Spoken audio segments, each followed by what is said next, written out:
The Golden Book by Ascended Master, Saint Germain. Forward. The 33 discourses contained in this book were dictated over a visible light and sound ray in our home during 1932. By the Ascended Master Saint Germain and those other Ascended Masters directly concerned with this activity. The sound of his voice was physically audible to everyone in the room. At times, his visible, tangible presence also stood within the room, when he radiated the power and energy of the light rays to accomplish special work. The training and preparation for him to do this at the present crisis of the outer world was given us over a period of 30 years, that it might be accomplished at this time. And assistance from the Ascended Masters come forth in this way to protect and free all individuals who make conscious effort to correct themselves and attain mastery over all things on this earth. Never before, except in the retreats of the Great White Brotherhood, has such intense, transcendent instruction concerning the I Am been given to individuals. Not for thousands of years have the true inner instruction and use of the sacred flame been taught to mankind as Saint Germain and others of the Ascended Masters have revealed. Permission for them to be explained to students as given forth in these discourses has been granted to us by these great ones. Such instruction as is herein contained has never been given to students until after a 3-year probation in the retreats. The condition of the outer world at the present time is such that those who sincerely seek the light and want the constructive way of life must have more than human help if they are to survive over the present period of chaos, which is the accumulated discord generated by humanity en masse through the centuries, and which is pressing heavily upon the outer experience of individuals today. The need of protection and help for the children of Earth is so great at the present hour that the great Ascended Masters and Legion of Light have let the bars down, so to speak, and have released this inner understanding of the mighty I Am presence into the outer life of mankind. That all who want the light and will make conscious effort to attain their own freedom and mastery may have the assistance which will give them the eternal victory. Only fragments of the real understanding of the I Am presence have been given to the outer world until now. The Ascended Master Saint Germain says this is the most important understanding mankind can ever have, and there is no freedom nor perfection for the individual except through this conscious application. He considers it of such paramount importance that he dictated these 33 discourses in which he explains what happens in the outer life of the individual when one says I am. He also says, nothing will bless the individual to so great a degree as the conscious understanding of this creative word. When the phrase, mighty I Am presence come forth, is used throughout this book, it is always a call to the God presence to pour forth or release the outpouring of perfection which the one making the call desires. It is always thought, felt, written or spoken with the feeling of intense love. It is always a call to God, the mighty I Am presence, to establish perfection everywhere, and thus let God's will perfection be made manifest on earth. When a command is given, it is always the outer self calling unto God, and in the name of that mighty I Am presence, commanding substance and energy to obey the decree given, which is the self-conscious effort required in order to open the door for the intelligence of the I Am to release its perfect manifestation. This book not only carries the Ascended Master's understanding of the I Am, but is charged with Saint Germain's Ascended Master consciousness and the ray of light and love from his heart, which is the Ascended Master's feeling and comprehension of its full power, forever self-sustained. May this golden book anchor the attention of all who read or contact it so powerfully upon each individual's own divinity, that the full Ascended Master consciousness of the mighty I Am presence shall fill the earth, and release with the power of 1,000 suns the eternal dominion of the light of God that never fails. Guy Ballard, aka God for Ray King. Chapter 1. Life, in all its activities everywhere manifest, is God in action. And it is only through lack of understanding of applied thought and feeling that mankind is constantly interrupting the pure flow of that perfect essence of life, which would, without interference, naturally express its perfection everywhere. The natural tendency of life is love, peace, beauty, harmony, and opulence, for life cares not who uses it, but is constantly surging to pour more of its perfection into manifestation. Always with that lifting process which is ever inherent within itself. I am. I am is the activity of that life. How strange it is that students with sincere interest do not seem to get the true meaning of those two words. When you say and feel I am, you release the spring of eternal, everlasting life to flow on its way unmolested. In other words, you open wide the door to its natural flow. When you say I am not, you shut the door in the face of this mighty energy. I am is the full activity of God.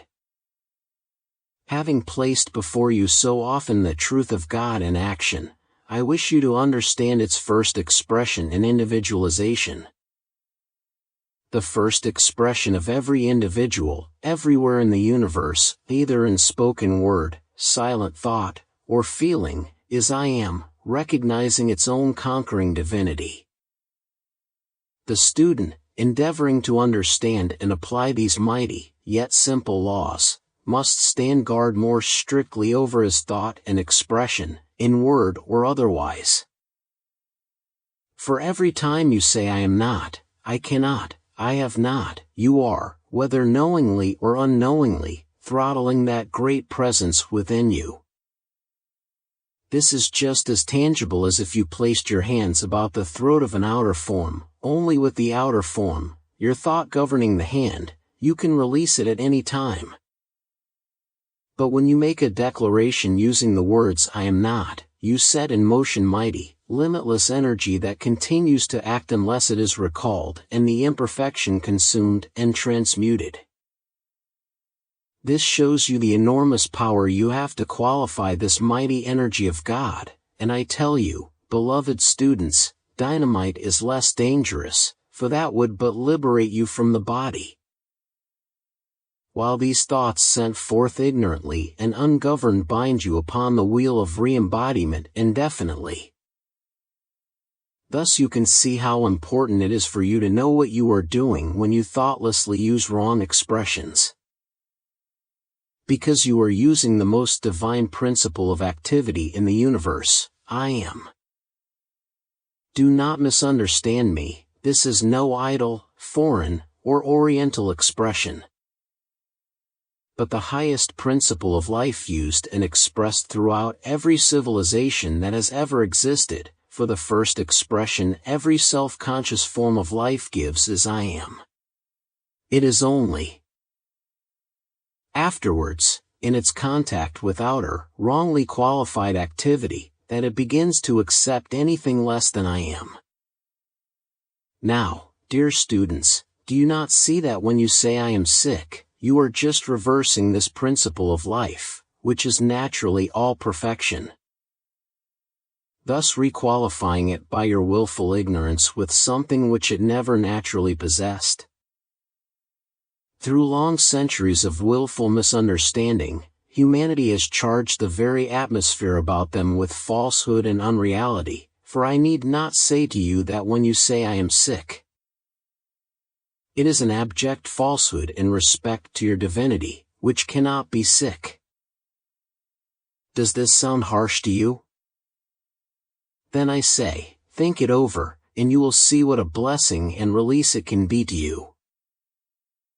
I say to you, dear students, in the name of God, stop using these wrong expressions of your Godhead of your divinity, for it is impossible for you to have freedom as long as you continue to do it. I cannot speak of this to you too often, that when you really recognize and accept the mighty presence of God in you, there are positively no adverse conditions. Stop.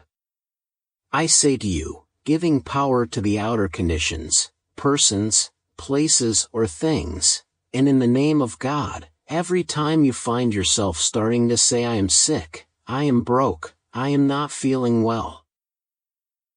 Instantly reverse this fatal condition to your progress. And declare silently with all the intensity of your being, I am, which is all health, opulence, perfection, happiness, peace, and the power to recognize perfection in yourself and everywhere else. When you think of the expression I am, it means that you know you have God in action expressing in your life. Do not let these false expressions continue to govern and limit you. Continually remind yourself, I live, move, and have my being and all outer expression in the full opulence of God, made manifest every moment. In thus reminding yourself of this invincible, unconquerable presence, you keep the door open for its pure, invincible essence and intelligence to weave into your outer expression that wondrous perfection. I plead with you, dear ones everywhere, do not continue to use these wrong expressions thinking that in some hocus-pocus way you may slide past reaping the result. It simply cannot be done. Many of you know that they use the branding iron on the western frontier as a recognition of ownership by the ranchmen. So great is my desire to have you recognize and hold fast to the active presence of God in you, that I almost long for a branding iron to brand those words, I am, into your consciousness for constant use. That you could not be drawn off the recognition, acceptance, and use of that mighty, glorious presence of God, which you are. I trust that all who may hear or read these words will feel the power and the mighty conviction of this truth that goes with them, leaping into action wherever expressed. If at any time anything less than perfection attempts to make an appearance in your experience, declare vehemently that it is not true, and that you accept only God, which is perfection in your life. Everywhere manifest. As long as you give way to accepting false appearances, you will have them expressed in your life and experience. It is not, dear student, a matter of belief on your part whether you accept these truths or not, but they are the law, proven through long centuries of accept these truths or not. But they are the law, proven through long centuries of experience, and are placed before you for your freedom. Awaken to the fact that your thought and feeling in the past have built, created, the inharmony of your world today. Arise. I say, arise. And walk with the Father, the I Am, that you may be free from these limitations. There is only one thing in this universe that can surround you with limitation, and that is accepting the outer appearance instead of the mighty, active presence of God in you. The Western world likes to fool itself with the idea that it refuses to accept the ancient and Eastern idea of sorcery, in other words, the misuse of the spiritual powers. The worst kind of sorcery is being used in the political fields today that has ever been known in the history of mankind through the use of mental power, wrongly qualified. If this same tremendous mental force were used in just the reverse way, to know that there is only God in action in every individual filling official places, the sender of that quality or truth would not only be free himself, but the political world would be filled with freedom and justice. Then we would experience a natural world, a world of God in action, everywhere present.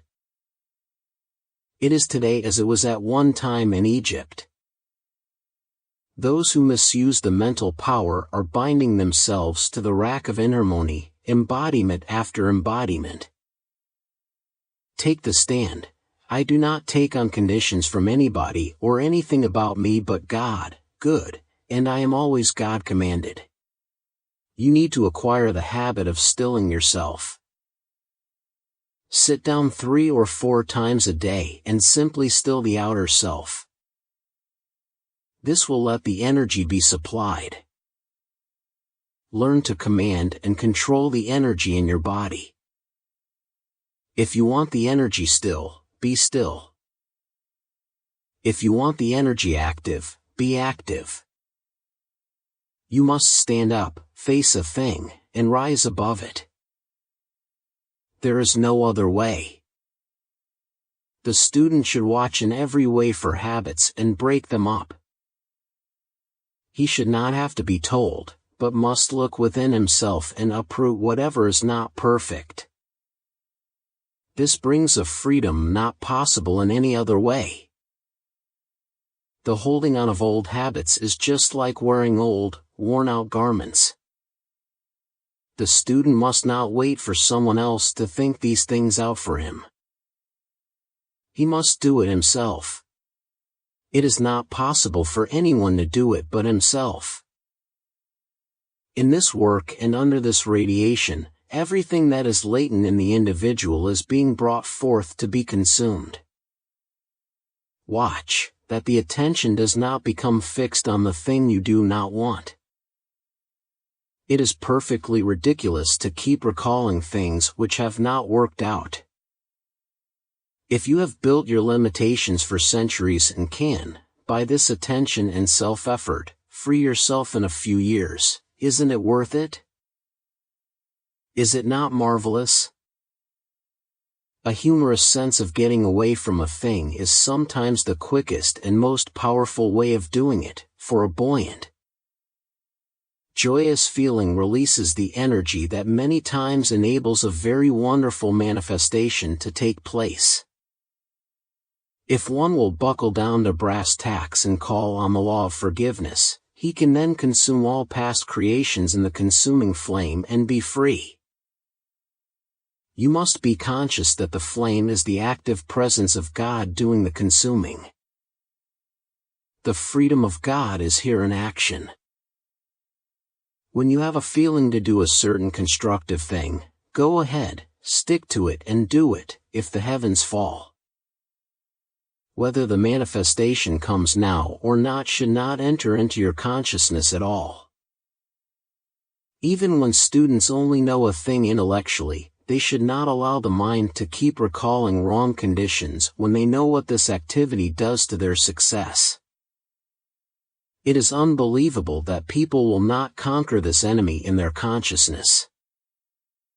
No student can ever gain the victory until he stops turning back to the old, negative conditions he is trying to get rid of.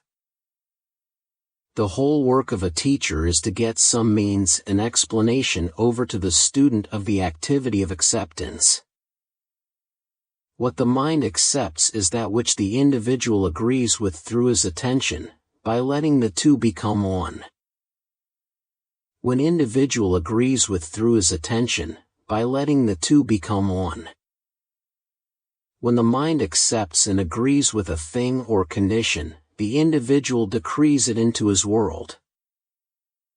Whatever you let the attention rest upon, you are agreeing with and accepting, because through the attention you have let the mind become one with it.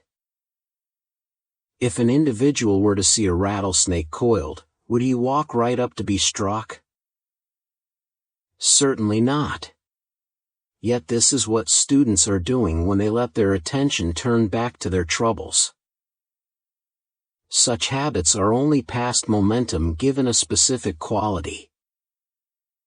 There are only 2 activities in life, and if you will not let the inner govern according to its plan of perfection, then the outer must. When a constructive picture is flashed to your mind, it is a reality. When you recall it as a mental picture and hold it again, it calls forth the reality. One can become so aware of his own God presence that at any time he can see and feel its radiance pouring out to him. For things it does not want, the outer has all the confidence in the world. It is up to the student to compel it to have the same confidence for the perfection of God that it has for the imperfection of the senses. The student must always rely on himself. He must always think, what can I do to intensify this activity from the hints given?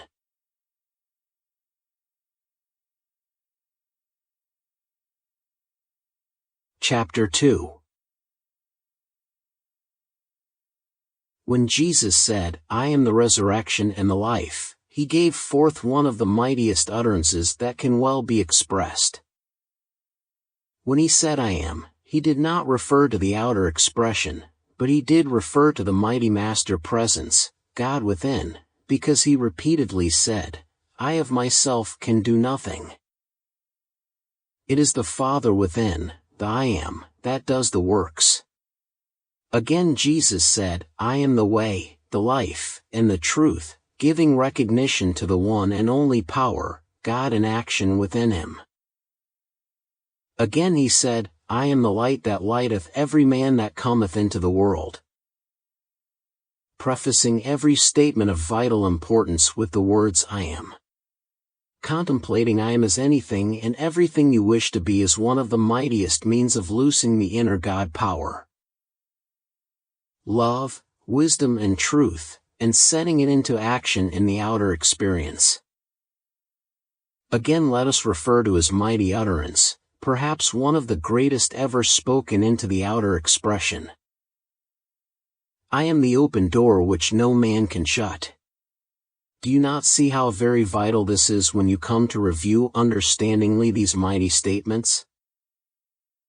When you recognize and accept fully I am as the mighty presence of God in you, in action, you will have taken one of the greatest steps to liberation.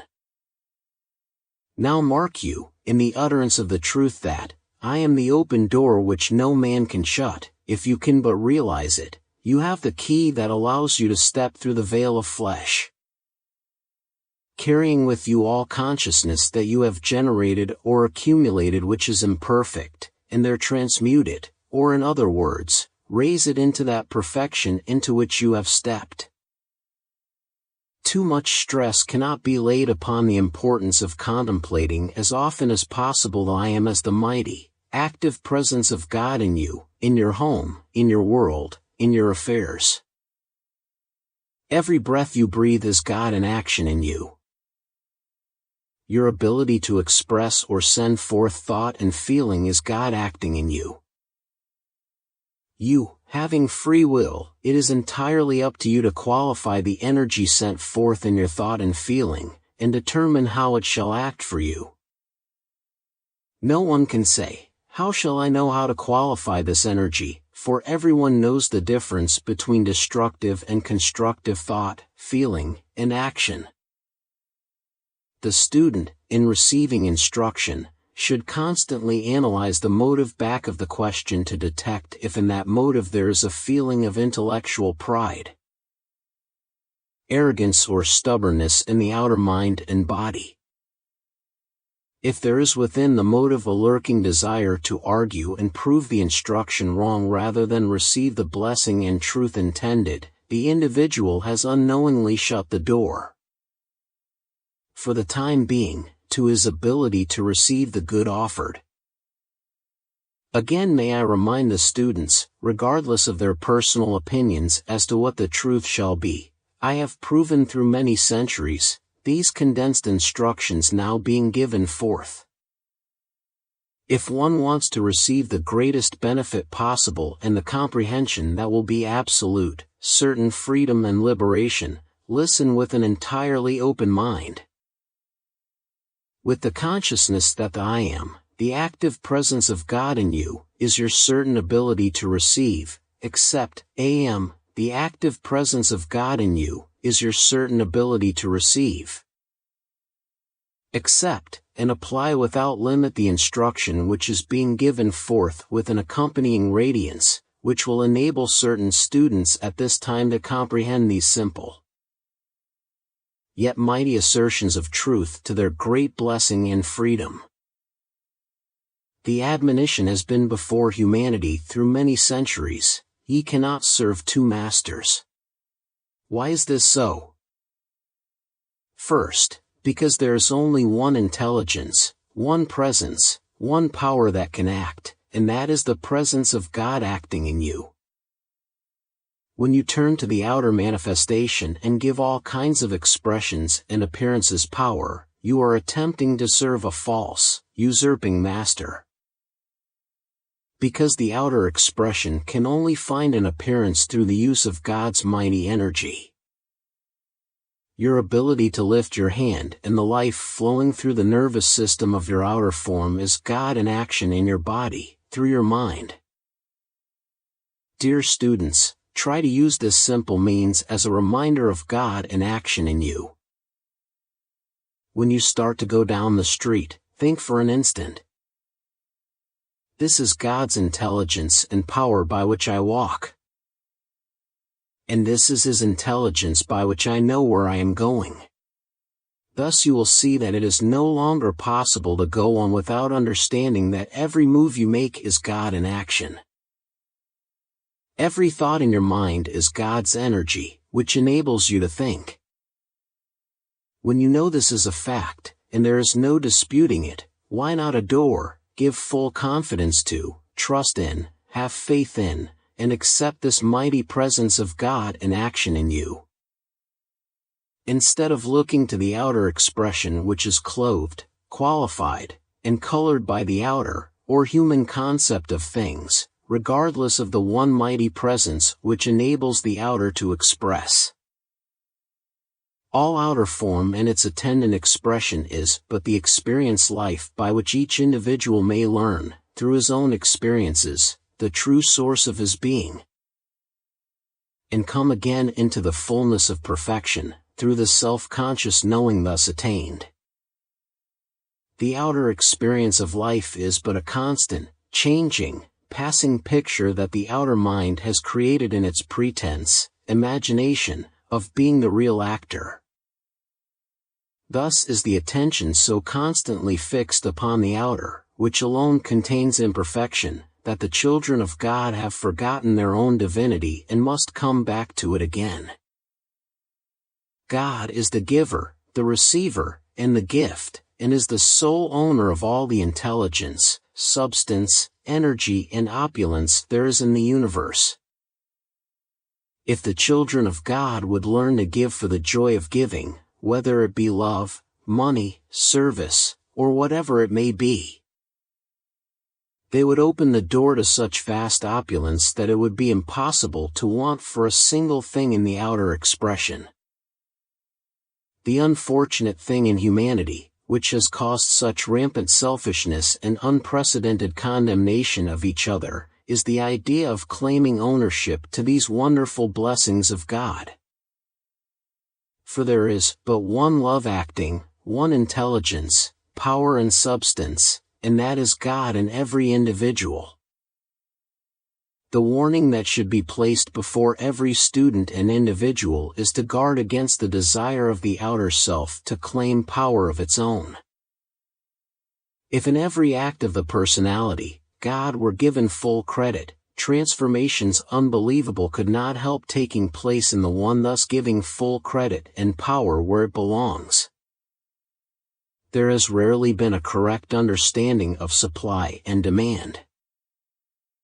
There is positively abundant supply omnipresent, but the demand for it must be made before the law of the universe permits it to come into the expression and use of the individual.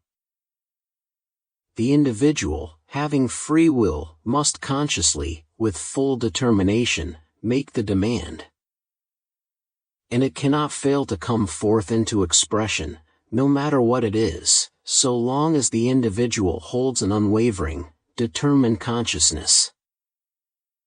This simple statement used with sincere determination. I am the great opulence of God made visible in my use right now and continuously, will bring opulence of God made visible in my use right now and continuously. Will bring to the individual all he can possibly use. the limiting element so many students seem to be unaware of is that they start out declaring the truth, for instance, as in the above statement, but before many hours have passed over their heads. If they were to analyze themselves conscientiously, they would find in their feelings lurking doubt or fear, for both these are feelings. Naturally, this neutralizes to a large extent the constructive force that would quickly bring about the fulfillment of the desire or demand. Once a student can become fully aware that every right desire or wish is God in action, propelling his energy forth to full accomplishment, and is always self-sustained, he would become aware of the limitless love, power and intelligence he has with which to accomplish any given purpose. With this simple understanding, the word failure would be completely wiped out from his world, and in a very short time from his consciousness. Because he would see that he was wielding intelligence and power that could not fail. Thus, students and individuals come into their full dominion as God intends. It was never intended by the great, all-wise, all-loving Father that any of his children should want for a single thing. But because they allow their attention to become fixed on the outer appearance, which is like the changing sands of the desert, they have, knowingly or unknowingly, cut themselves off, to a large degree, from that great opulence and intelligence. This great opulence is their birthright, which everyone can have who will again turn to the I Am, the active principle of God forever within himself, as the only source of active life. Intelligence and opulence. All through the ages there have been certain standards of conduct necessary for the student who desires to reach beyond certain attainments.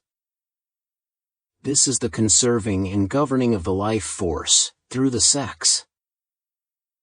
For an individual who has been using this energy without any thought of governing it to suddenly say, I will cease this, cut it off as it were, without understanding the correct attitude of consciousness, would be simply suppressing a flow of energy which he has caused to flow in the wrong direction.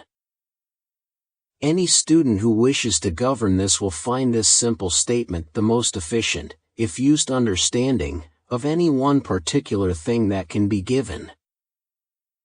This will normally and naturally govern the flow of the life energy and bring it back into its natural channels. It is the mighty statement of Jesus. I am the resurrection and the life. This statement will not only purify the thought, but is the most powerful, lifting, adjusting force that can be used for the correction of this greatest of barriers to the full height of spiritual attainment. Anyone who begins to feel the inner impulse to correct this condition and will use this statement earnestly and continuously will raise this marvelous current of energy to the highest center in the brain, as was originally intended. He will find his mind flooded with the most marvelous ideas, with the abundant, sustaining power and ability coming into expression and use for the blessing of all mankind. I ask any student to try this and watch the results in his own mind and body. Feel deeply this statement of Jesus, I am the resurrection and the life. Repeat it 3 times, either silently or audibly, and notice the lifting of consciousness which you will experience. There may be some who will need to try this several times in order to feel the amazing uplift that others will experience at the first trial. This will show you in a small way what can be done by its continued use. There is only one means of overcoming, or rising out of anything, and that is, after you know what it is you are to rise out of, to take your outer attention completely away from it, fixing it firmly upon the above statement. Any condition in the outer experience that one wishes to overcome can readily be accomplished by the use of this statement, as well as using it to change the flow of the misdirected energy. I had one student who felt the inner impulse to redirect this mighty energy, and the use of this single statement alone enabled her with little assistance to raise her body. In 1 year, a marvelous transformation took place in her entire outer appearance. It seems incredible that in the recorded statements accredited to Jesus, which were only a part of what he really gave forth, that so few of humanity would receive the mighty import of those wonderful words of wisdom. At no time in the history of the world have so many mighty statements been given as he taught. Every one of these, when conscientiously used, holds within it the attendant radiance and accomplishment with which he attained. You not only have this power of the I Am, but as individual assistance also when these statements are used. One should often contemplate the true meaning of these mighty statements of Jesus. When once you understand that your thought, feeling and expression of I Am sets the mighty God power in you into action, without any limit, then you receive that upon which the desire is fixed. It should be no trouble for the student to see and understand that the outer appearance is but man's distorted creation, by claiming the outer as a source of power, when a moment's contemplation will cause him to realize that there is but one love, intelligence, and power which can act, and that is God. The human, or outer defects or discrepancies, have nothing to do with the omnipresent perfection of God, for anything imperfect is the creation of the outer concept of mankind. If man will turn to the mighty I Am within, knowing that God is all perfection, and that all outer appearance is but man's creation through the misuse of the God power, he will see at once that if he sincerely contemplates and accepts the perfection of God, he will cause to come into manifestation in his life and experience this same mighty perfection. There is no possible means of bringing this perfection into your mind, body and outer experience except by knowing and accepting the mighty, active presence of God in you. Such full recognition will cause this inner power to propel this perfection of God into your outer visible experience. Say to students, I am putting forth, as a messenger of this truth, statements of truth which will positively produce results, if unwaveringly held to and used. Students think things do not work because they do a thing today and forget it all next week. The desire for light and truth is the presence of God in the desire, propelling itself forth into action. For illumination, use the statement, I am the full comprehension and illumination of this thing I want to know and understand. The day your eyes are open to see some of these marvelous ascended beings, the joy will last through eternity. If one does not take the attitude that, I have the ability to do this, he never in the world can accomplish the thing he wishes to do. The moment you express, I am the resurrection and the life, in thought and feeling, it immediately turns all the energy of your being to the center in the brain, which is the source of your being.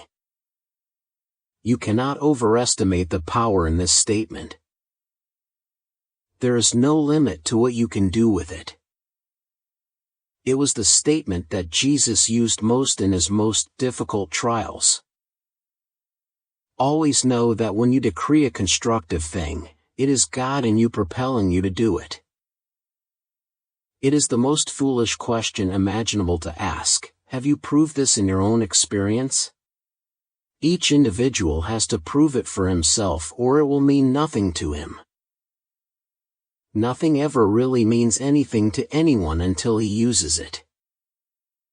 The feeling carries with it a certain coexistent sight. One often feels a thing with such clearness that he really sees it from the inner standpoint. Such clearness that he really sees it from the inner standpoint.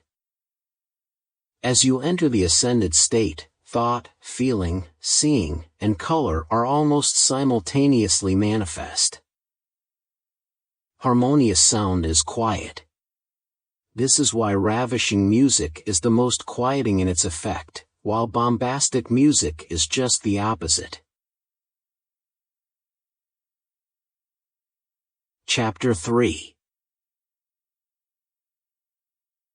From within the radiance of the great electronic belt I am projecting this today. From the heart of the golden city the twin rays come forth, upon which are the speech, the light, and the sound.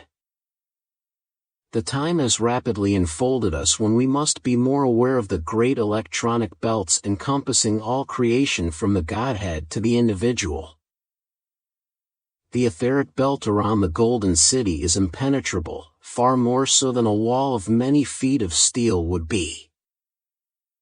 So in a lesser degree may the individual, with sufficient comprehension of the active principle of the God-self, surround himself with an electronic belt or circle, which he may qualify in any manner he may choose, but woe be unto the individual who qualifies it destructively.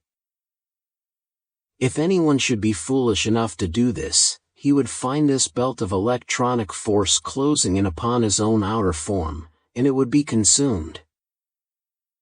But those who with wisdom build and qualify it with God's mighty love and constructive power will find themselves moving in a world untouched by the ignorance of mankind.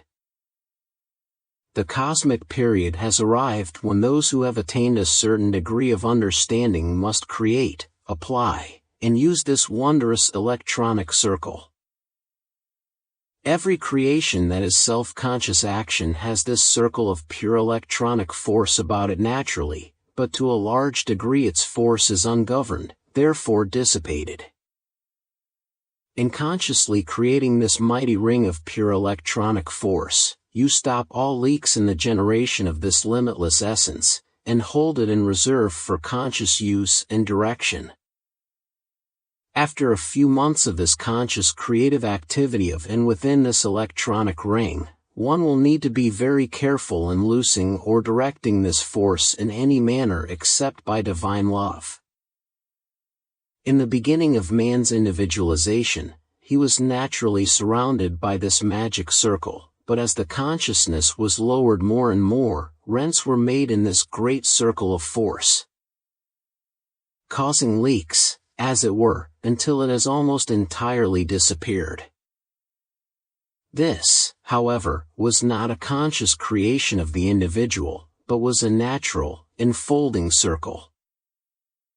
Now students of the light must go to work with no uncertainty and consciously create this electronic belt about themselves, visualizing it perfect, with no rents or breaks in its construction. Thus it will be possible to consciously reach within the electronic belt of the Godhead, and there receive limitless wisdom, love, light, and the application of simple laws by which all creative power is possible. While the student is admonished to look always, and never forget it, to his own God-self, which is the creator of his individualization. Yet never has there been a single attainment in which there has not been given the assistance of those still in advance. There being but the one God, the one presence, and his all-powerful activity, then the one more advanced than the other is but more of the God-self in action. In this recognition you will understand why you can feel, I am here and I am there, for there is but the one God-self everywhere. When the student can once understand that the ascended host of masters are but the more advanced consciousness of himself, then he will begin to feel the unquestionable possibilities within his grasp. Whether he speaks to the Godhead direct, to one of the ascended masters of light, or to his own God-self, in reality it makes no difference, for all are one. Until one does reach this state of consciousness, it does make a difference, for the individual is almost certain to feel a division of the one self. which is not possible to be made, except in the ignorance of the outer activity of the mind. When the student thinks of the outer expression, he should at all times be aware that it is but the outer activity of the one intelligence. Guarding himself at all times against trying to divide in his own consciousness this one mighty God power centered in him. Again, I must remind you that this limitless, mighty power of God cannot intrude its wondrous powers into your outer use, except by your invitation. There is only one kind of invitation that can reach it and loose it, and that is your feeling of deep devotion and love. When one has generated about himself this electronic belt or ring, there is no power that can penetrate it except divine love. It is only your consciousness of divine love that can penetrate within this great inner blazing belt of the Godhead, through which the Godhead sends back to you its great outpouring, mark you, through his messengers. Transcendent beings so far surpassing anything of your present conception that it is not possible in words to convey to you the majesty of the love, wisdom and power of these great ones. At this point let me again remind you that the student who will dare to do and be silent will find himself lifted into the transcendent radiance of this inmost sphere. Then by experiencing and seeing will he comprehend this of which I have spoken. The soul who is strong enough to clothe itself in its armor of divine love and go forward will find no obstruction. For there is naught between your present consciousness and this mighty, transcendent inner sphere to obstruct the approach of divine love. When you have touched and seen within this inner circle, you will then understand how imperfect is the present expression of divine love. Once one becomes consciously aware of these great spheres to which he may reach, he will find himself fearlessly reaching deeper and deeper within the radiance of this mighty intelligent hub of the universe, from which all worlds, all creation have proceeded. There are among you strong, dauntless, fearless souls who will understand this and be able to use it with great blessing to themselves and others. There are those who will understand and see that the presence which beats each heart is God in action, that the activity sending the circulation through the body is God, that the essence charging forward to vitalize the outer form is God in action. Then, O beloved students, awake to this, now.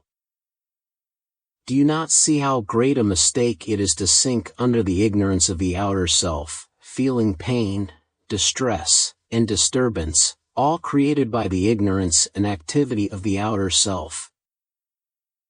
When a few moments of earnest contemplation will cause one to realize that there can be but one presence, one intelligence, one power acting in your mind and body, and that is God. You see how simple, yet powerful, is this consciousness within you to lose the full recognition of the great, pure activity of God into your mind and body, and to let its wondrous, transcendent essence fill full to overflowing every cell. It seems to me, beloved students, that you cannot fail to grasp this simplicity of your true God self acting in you. Ever turn to it, praising it, loving it, demanding your true God self acting in you. Ever turn to it, praising it, loving it, demanding and commanding it to surge forth into every cell of your body, into every demand of the outer activity, in the home, in your affairs, in business. When your desire is sent forth clothed in the God presence, power and intelligence, it cannot fail. It must bring to you that which you desire. Desire is but a lesser activity of decreeing. Decreeing is and should be the recognition of the accomplished desire. Beloved students, do forever put away any fear of the use of this great power. You know without being told that if you misuse it, you will experience inharmony. If you use it constructively, it will bring such blessings untold that you can but give praise and thanksgiving for the moment when you awaken to the fact that this limitless power is omnipresent, ever awaiting your conscious direction. The individual who has said that you cannot add 1 cubit to your height by your thought has stifled the activity and progress of the individual. For thought and feeling are the creative power of God in action. The uncontrolled, ungoverned use of thought and feeling has brought about all kinds of discord, sickness, and distress. Few, however, believe this, and keep going on and on continually creating by their ungoverned thought and desire, chaos in their worlds. When they could as easily as a breath face about, using their thought constructively with the motive power of divine love, and build for themselves a perfect paradise within the period of 2 years. Even physical science has given proof that the body or outer form completely renews itself within a few months. Then you must see that with the conscious understanding and application of the true laws of your being, how easy it is to cause perfection to manifest in your entire body. And every organ to leap into its perfect, normal activity. In a short time it would not be possible for inharmony to enter your thought or body. O children reaching to the light! This great privilege is the open door of God before you, which none may shut but yourselves. None may obstruct or interfere with it but yourselves. Fearlessly use your God-given dominion and power and be free. You cannot attain and hold this perfect freedom except through consciously applied knowledge. Now I shall give you a secret that if understood by the angry or discordant individual would tear him or her from that destructive activity, even from a purely selfish standpoint. The angry, condemning person who sends out destructive thought, feeling, or speech to another who is poised in his own God power, receives back to himself the quality with which he charged this power. While the poised person receives the energy which serves him, in which he automatically requalifies by his own poise. Thus, the creator of discord, through anger and condemnation, is consciously destroying himself, his world of activity, and his affairs. Here is a vital point students should understand. When one consciously reaches within the inner electronic circle of God, he makes his outer expression and activity a channel for the ceaseless outpouring of the pure essence from the Godhead. This in itself, even though he be entirely silent in the outer expression, is one of the greatest services to humanity, which but few not ascended are aware of what it means to mankind. The one reaching within the electronic circle becomes a continual outpouring, and this very radiation alone is a tremendous blessing to all mankind. Thus, aeon after aeon, have there been those unselfish messengers of God through whom was poured forth the blessing of those not understanding the uplifting presence of this surging energy. When there is one or more found who can be an outpouring for this great welled-up presence, it is likened unto the first trickling of a leak in a dam. As the consciousness is held steady and firm, and as the rent in the dam increases, greater volume of water comes forth, for at last all obstruction is swept away. And the whole force back of it is poured forth into use. Unlike the water away, and the whole force back of it is poured forth into use. Unlike the water dammed up that rushes forward, dissipating itself because it is without direction, the God power thus loosed goes direct to the channel of consciousness most receptive. And there builds itself up, awaiting the opportunity to rush forward more and more. Thus, the student of light, aside from his activity in dispensing the truth, becomes, as it were, an artesian well, from the depths of which flows this mighty essence of God. the students should at all times remember that no matter what their mistakes may have been, God never criticizes nor condemns them. But at every stumble which is made, in that sweet, loving voice says, "Arise, my child, and try again, and keep on trying, until at last you have attained the true victory and freedom of your God-given dominion." Always when one has been conscious of having made a mistake, his first act should be to call on the law of forgiveness, and demand wisdom and strength not to make the same mistake a second time.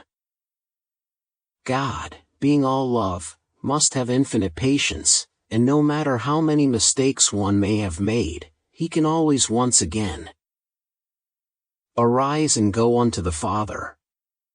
Such is the love and freedom within which God's children are privileged to act. There is only one, mighty, invincible, evolving process, and that is through the power of consciously generating divine love. Love, being the hub of all life, the more we enter in and use it consciously, the more easily and quickly we release this mighty power of God, which is always standing as a dammed-up force, waiting to find an opening in our own consciousness by which it can project itself. For the first time in many centuries, the searchlights, or rays, from the Golden City over the Sahara Desert, are set into active operation over America and the Earth. There may be some individuals who will see these rays, not knowing what they are. Mankind need no longer think that personalities can continue to generate their destructive forces and long survive. Those who can use this knowledge of the electronic circle should no longer be deprived of its benefits. Give it forth and the warning with it. Use this statement, "I am the fulfilled activity and sustaining power of every constructive thing I desire." Use it as a general statement, for the sustaining power is in everything that there is. I am here and I am there, and whatever you want to accomplish is a splendid way to feel that you are using the one activity, and you thus rise above the consciousness of separation. Chapter 4. The creative fire that I am is the flame of God, His master presence, anchored in the heart of every one of God's children. While in some it is but a spark, yet with the right touch, that spark can be fanned into a creative fire and consuming flame. This mighty presence, God, in its myriad activities, is the omnipresent activity that all may use without limit if they only will dismiss from their recognition the outer appearance, which is but an appearance, and take their attention away from that which has bound them through endless years. Today, the scepter of power and authority stands in the atmosphere before the single eye of every advancing student. At first they may reach up mentally and take the scepter of authority, using it in this way, until before they are scarcely aware of it they will find it tangible and visible in their use at times. It is no idle promise that those seeking the light may again receive this dominion. When we go through a footpath in the forest, we know we may return the same way if we wish, but we must make the decision. So after hundreds of years of search in the outer for power and authority, we find that anything that seems to be so is but shifting sand, and tomorrow it may be gone. By the rejoicing acceptance of your God dominion, you may step firmly upon the sure foundation of the rock of truth, which is God, and from which no outer disturbance can ever shake you, once you know from actual experience. Students of truth wonder why they cannot hold a firm anchor in their decision to hold fast to the God presence, which is their dominion. They do not analyze their outer expression to see what is lurking there to cause disturbance, question and doubt. but for those who will take the authority which is theirs and probe deep into their motives. It will be so easy to pluck out the tares from the golden grain and soon be free from the disturbance that causes them to doubt themselves and the very presence of God which beats their hearts.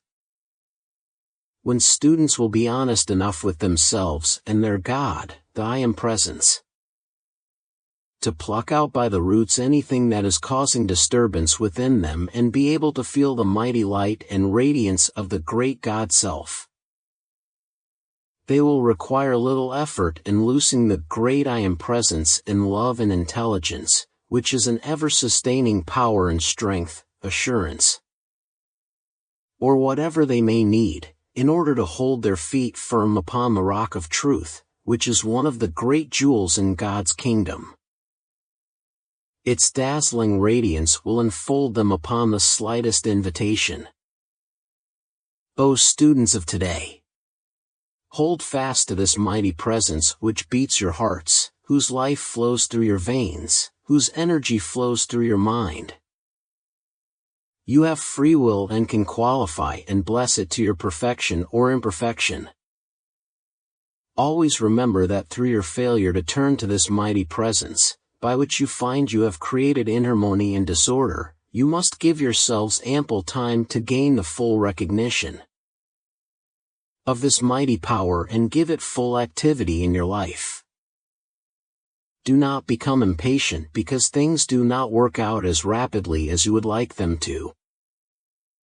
They can only work according to the speed of your acceptance and the intensity of your feeling. The mighty energy that surges through your mind into your body is the pure electronic energy of God, the mighty I Am Presence. If your thought is joyously held upon your God Self as the source of your being in life, that pure electronic energy continues to act unabated, uncontaminated by human discordant qualification, but knowingly or unknowingly, if you let your thought begin to gather from the discord by which it is so often surrounded, you change the color and quality of this radiant pure energy. It must act, and you are the one who shall choose how it shall act to you. Don't ever think you can get away from this simple fact.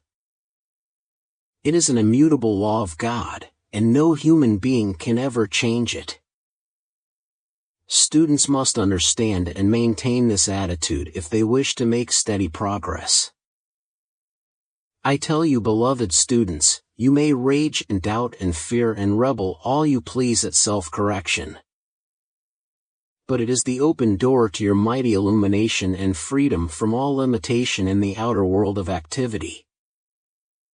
There are a great many students, when they come to a certain point of understanding, where all the results of their activity are revealed to them and they look upon the many mistakes that have been made which must be corrected, become despondent, critical, and condemnatory to themselves and God. This is a great mistake again.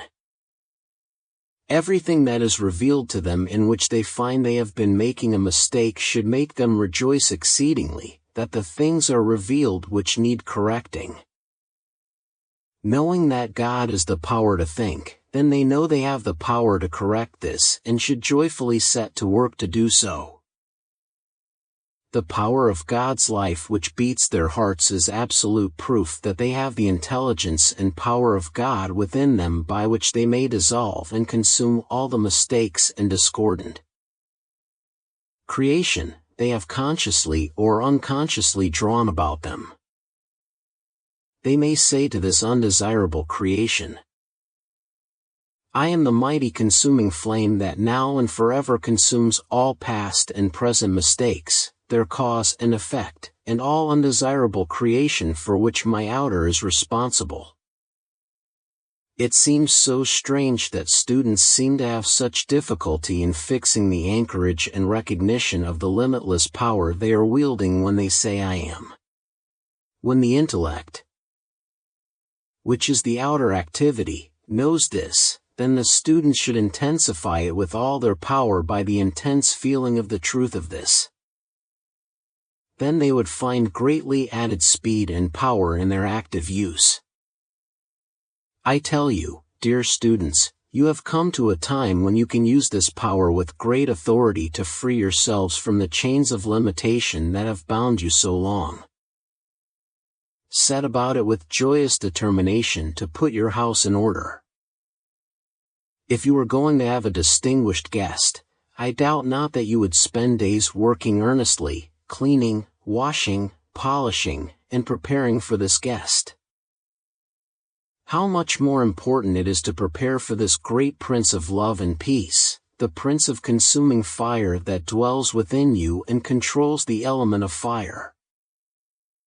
When one thinks of Oromasis, Prince of the fiery element, it is the flame of creative fire within that is calling to him for assistance in the quickening of this creative fire within that is calling to him for assistance in the quickening of this creative power, and brings results unimaginable.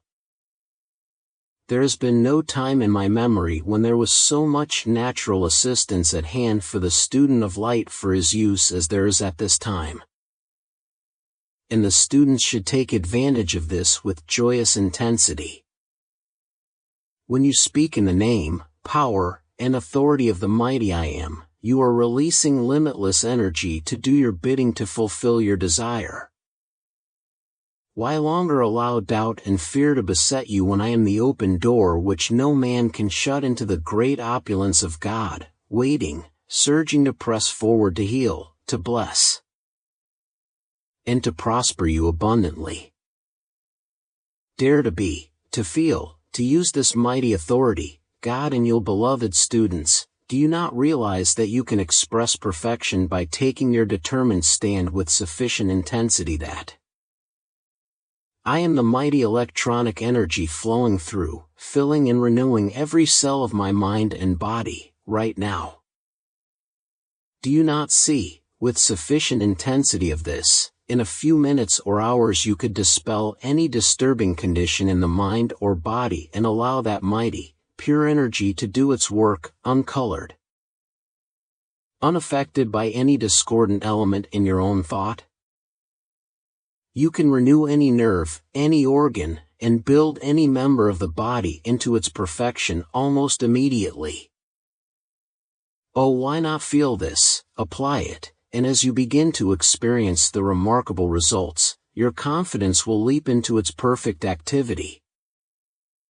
And your mind will have all confidence in this mighty presence and power and its omnipresent limitless use. When there is a seeming lack of energy, take your determined, joyous stand. I am the mighty presence of this alert, radiant energy, surging through my mind and body, dismissing everything unlike itself. I take my stand in this alert, radiant energy in joy for all time. You can pass this pure energy through your mind and body as I would pass my hand down before you. At first, because you do not seem to feel any great magnetic electronic force pass over you, does not in any way indicate that you have not received this mighty energy which you have commanded with authority to flow through your mind and body. One may say the same thing to his affairs that may not be according to his desire for perfect expression.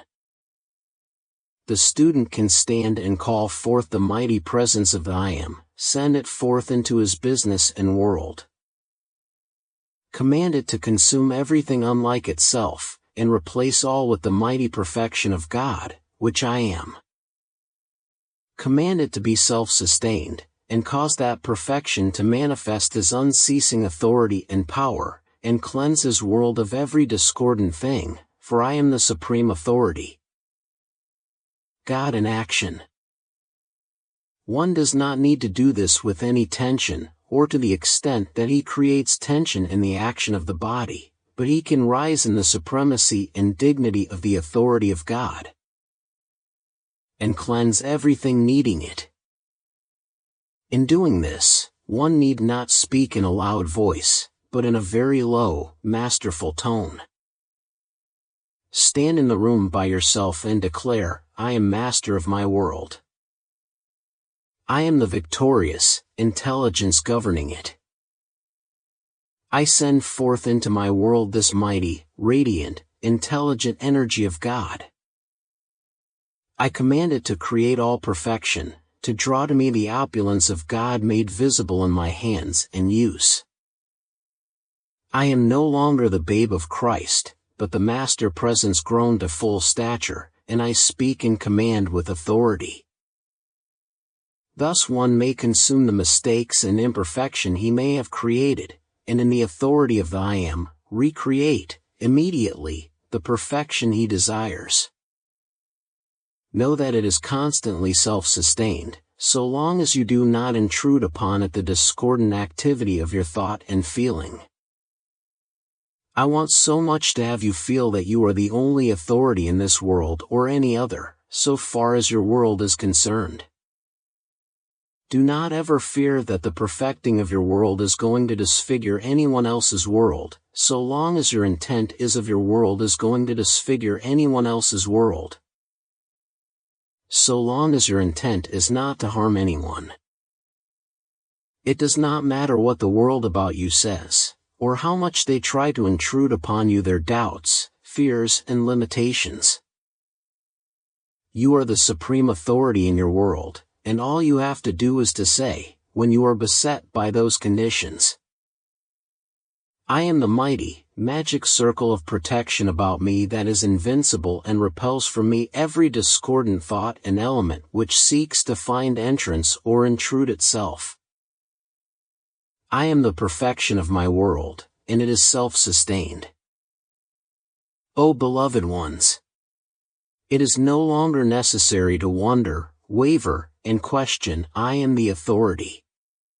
Go on, dare to be, and use this authority of God which is expressing an I am of everything. Why not be fearless? You have been wanting the presence of the great ascended ones. I am the visible presence of those greatly beloved ascended masters whom I wish to have appear here to me, and whose assistance I desire. You have come to the point where you can dismiss all discord from your minds. Fill your minds with this pure electronic essence, and no discord can enter, so long as you keep it filled with this presence. I tell you again, you are the authority in your world. And if your thought is filled with this essence, then no discord will touch it.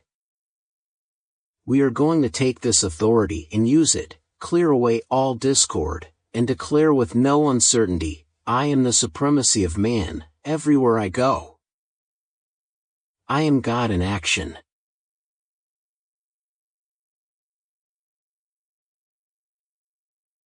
Chapter 5. Let us be conscious of the healing radiance filling this home. The great need today is the healing of the nations and of individuals. As the individual is given assistance through the outpouring of the electronic energy through the mind and body and filling every cell, so in an expanded degree is the nation treated likewise. The nation is a great body of individuals and of nature's creations. We have the same power, being the individualized presence of God. Then we know, I am everywhere present, and when my consciousness takes on this expansion, I know its energy leaps into action everywhere. In the cells of the body of the world as well as in the body of the individual. We must come to know that the active presence of God, all-powerful, is everywhere present, that there is not a single nook nor corner anywhere that the active presence of God is not. That this active presence seizes and binds all human creation and consumes instantly everything of an inharmonious and undesirable nature. With the use of the electronic belt surrounding the individual, he must understand that he can make this an absolutely invincible protection. Through its protection, divine wisdom acts, repelling everything through our conscious action that shall not be taken into the system. and that this omnipresent wisdom and intelligence is always prompting us to refuse acceptance of anything into the system, either through feeling, thought, or food that would in any wise disturb its harmonious activity. The natural activity of the currents of life play everywhere like the play of a searchlight. The outer activity should at all times be an invitation to the receptivity of the currents of life, which are pure cosmic energy and which are ever flowing through the atmosphere of the earth. It is true that where there are conditions too dense for it to penetrate, it goes over or under them, so to speak, and finds its way onward just the same. Every individual, since the beginning of this year, should come to understand that he is walking and moving constantly within the reach of mighty healing currents. Through the power of Cyclopia, the secret love star, and the rays from the Golden City, currents of healing force of tremendous power are consciously directed city. Currents of healing force of tremendous power are consciously directed through the atmosphere of the earth. These, you will understand, by their very nature, being the energy of God in action, are therefore self-sustained. The consciousness in the individual of their presence will enable them to contact these rays at any time. Students who have a feeling of patriotism and who wish to help the nation should take the stand that these healing currents reach not only individuals, but carry into conditions, environment and official places like an intelligent flame, and are doing a work for the protection and uplift of the children of Earth not heretofore set into such powerful action since the creation of this planet. The more individuals become truly and sincerely conscious of this operation, the more can they become mighty messengers of assistance in this most unusual work. Through the conscious manifestation of the mental forces back of the communists is the sinister influence with which we are dealing in the outer world's activity. Those who wish to be true messengers will meditate upon this idea until they have grasped the full import of it.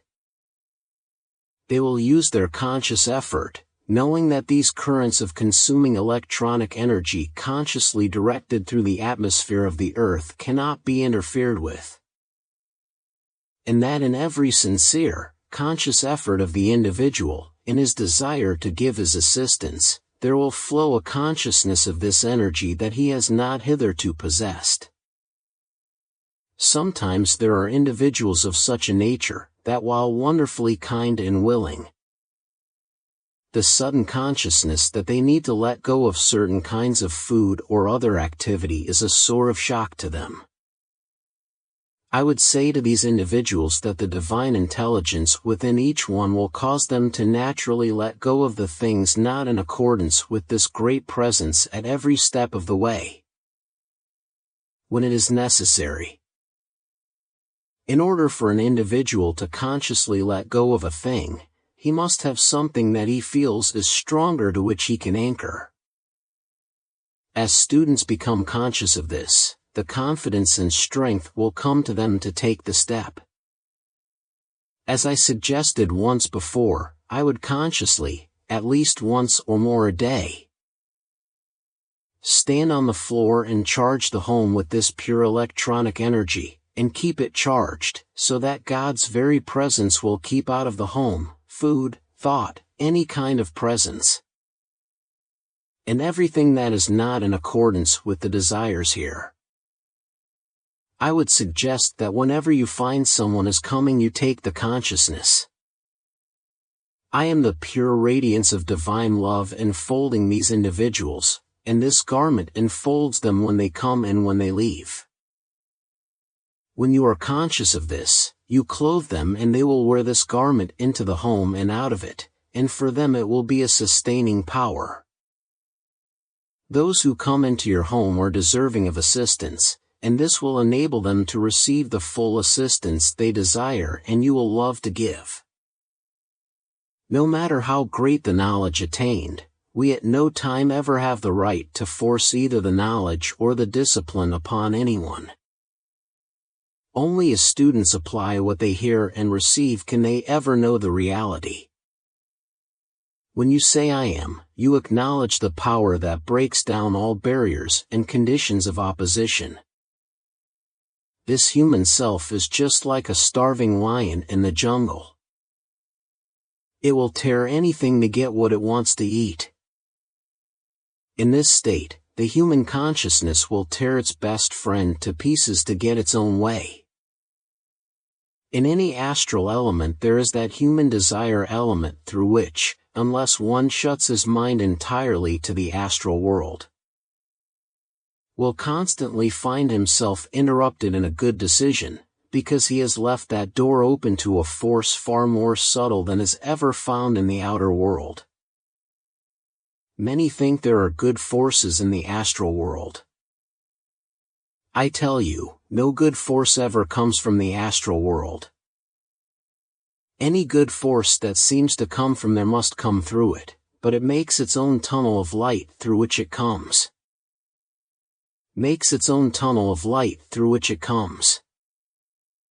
In the first place, what makes the astral world? There is only one place where the undesirable creation can find a home, and that is the next step to the human activity, which is the astral realm. This realm of astral activity has within it all undesirable creation accumulated through the centuries. Therefore, it is easy to see at once that no good comes from any contact with the astral realm. It has nothing in it whatsoever of the Christ. There is as wide a difference between the astral realm of activity and what some call the star astral as there is between light and darkness. However, the so-called star astral is again misunderstood. It is really called star stria. It is really an activity, not a realm, and it is from the fourth sphere. The star stria is a cosmic being whose work it is to consume all possible within the astral realm, and to reach individuals whose attention seems to be drawn there. This great being will sooner or later clear the understanding of such individuals and consume their desire for any contact with that unhappy realm. No little children remain in the astral realm. The home of children who leave the earth is in the etheric realm. People who are in the body are in the same sphere when they sleep as the disembodied. There is a sustaining consciousness of the I am presence which, if one goes forth with it on going to sleep, through that sustaining power one can reach unbelievable heights. If you have the consciousness through the outer expression of this I am presence, and you take this consciousness with you as you go into the other realms, it is a sustaining presence that is unbelievable. There is an activity in the experience life that demands the conscious recognition and use of the I am presence, of God in action. When you take that consciousness with you through the veil of sleep, the soul is able to function out of the body with almost limitless power. Suppose there is a seeming need in the physical activity. Before going to sleep we can say this. Through the mighty power and intelligence which I am, I go forth while my body sleeps, make conscious contact with, and abundantly fulfill this requirement, no matter what it is. Knowing that this activity is self-sustained, it cannot fail in any way. It is a mighty way of setting into motion the I am presence. Whatever the I am commands while the body sleeps must be obeyed. I knew of one instance of this kind when there was need of protection.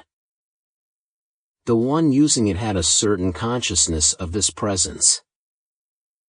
The individual was falling over a cliff, and this I am presence instantly built up a form, caught the individual, and took him back to safety.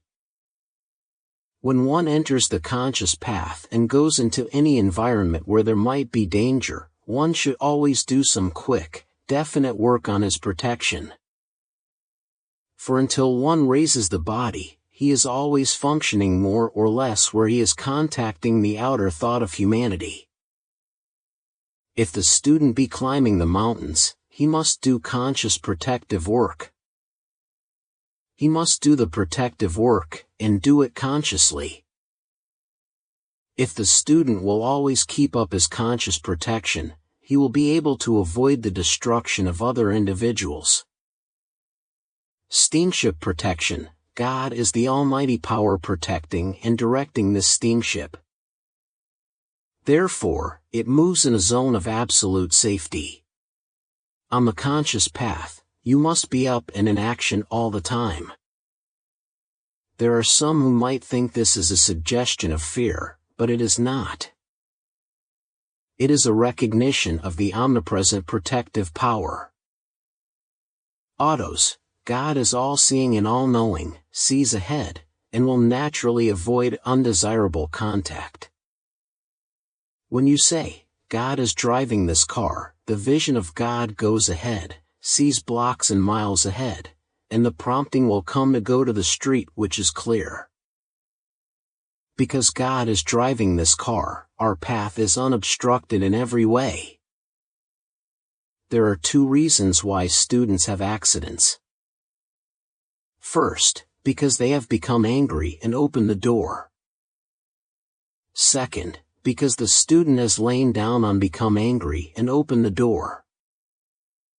Second, because the student has lain down on the job. Whenever we do a thing with a positive, dynamic attitude, it gives confidence to the outer, and it cannot fail. To project an electronic belt around another, say, I am the protective electronic belt around. When you say, I am the protective ring or belt, it means that the electronic belt is instantly formed, invincible. Realize that when you say I am, whatever is commanded is all-powerfully, instantly done. You cannot use the I am presence without having instantaneous activity. Often say, I am the omnipresent, all-powerful, protecting intelligence governing this mind and body. It is instantly omnipresent there in action when you say I am. The I am which is everywhere present is at that point doing the work that moment. This is the way you set into action by the most direct means the all-powerful action of the I am, which is all in all. Constantly remind the outer consciousness that when you say I am, you have set into action all the attributes of the Godhead. You are now at a point when you should have instantaneous activity. When you say, I am in any condition, it means that instant action is taking place there by the greatest power in the universe. The moment you become conscious that I am is the full activity of God, containing all the attributes of the Godhead, you do that moment have the full use of this mighty power. Use often, I am the presence producing this master home. Get the consciousness of the mighty presence you are calling forth when you are using the I am. I have always loved to specify what I wanted to do. If I want health in my body, I say, I am the presence charging this body with pure, electronic energy. When you say, I am the ascension of this physical body right now, then you have accepted and entered into that action right now. When you are striving for the light and unlimited action, you are striving for the greatest thing in the world. Fill your world with the presence which I am, and when you do this, feel you are doing it consciously. If one will take the consciousness, I am the perfect activity of every organ and cell of my body, then it must manifest. You have but to be conscious of this, and it must be. Use often, I am perfect health now manifest in every organ of my body. Put your confidence in your I am instead of something. Suppose you want great intelligent activity, say, I am the perfect intelligent activity in this body. You cannot do this looking to something outside. To clear the mind, eyes, and ears. I am the perfect intelligence active in this brain. I am the perfect sight looking through these eyes. I am the perfect hearing through these ears. Go at these treatments with determination, and they cannot fail. You have the reins, now use them. Avoid all use of words that seem to be a reminder of limited conditions. When you are conscious of I am, you don't care what anyone in this world does. You must not be concerned about anything but your world. For squaring the circle, use the I am activity. Pay no attention to what anyone says. Just say specifically what you want to produce. Say again and again, I am the only presence acting in this. Say, I am the only presence acting in my world. For finding things. I am the intelligence and all-seeing I which finds this. You will be amazed at the feeling that grows within when you do not have to look to anything but the I am. Wipe out of your mind everything but the conscious operation of the I am, for it is the most potent power possible. Get the sense of ease about producing these seeming miracles. Suppose you want to illumine a room. Say, I am the illumination of this room. Then you act upon the electrons in the room. The illumining of the atmosphere of a room is as easy as raising your hand. Your ability to illumine a room is just as easy as physically illumining it through the electric lamp. You can just as easily plug into the universal current of electricity as through the wires.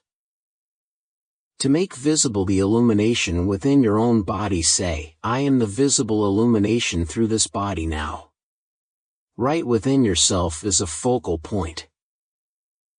The I am in you created everything in the universe. When you enter into the confidence of the I am, it will soon do away with all obstruction. Use often, I am the consuming power and presence of every bit of fear, doubt, and questioning in my outer activity concerning this invincible activity of the I am. Keep this up, and you will always know instantly what to do. You can take this and use it, and thus remove every obstruction to the I am activity. When you operate consciously, you know positively it is done. The consciousness of an individual clothes the form with that individual's own concepts of it. When these are drawn about an individual who has generated a certain energy, they impose upon him nothing but the things in his own world. Whenever you feel a sudden joy impulse, grasp it, use it, and decree.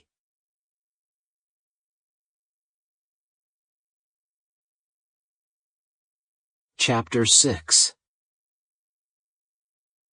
Keep reminding the outer activity, the outer consciousness, that when I say I am using the infinite God power. When I say I am, I have set this power into motion to successfully accomplish whatever the idea is which has been held in consciousness, or whatever idea the attention has been held upon. Sincere students should not forget this for a single hour, until the truth becomes so fixed in the outer activity that it automatically acts. Therefore, you will see how perfectly ridiculous it is to say, I am sick, I am financially embarrassed, or that there seems to be a lack of anything. I tell you that you cannot possibly be affected if you will hold fast to this idea, then use it. When you seem to have a cold, you do not need to be told to use a handkerchief. Then why do you need to be reminded that the outer activity has but one power by which to move itself about, and that is the I am presence, God in you? The unfortunate thing about sincere students is that they will not meditate often enough upon this truth for its marvelous presence to come into activity. Know that I am the majestic, victorious presence, filling all official places, and know it with certainty in your minds. If any of the students will sincerely take hold and use this, such an one will be blessed for so doing. Guard yourself in the outer contact constantly, that you do not unknowingly accept the appearance of things or the fear of so-called financiers. God governs your world, your home, your business, and that is all with which you are concerned. Do not ever fear that you are running amok with your imagination when you sense and feel the nearness of the full manifestation of the mighty, individualized presence. Rejoice. Believe in the mighty presence that holds in its embrace everything in this world that you can desire or use. You are not dependent on the outer things. With the joyous entering into this mighty power and presence which contains all, do you not see how you would be provided for, if everything were cut loose? I want you to feel, joyously accept, and with all your being know that the power of precipitation is no myth. It is real. Those who enter into this feeling deep enough will have the precipitation of anything they want. Children have been chastised for seeing angelic beings and for manifesting an inner perception. It is the parent of that child who should be chastised, and well at that, for daring to interfere with the God-given freedom of that child. If grown-ups would live more in the conscious imaging and acceptance of these mighty and great presences, of whose very existence most of humanity doubts, they would feel their presence and uplifting sustaining intelligence. My beloved ones, if suddenly we find ourselves needing courage or strength, I am there surging forth, supplying this instantly. If I need harmony in my mind, I am there surging forth, supplying this instantly. If I need harmony in my mind or body, then I am there, supplying it instantly, and I do not need to wait. Do not give a thought to the world or individuals who do not understand these things. Go right on rejoicing in the visible, active presence, precipitated into your life and use, of whatever you wish. Our outer common sense, so-called, must tell us that unless we expect, accept, and rejoice in the presence of the thing we want, how in the name of God can we expect to have it? The poor, insignificant outer self struts itself about saying, I am too important to give attention to these childlike fairy stories. Well, let me say to you that one day the individuals who say this will be only too glad to listen to those fairy stories and fill their minds with those ideas, that they may come forth. In every instance in the outer contact of the world of business, whenever there is a negative condition that seems to touch your world in any way, instantly take your firm stand. I am the precipitation and visible presence of whatever I desire, and no man can interfere with it. This is a mighty truth. When I speak of precipitation in this manner, I do not only mean through the invisible, but through any channel, for all is a precipitation, it is only a little difference in activity. When I recognize who I am, then I have entered into the great silence, wherein is God's greatest activity. This recognition should bring great revelations to the individual, if he holds to it with joyous acceptance. In your outer experience, the use of any activity develops your strength to greater and greater efficiency, does it not? If one can apply this in the outer activity, do you not see how much more important it is to the inner activity? The more you put it into use, the greater the power you put into it. Know you can do it with the inner spiritual things far greater and quicker than in the outer things, for with spirit, the power acts instantly. There is no waiting when I am acts. The fact that you give credence to development of the muscular system by use should make you realize that the same effort given to the exercise and recognition of the inner power would naturally produce far greater results. For instance, man is supposed to perform certain physical exercises in order to develop his muscles. I have, in my students, many times, enabled them to produce powerful muscles in a symmetrical, beautiful body without having taken a single exercise to do it. It is the same with the exercise of your inner faculties in bringing forth the inner power. In all development, either of the inner or the outer, the first part of the exercise is mental. Here we must know that there is only one power and energy to use, and that is from the I am God presence in you. Therefore, the exercise of your inner faculties is necessarily mental, called mental, but I say to you, it is God in action.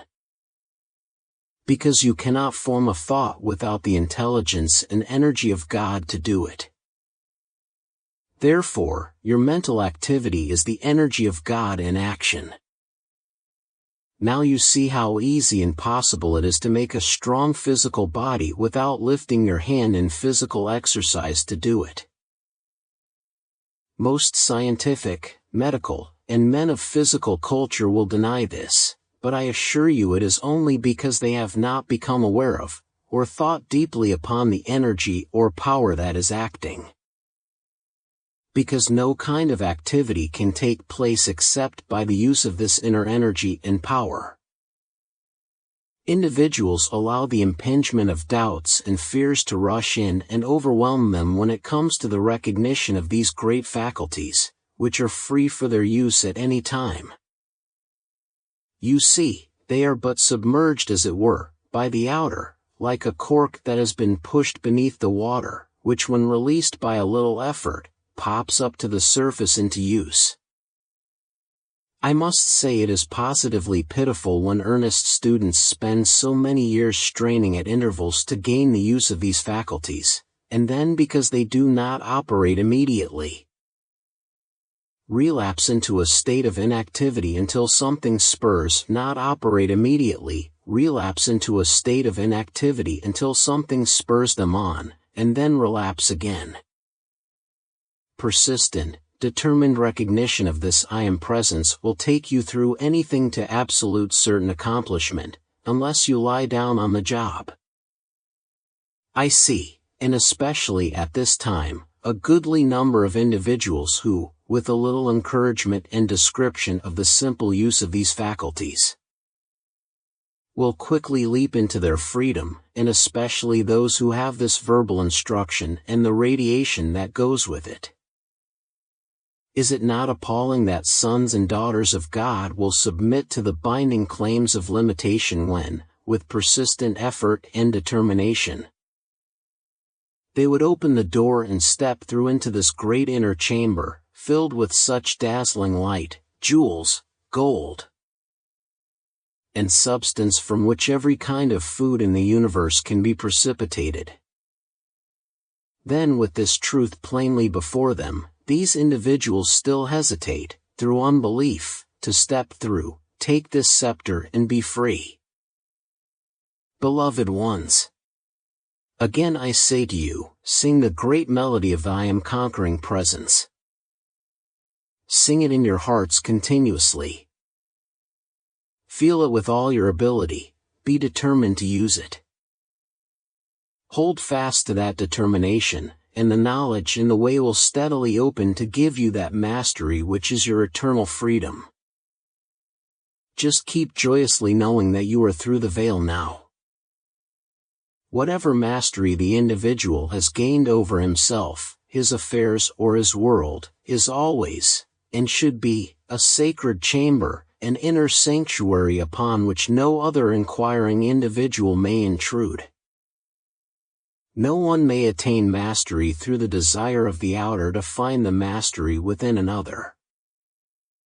To seek, find, and apply the law of one's own being is the student's sure road to mastery, and only when the individual has attained it himself may he really understand what true mastery is. There is only one mastery to be sought, and that is over one's own outer self. One might walk beside a master for years and not discover it until his own inner faculties revealed the fact. One might live in the same house with a master for years and not know it until some crisis arose to be handled, and thus the real power be revealed. For a master to discuss or disclose his own attainment of mastery would be to dissipate his own forces and may not be done at any time. If a student be fortunate enough to have a beautiful experience and then discuss it with others, there is usually so much doubt poured at him that he soon begins to doubt himself. It is really funny how convincing someone else's argument can if a student will listen to the argument of someone else. Why not be at least as fair to his own God self and listen to its power and good as expressed through the inner experience? The moment doubt begins to enter, more doubt rushes in. The same with the I am. If you put your attention upon it, it rushes forth more and more. Where the conscious attention is fixed, there the energy pours. Dear ones, do you not see, when you want something revealed, or to be inspired in some way, do you not see, I am that? The moment you say I am, you set in motion this power that has inherent within it all these faculties. It has all substance, and must take on whatsoever form the attention of the mind is fixed upon. The I am is the fathomless mind of God. In reaching for understanding, the average student is but contacting the recurring memory of that which has been, instead of going into the heart of God and bringing forth that which never has been. Individuals and students many times do not and will not realize that there have been many civilizations of vast attainments which are entirely unknown to the outer world today. Atlantis and Lemuria, or the land of Mu, as credited by a few today, are but fragments of the great civilizations that have been. To do unusual things, the students who wish to do this, take the determined stand, I am the heart of God, and I now bring forth ideas and accomplishments stand. I am the heart of God, and I now bring forth ideas and accomplishments which have never been brought forth before. Consider only, I am that which I wish to bring forth. The I am presence is the heart of God. You are immediately in the great silence the moment you say I am. If you recognize that you are the I am, then whatever you declare is manifest that moment. To believe is to have faith a thing is true. There is an interlocking of belief and faith. In the beginning a thing is belief, and if held to, it becomes faith. If you do not believe a thing is true, you cannot bring it into manifestation. If you do not believe, I am a thing, how can it act for you?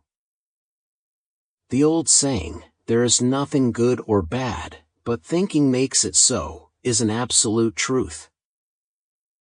When you know that God's energy comes forth into the individual absolutely pure and perfect, then you must realize that it is the individual who requalifies that energy and imposes his own impure quality upon it. This pure God energy is projected forth by the conscious effort of the individual, and he must impose some kind of a quality upon it, for that is his privilege as a creator. Everyone is constantly qualifying this energy, which is pouring forth continually.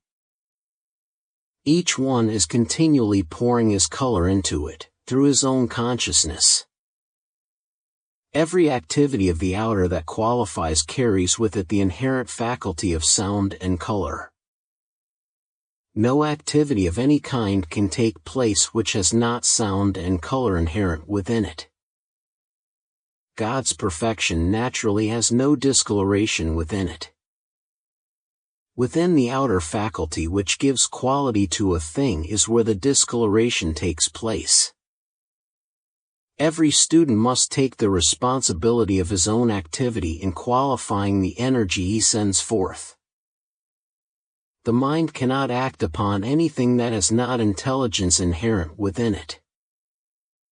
Do not allow yourself in the human sense to consider the element of time in anything you do, but enter into a thing joyously, and stick to it until it does manifest.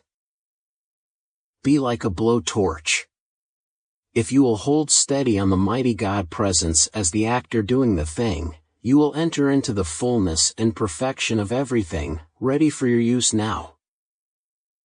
All permanent accomplishment must be by the self-conscious effort of the individual. What is sympathy? It is but agreement with imperfection. Whatever you do, be adamant before human sympathy. Watch that you do not allow yourself to be dragged down into quicksand when you can use wings to lift yourself above its destruction. Judge not, but keep joyously entering into the I am presence, and all things will manifest perfectly. For any imperfect condition, especially old age, use I am the perfection of that individual. No matter what is said in the outer world, you must be unaffected by it, for you are coming to this perfection, and you must bring it about consciously. If you do not watch, you can let in an expression in a moment that can follow you for years if you do not erase it. When you are consciously using the great law, know that the active power of God's thought knows its direction, goes and performs perfectly. Consciously charge the I am intelligence to use whatever is necessary. Say, I am intelligence, qualify this with whatever is required. For healing, I had one student who so qualified the electronic circle about him with the power of healing that he was called the healing shadow. Of course it was not the shadow that healed, but the moment people contacted his electronic circle, they were healed instantly. 1. Understanding God as love. Why did God individualize himself? 2. In order to have something to love. 3. Why were the rays divided? 4. In order to express love. Love is the active principle of God. When you are loving, you are unfolding. Love is the active principle of God. When you are loving, you are unfolding what you are loving in that robe of God, that radiant presence and activity. Never condemn. Try always to understand whenever there seems to be a wrong sex activity, and lift the consciousness of the individual by focusing the attention upon a high ideal of some kind. In order to control the thought so the sex activity can come under conscious control of the individual through the use of his own will. The proper, clean use of the sex is for the expansion and expression of love and the procreation of a form, that the incoming soul may have an harmonious and loving disposition and temperament. The thought and feeling of the parents are the influencing, molding activity. The nature of the life principle of the individual is to love.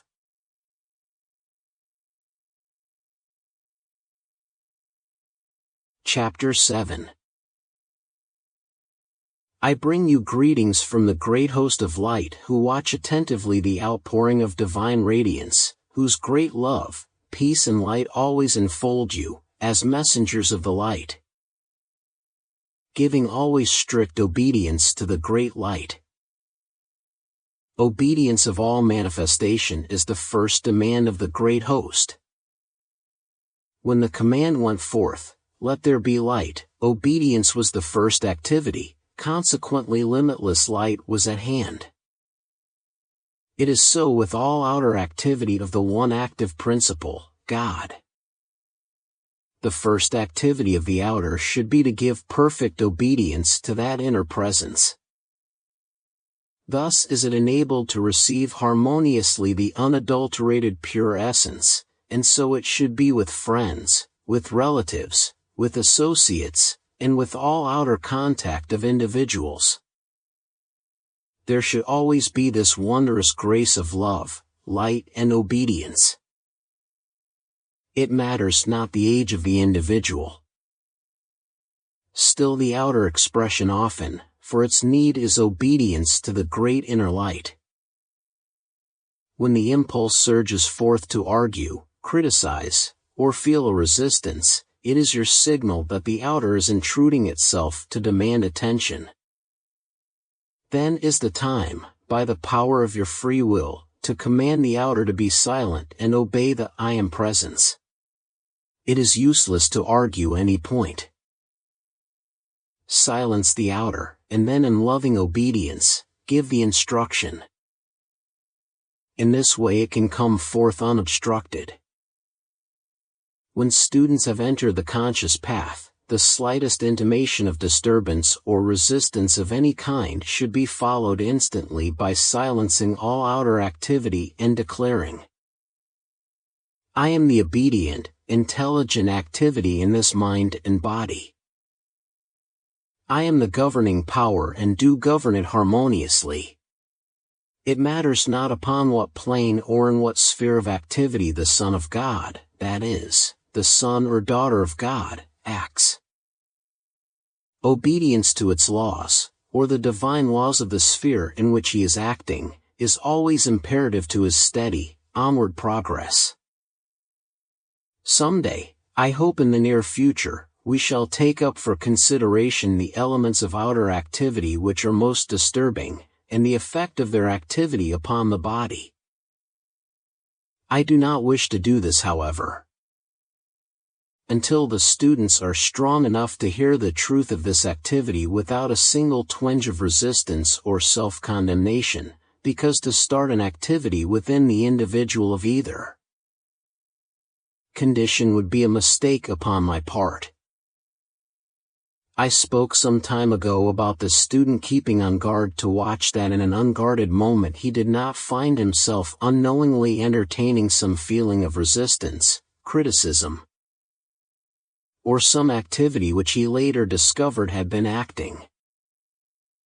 Every student should constantly use, many times a day, for it only requires a minute, and silently declare, I am the invincible guard, established, sustained and maintained over my mind, my body, my home, my world and my affairs. Keep conscious that this guard, being the I am presence, naturally has infinite intelligence. This will establish an intelligent guard and activity about you that intelligence. This will establish an intelligent guard and activity about you that does not have to be constantly repeated. Again we come to the point where every time we use the expression I or I am, we know that it is the full power of love, wisdom and intelligence acting.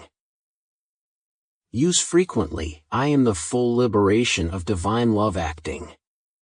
Now as a preparatory activity for the day, I would suggest that the students, with great joy and firmness, after having refreshed themselves in the morning, would silently declare, knowing that the power of the declaration is self-sustained, I am the governing love, wisdom and power with its attendant intelligent activity which is acting today in every single thing that I think or do.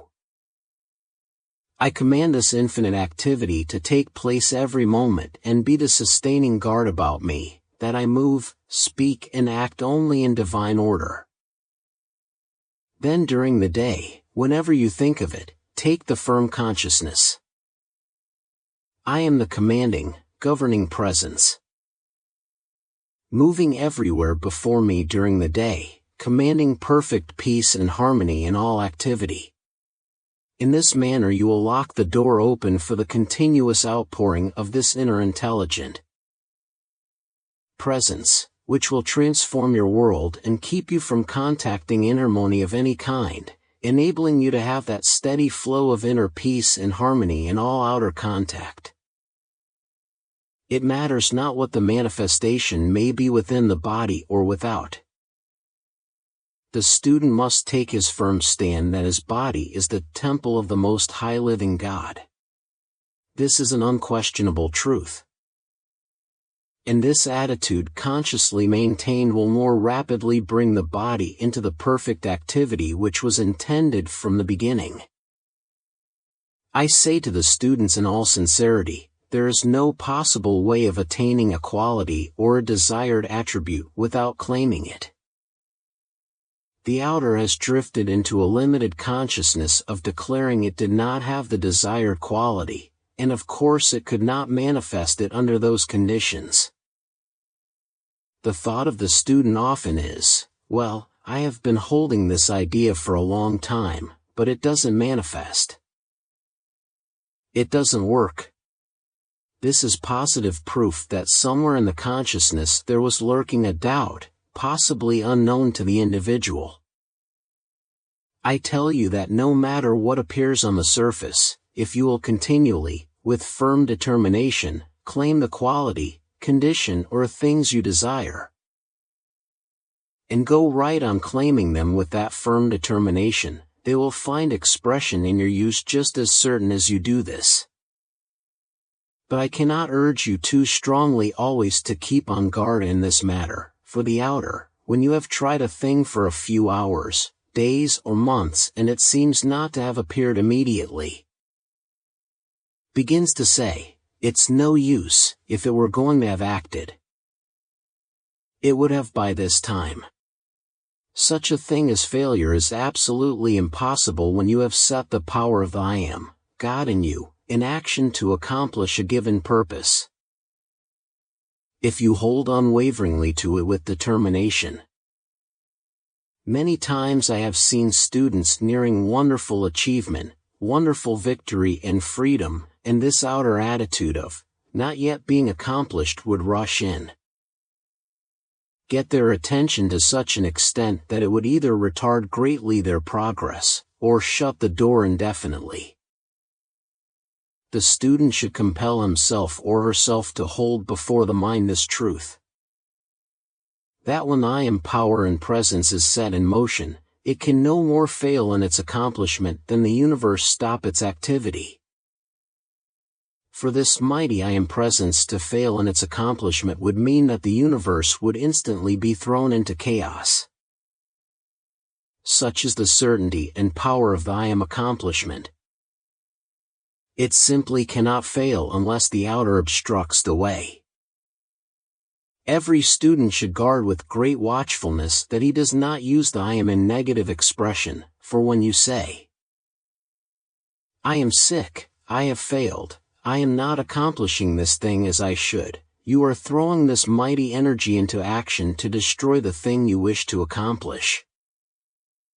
This always happens whenever you use the word I, for that is the release of the universal power. Knowing that the I Am is you, then when you say, my head aches, my stomach, knowing that the I Am is you, then when you say, my head aches, my stomach is out of order, my intestinal tract is disturbed, you are throwing the energy into those parts to act according to the thing you have decreed. For when you say my, it is the same energy acting, because there is only one person who can say I or my, and that is you, decreeing for your world. Any expression which can only be used for yourself is including the energy and activity of the I Am presence. The correct attitude to take if some organ seems to be rebellious is to instantly declare and hold fast to it, I am the only and perfect energy acting there. Therefore, every appearance of disturbance is instantly corrected. This is the important point to keep before the student. If, through habit, you have thought that certain remedial agencies gave assistance, then use these sparingly until you gain sufficient mastery to govern entirely by your I Am presence. I assure you that even though you think that this remedial agent has given you relief, it is still the same I Am presence that has given the remedial agency the power to give you relief. For instance, I have watched the medical world for many centuries, and when one individual of so-called authority says that a certain remedy is no longer of use, it is but a short time until it disappears entirely.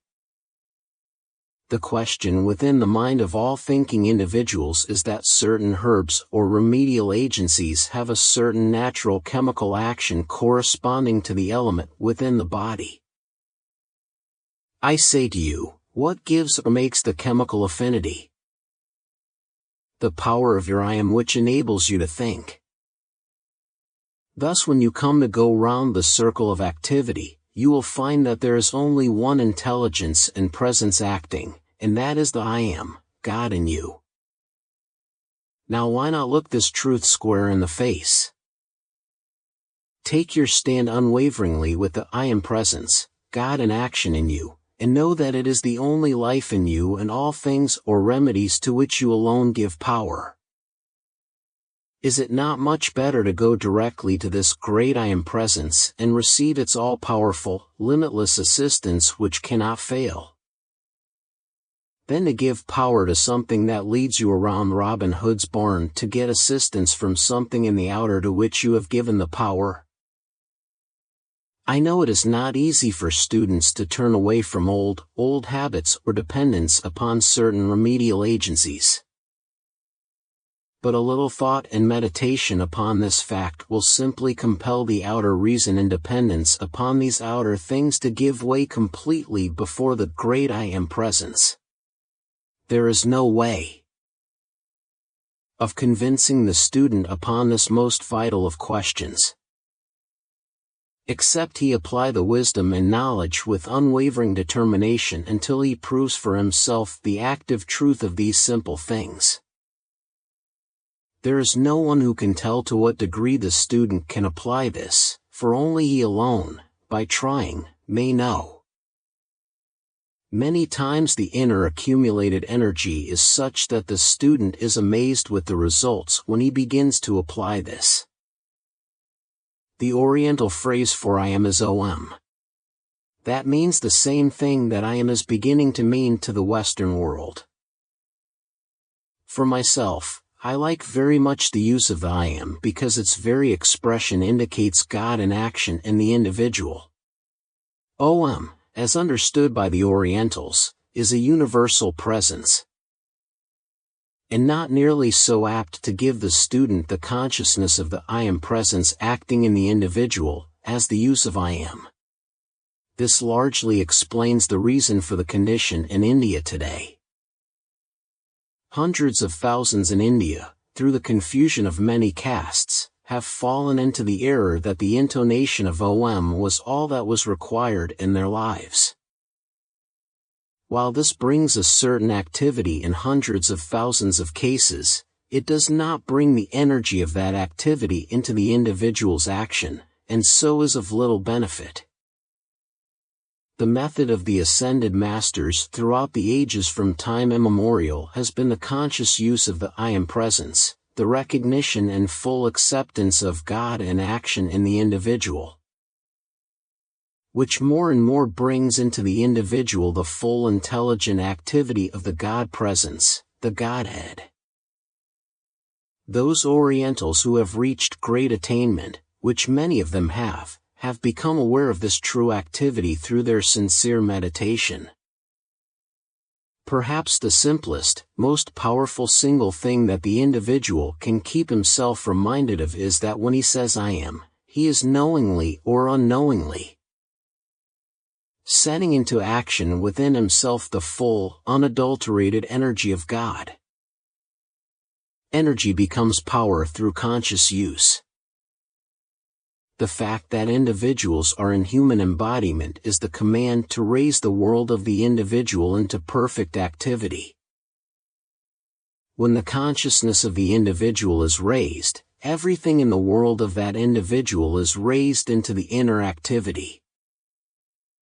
Om Mani Padme Hum really means God in action in the individual. Use the I am instead of Om at all times, because many of you have been embodied in an Indian embodiment. At one time you knew that use, and to prevent it calling forth a lesser use, use the I am now to take you to the full height. Whenever you say I am, You are setting the pure energy of God into motion, uncolored by human concepts. This is the only way of keeping the pure energy of God uncontaminated by human qualification. Enormous results can be had in a short time by the determined use of these affirmations. I am this pure inspiration. I am this pure light right here in action. Visualize this through the body now. I am this pure revelation of everything I want to know. Hold the reins of power forever within yourself. People are afraid of just embracing the great God power and letting it operate. What is there to fear in God? Its operation is pure and perfect, and if you do not reach out to embrace the great pure God power, how can you expect to use it and have perfection? You must claim it for your own. To say, I am the ascended being I wish to be now immediately enfolds the outer in that raising presence. I am my eternal liberation now from all human imperfection. Realize who I am is.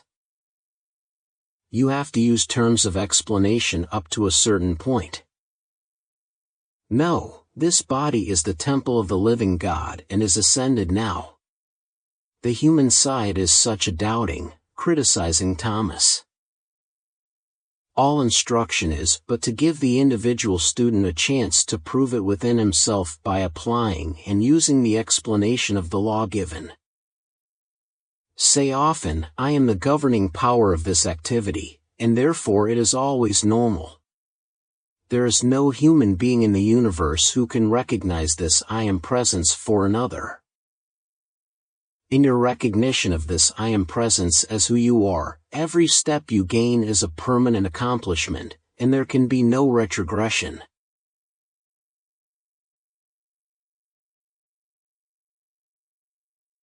Chapter 8. That which everyone seeks is happiness, sometimes called bliss, and yet many who have sought so earnestly have unknowingly continued to pass by the key to this happiness. The simple key to perfect happiness and its inherent sustaining power is self-control and self-correction. This is so easy to accomplish when one has learned he is the I am presence and intelligence controlling and commanding all things. Surrounding each individual is a thought world created by him or her. Within this thought world is the seed, the divine presence, the I am, which is the only acting presence there is in the universe, and which directs all energy. This energy can be intensified beyond any limit through the conscious activity of the individual. The divine presence within is likened unto the pit or seed of a peach, the thought world around it unto the pulp of the peach. The pulp represents not only the thought world created by the individual, but also the universal electronic substance, ever present, waiting to be acted upon by the conscious determination of the individual, to be precipitated into his visible use as the form of whatsoever he may desire. The sure pathway to the understanding and use of this conscious power comes through self-control. What do I mean by self-control? First, the recognition of the I am intelligence as the only acting presence. Second, that knowing this, we know there is no limit to the power of its use. Third, that individuals, having been given free will and choice, do create in the world about them whatsoever their thought, through their attention, is held firmly upon. The time has arrived when all must understand that thought and feeling are the only and mightiest creative power in life or in the universe. Thus the only way to the definite use of the full power of one's thought and feeling, which is God in action, is through self-control, self-correction, by which one may quickly reach the attainment. The understanding whereby he may direct and use this creative thought power without any limit whatsoever. When sufficient self-control is attained, it enables individuals to hold the thought steady upon a given desire, likened unto the flame of an acetylene torch held immovable. Thus thought and feeling held upon a given desire unwaveringly. With the consciousness that it is the I am presence in intelligence thinking, that it is God in action, then will they understand that they may bring into visibility, precipitate into visibility, whatsoever they desire. It has been proved in 1,000 ways that the effect of a thing cannot bring happiness. Only by the understanding of the cause operating may the individual become master of his world. Each individual, knowing that he is the creator of his own world and what he wishes to have manifest in it, will understand that he has at no time any right to create anything discordant in another's world. Thus is each individual left free to meet the effect of his own creative cause. I rejoice exceedingly to see the success with which each student under this radiation is coming into the mastery and control of the outer self.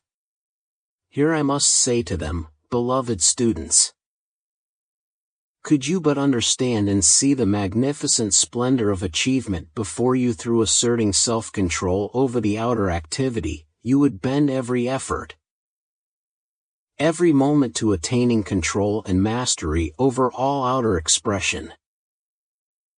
Thus will you be enabled to maintain the needed harmony through which the inner mighty power of the I Am Presence is liberated into your conscious and visible use. Let us disabuse the minds of these beloved students of the sense of time, distance, and space. The key which opens the entrance to all higher spheres above you lies in the simplicity and firmness of this self-control. All students should dwell earnestly upon the great truth that where your consciousness is, there you are, for I am everywhere. Long dwelling in consciousness that there was space, great distance, or that there is time, is all but the outer creation of man.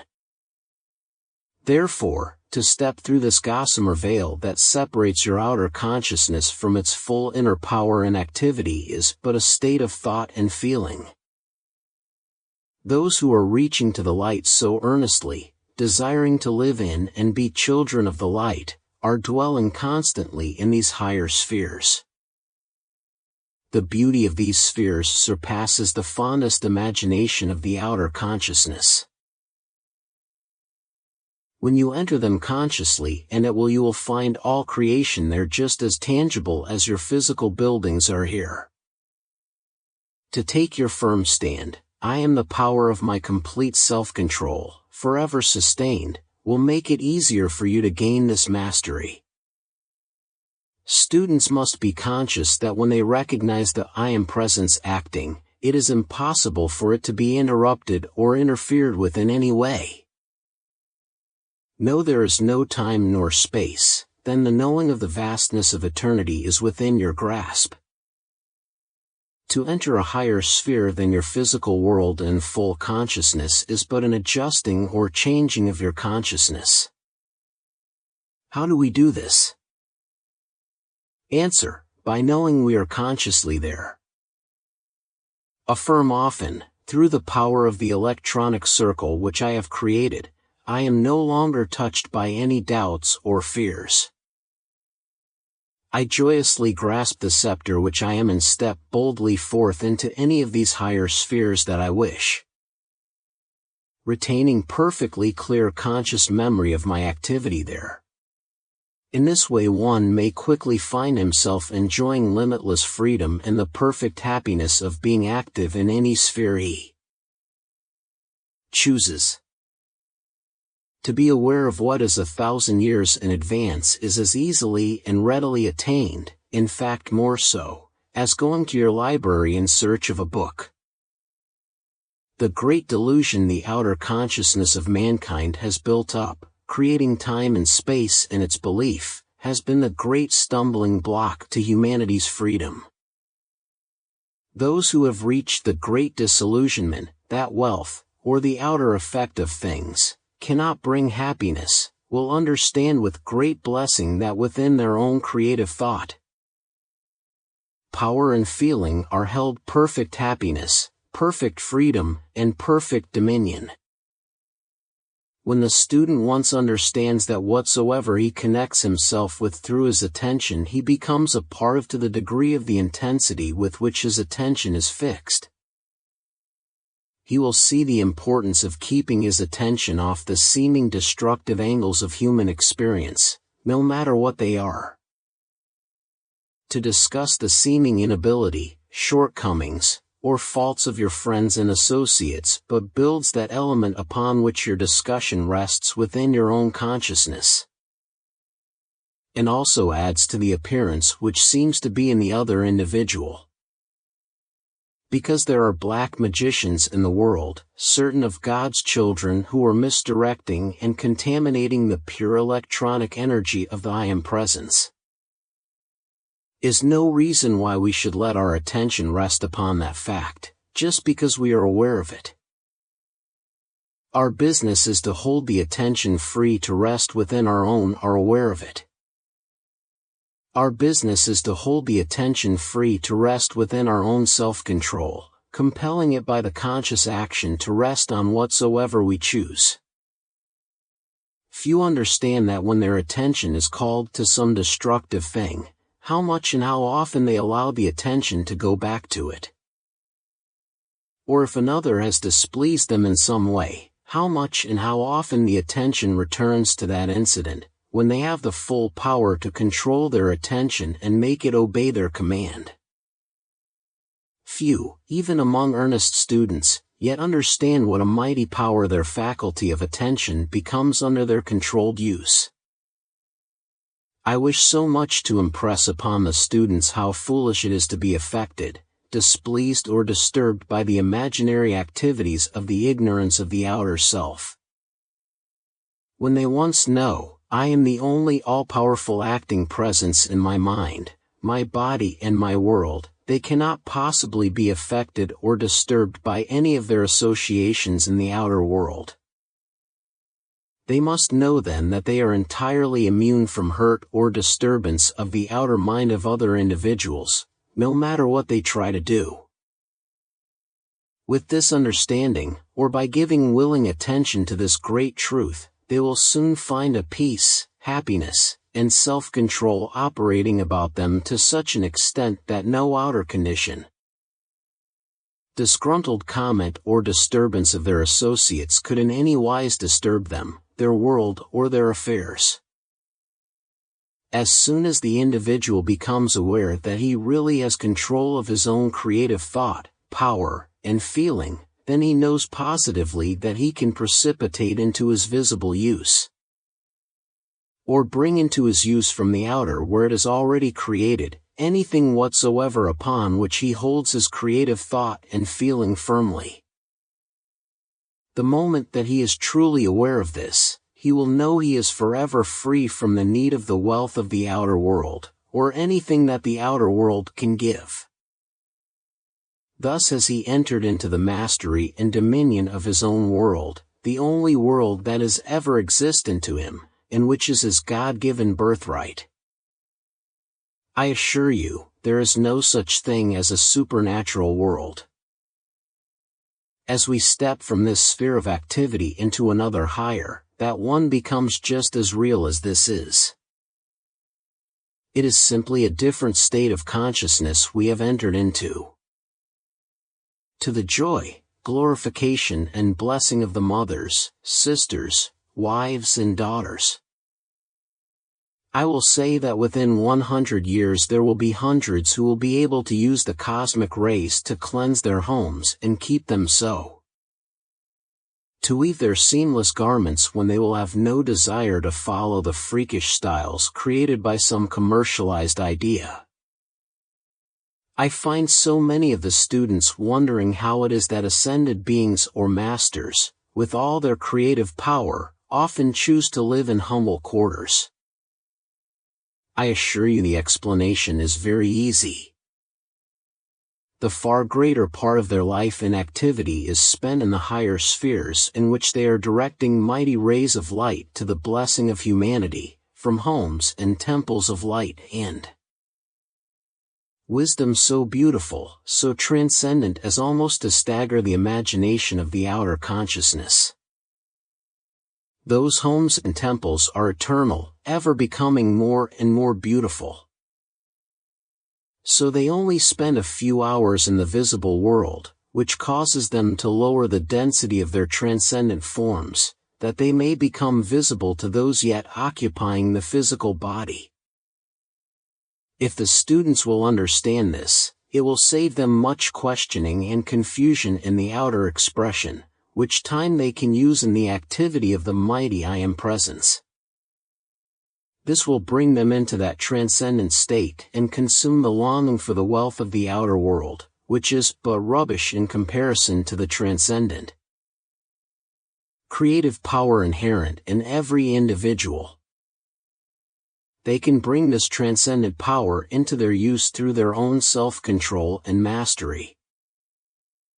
I say to you, beloved students, children of the one God, is it not worth your sincerest effort, when you know you cannot fail? Take your scepter of the mighty creative power and be forever free from all past, binding limitations which have beset mankind through the ages. I assure you that everyone who enters in to attain this scepter through the ages, I assure you that everyone who enters in to attain this scepter and mastery will be given every needed assistance, if each one will try with all his ability. The one having the understanding of his creative ability must know that he can create whatsoever he will, in whatever rate of vibration he desires to hold it, whether it be light or any other condensation he may choose to maintain it. You know you have the ability to change your thought from Chicago to New York in the same instant, and you know you can change your thought from a condition of light to one of very dense condensation, such as iron. Then one cannot help but see that this which he does every moment, consciously and at will, he can bring into a more powerful use, by consciously fixing the attention and holding it upon what he desires.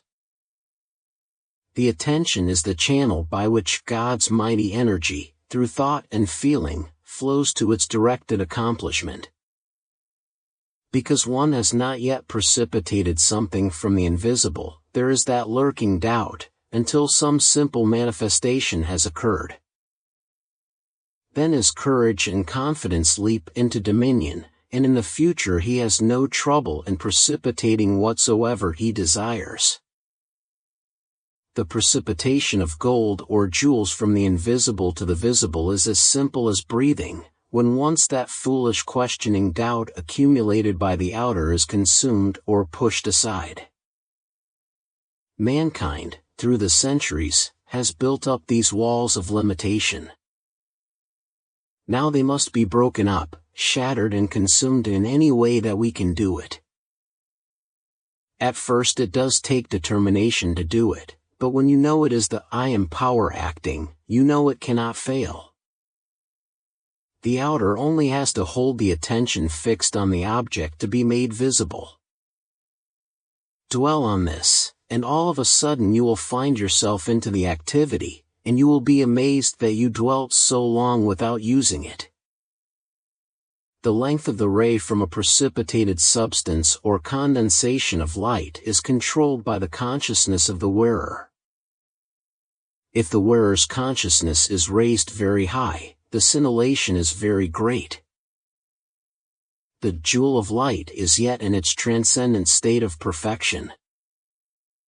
The jewel in a condensed substance such as a diamond, emerald, or ruby, naturally will take on the condition of its wearer.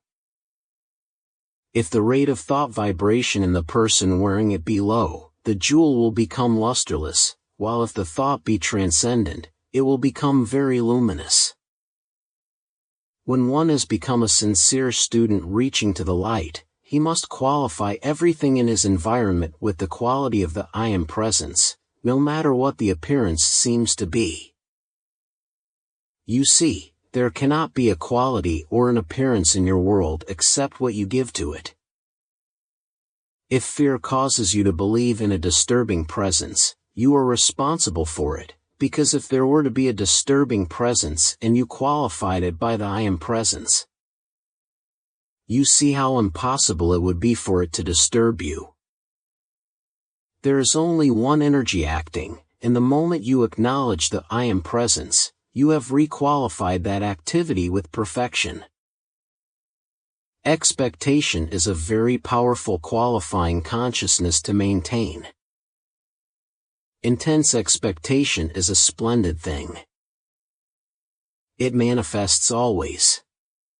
The individual, through the centuries, has created a veil through which he has shut out these transcendent spheres. If he has created it, which he has, then common sense and reason will tell one that he can uncreate it. A powerful radiation has gone forth to yourselves and students with a powerful conviction that will be sustained, until they have this work which is given today. To convey the simplicity, the ease and certainty with which the idea, through creative thought and feeling, can be brought into visibility, is a thing the students should dwell upon. This will dissolve that feeling of can I, and in its place put I can and I know. If the students will keep themselves harmonious. From time to time they will have flashes that will give them all needed confidence.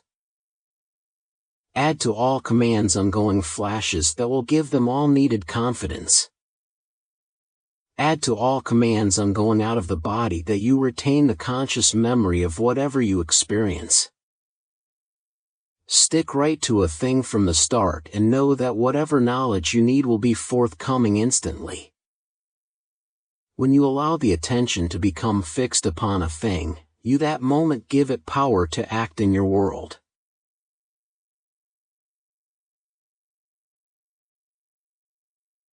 Chapter 9.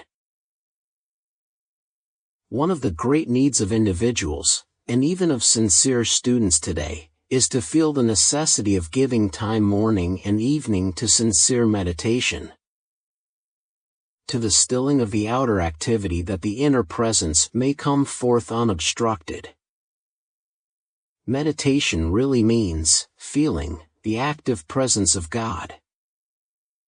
Therefore, when one attempts to enter meditation, he cannot drag all the disturbance that has beset him during the day along with him.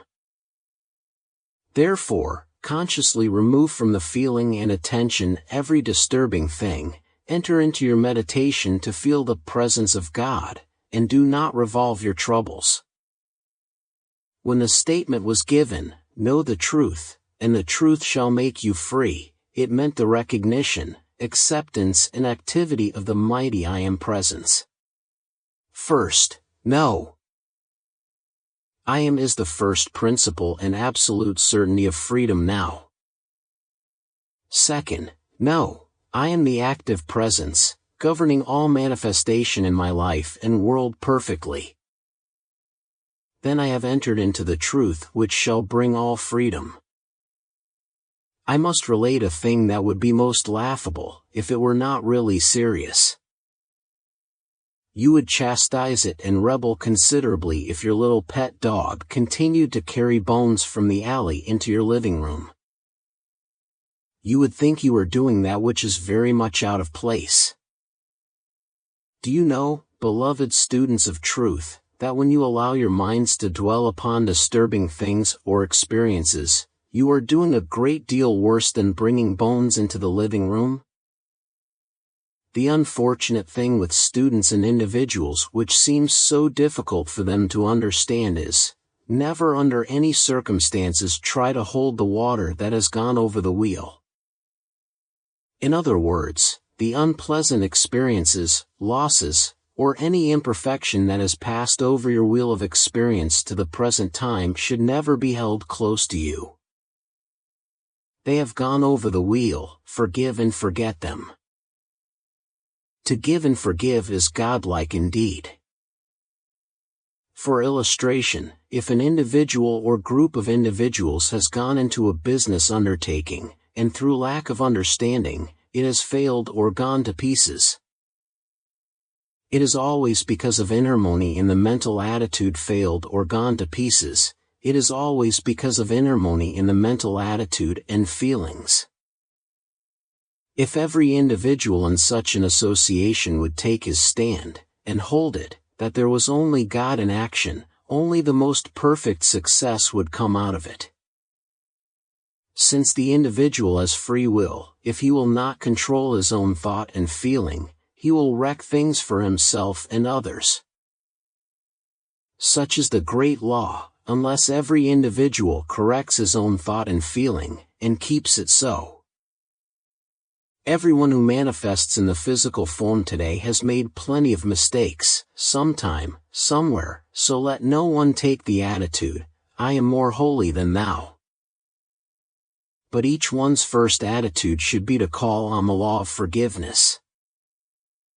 And if he be feeling or sending criticism, condemnation, or hate to another of God's children, a brother or sister, he can never have enlightenment or success until he calls on the law of forgiveness. Further than this, he must say to that person to whom he was feeling disturbed in any way, silently, I send to you the fullness of the divine love of my being to bless and prosper you. This attitude is the only release and freedom from the seeming failures of the outer activity. For individuals to continually revolve in their minds in discussion of business or project that has disintegrated will surely in the end destroy themselves, if they do not face about, and through calling on the law of forgiveness find complete conscious release from the entire situation. For an individual to hold an attitude of revenge for any seeming wrong, imaginary or otherwise, can only bring upon himself incapacity of mind and body. The old, yet wondrous statement brought down to us through the ages, unless you are willing to forgive, how can you be forgiven, is one of the mightiest laws for use in human experience. Oh, that individuals and many students could only see how they hold to themselves the things they do not want by allowing the mind to revolve upon the discordant things which have passed and cannot be. Help through the outer senses. The greatest thing that all mankind is seeking in reality is peace and freedom, which is always the doorway to happiness. There is only one possible way to receive this, which is to know God, the I Am Presence, and that this presence is the only acting intelligence in your life and world at all times. Then stand by this and live it. One of the most amazing things that it has been my experience to witness, since coming into the ascended state, is the distorted idea of freedom, financially and otherwise. There is but one sure, certain rock upon which to build your eternal financial freedom, and that is to know and feel with every fiber of your being. I am the wealth, the opulence, the substance, already perfected in my world. Of every constructive thing that I can possibly conceive of or desire. This is true financial freedom and will bring it as surely as it is maintained, and it will not get away, I assure you. On the other hand, man may use, knowingly or unknowingly, enough of this God I Am Presence or God energy to accumulate through the outer activity millions of dollars. But wherein is his certainty of keeping it? I assure you, it is impossible for any being in the physical world to keep wealth that is accumulated without his being aware that God is the power producing and sustaining it. You see before you constant illustrations of great wealth taking wings overnight, as it were. Thousands within the past 4 years have met this experience. Even after the seeming loss had occurred, had they been able to take their firm, conscious stand.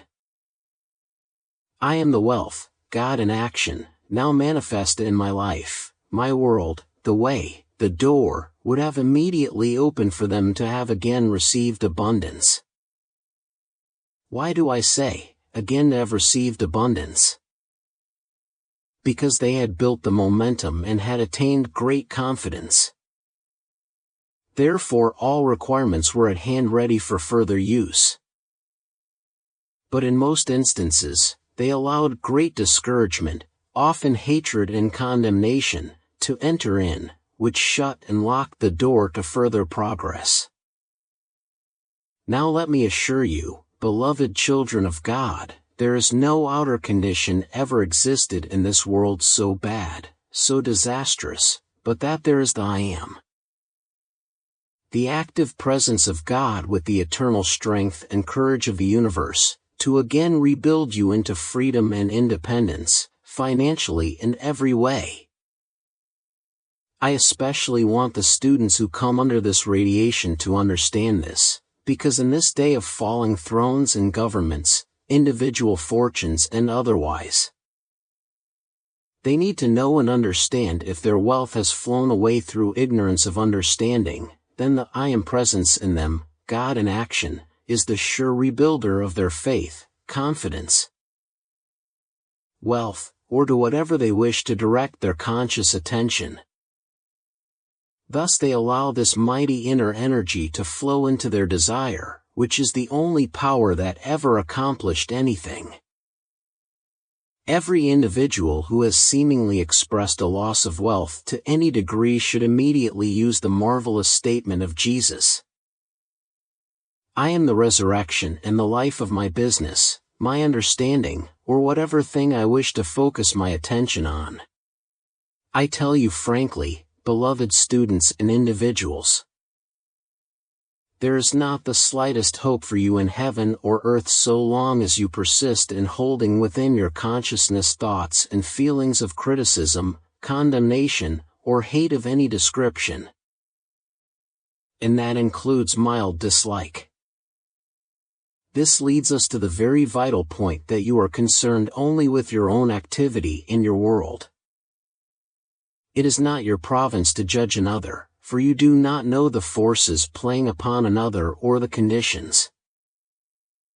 You know only the angle that you see of it, and I tell you that if an individual should be entirely innocent of any intent to wrong another, the individuals who send criticism, condemnation or hate to such an one are doing worse than committing physical murder. Why is this so? Because thought and feeling are the only creative power.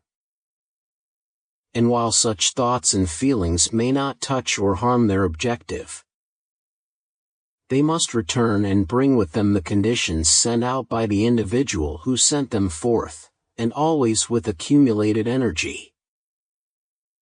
So after all, the one who holds vicious thoughts to another is in reality but destroying himself, his business and his affairs. There is no possible way of averting it, except for the individual to awaken and consciously reverse the currents. Let us go one step further. Throughout all ages, there have been business associations in which there were one or possibly two with the deliberate intent to do wrong, and through this association, a number of individuals absolutely innocent of any wrong intent have been imprisoned. I now tell you, as an unfailing law that cannot be changed, that the individual or individuals who cause innocent persons to be incarcerated, thus depriving them of their freedom of action as God intended, will bring that exact experience which they have desired for another into their own experience, even unto the third and fourth embodiment following. For myself, I would rather 1,000 times be deliberately shot down than to be the instrument of depriving any of God's children of their liberty.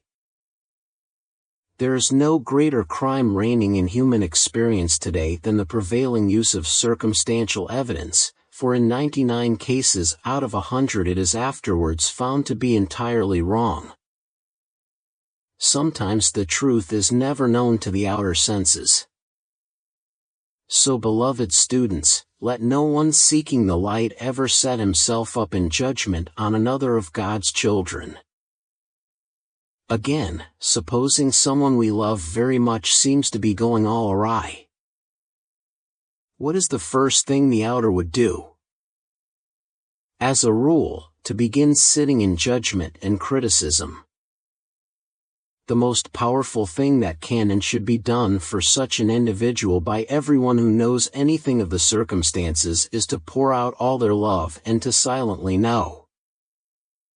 I am, God in action, is the only controlling intelligence and activity within this brother or sister.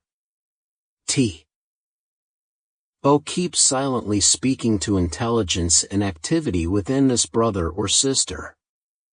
To keep silently speaking to that one's consciousness is the greatest help possible to be given. Many times to remonstrate verbally with an individual sets up a condition of antagonism, intensifying rather than erasing the activity which the silent work would be absolutely certain to accomplish. No one in the outer consciousness can possibly know what the I am God presence in the other individual wishes to do. These are vital truths that, if maintained, would bring very great peace into the lives of individuals. Many lives with their attendant business efforts are ruined because there is lurking within the consciousness of the individual judgment, condemnation, or a feeling of some degree of hatred toward another. The student or individual who wants to leap ahead in the progress of the light should never enter sleep until he has consciously sent love to every individual whom he feels has harmed him at any time. This thought of love will go straight as an arrow into the consciousness of the other individual, because it cannot be stopped, there generating its quality and power which will as surely come back to you as you send it out. There's perhaps no single element responsible for so many diseased conditions of body and mind as the feeling of hate sent out to another individual. There's no telling how this will react upon the mind and body of the sender. In one, it will produce one effect, in another, still a different effect. Let it be here understood that resentment is but another form of hate, only of a milder degree. A very wonderful thought to live in always is, I am the perfect creative thought and feeling everywhere present in the minds and hearts of individuals. It is a most marvelous thing. It not only brings rest and peace to yourself, but releases limitless gifts from the presence. Another is, I am the mighty law of divine justice and protection acting in the minds and hearts of individuals everywhere. You can apply and use this with enormous force and power in every way. Another is, I am divine love, filling the minds and hearts of individuals everywhere. As you think on this, you will understand what was done when this home was made a radiating center of the active presence of God. You will suddenly come into a realization of the gigantic application of this. Everything in the life experience of humanity can be governed by the I am presence. The use of the I am presence is the highest activity that can be given. When you say I am, you set God into action, but there is a lot more to it which you will come to realize, when you feel and know the enormity of the use of this expression. Realize the enormous power of the I am to act in things of this kind. I am the God power Almighty. There is no other power that can act. When you say and feel this, then you liberate and loose the full activity of God. Another statement, I am the conscious memory of these things. Also, I am the conscious memory, use and understanding in the use of these things. When you say, the presence that 7 a.m. clothes me in my eternal transcendent garment of light, it actually does take place that moment. The secret place of the Most High is this I Am presence. The sacred things that are revealed to you are not to be cast forth, for they are as pearls. Know always, I am the perfect poise of speech and action at all times. Then the guard is always up, for I am the protecting presence. God's energy is always waiting to be directed. Inherent within the expression of the I Am is the self-sustaining activity. Then you know there is no time. This brings you to the instantaneous action, and your precipitation will soon take place. Always preceding a manifestation, you will feel that absolute stillness.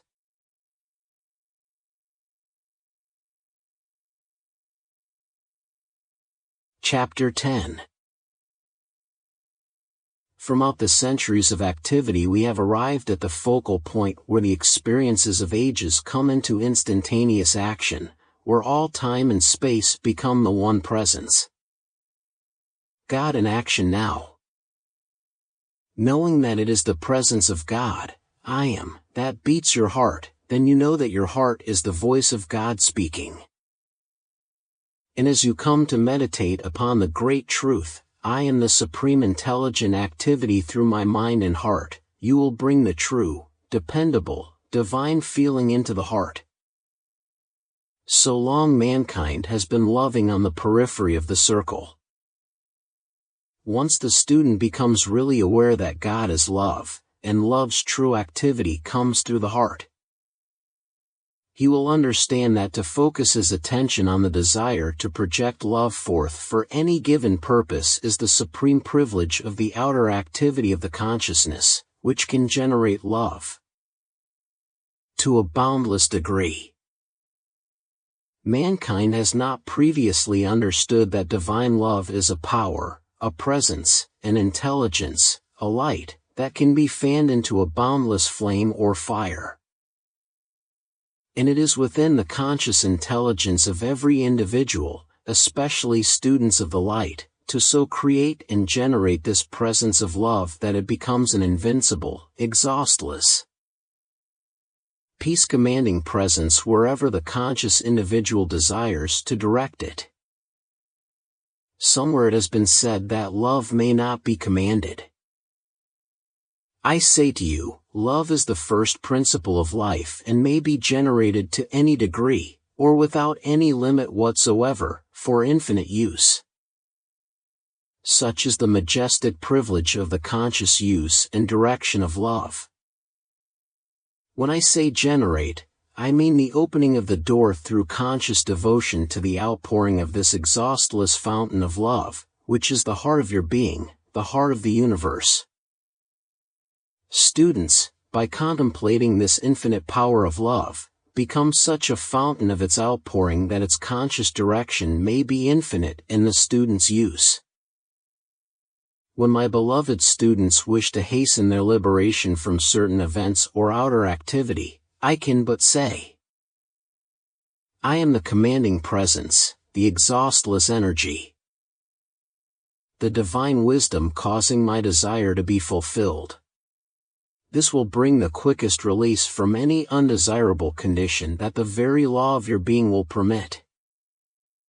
Knowing this, you may further know, the presence that I am, I now remain, untouched by disturbing outer conditions.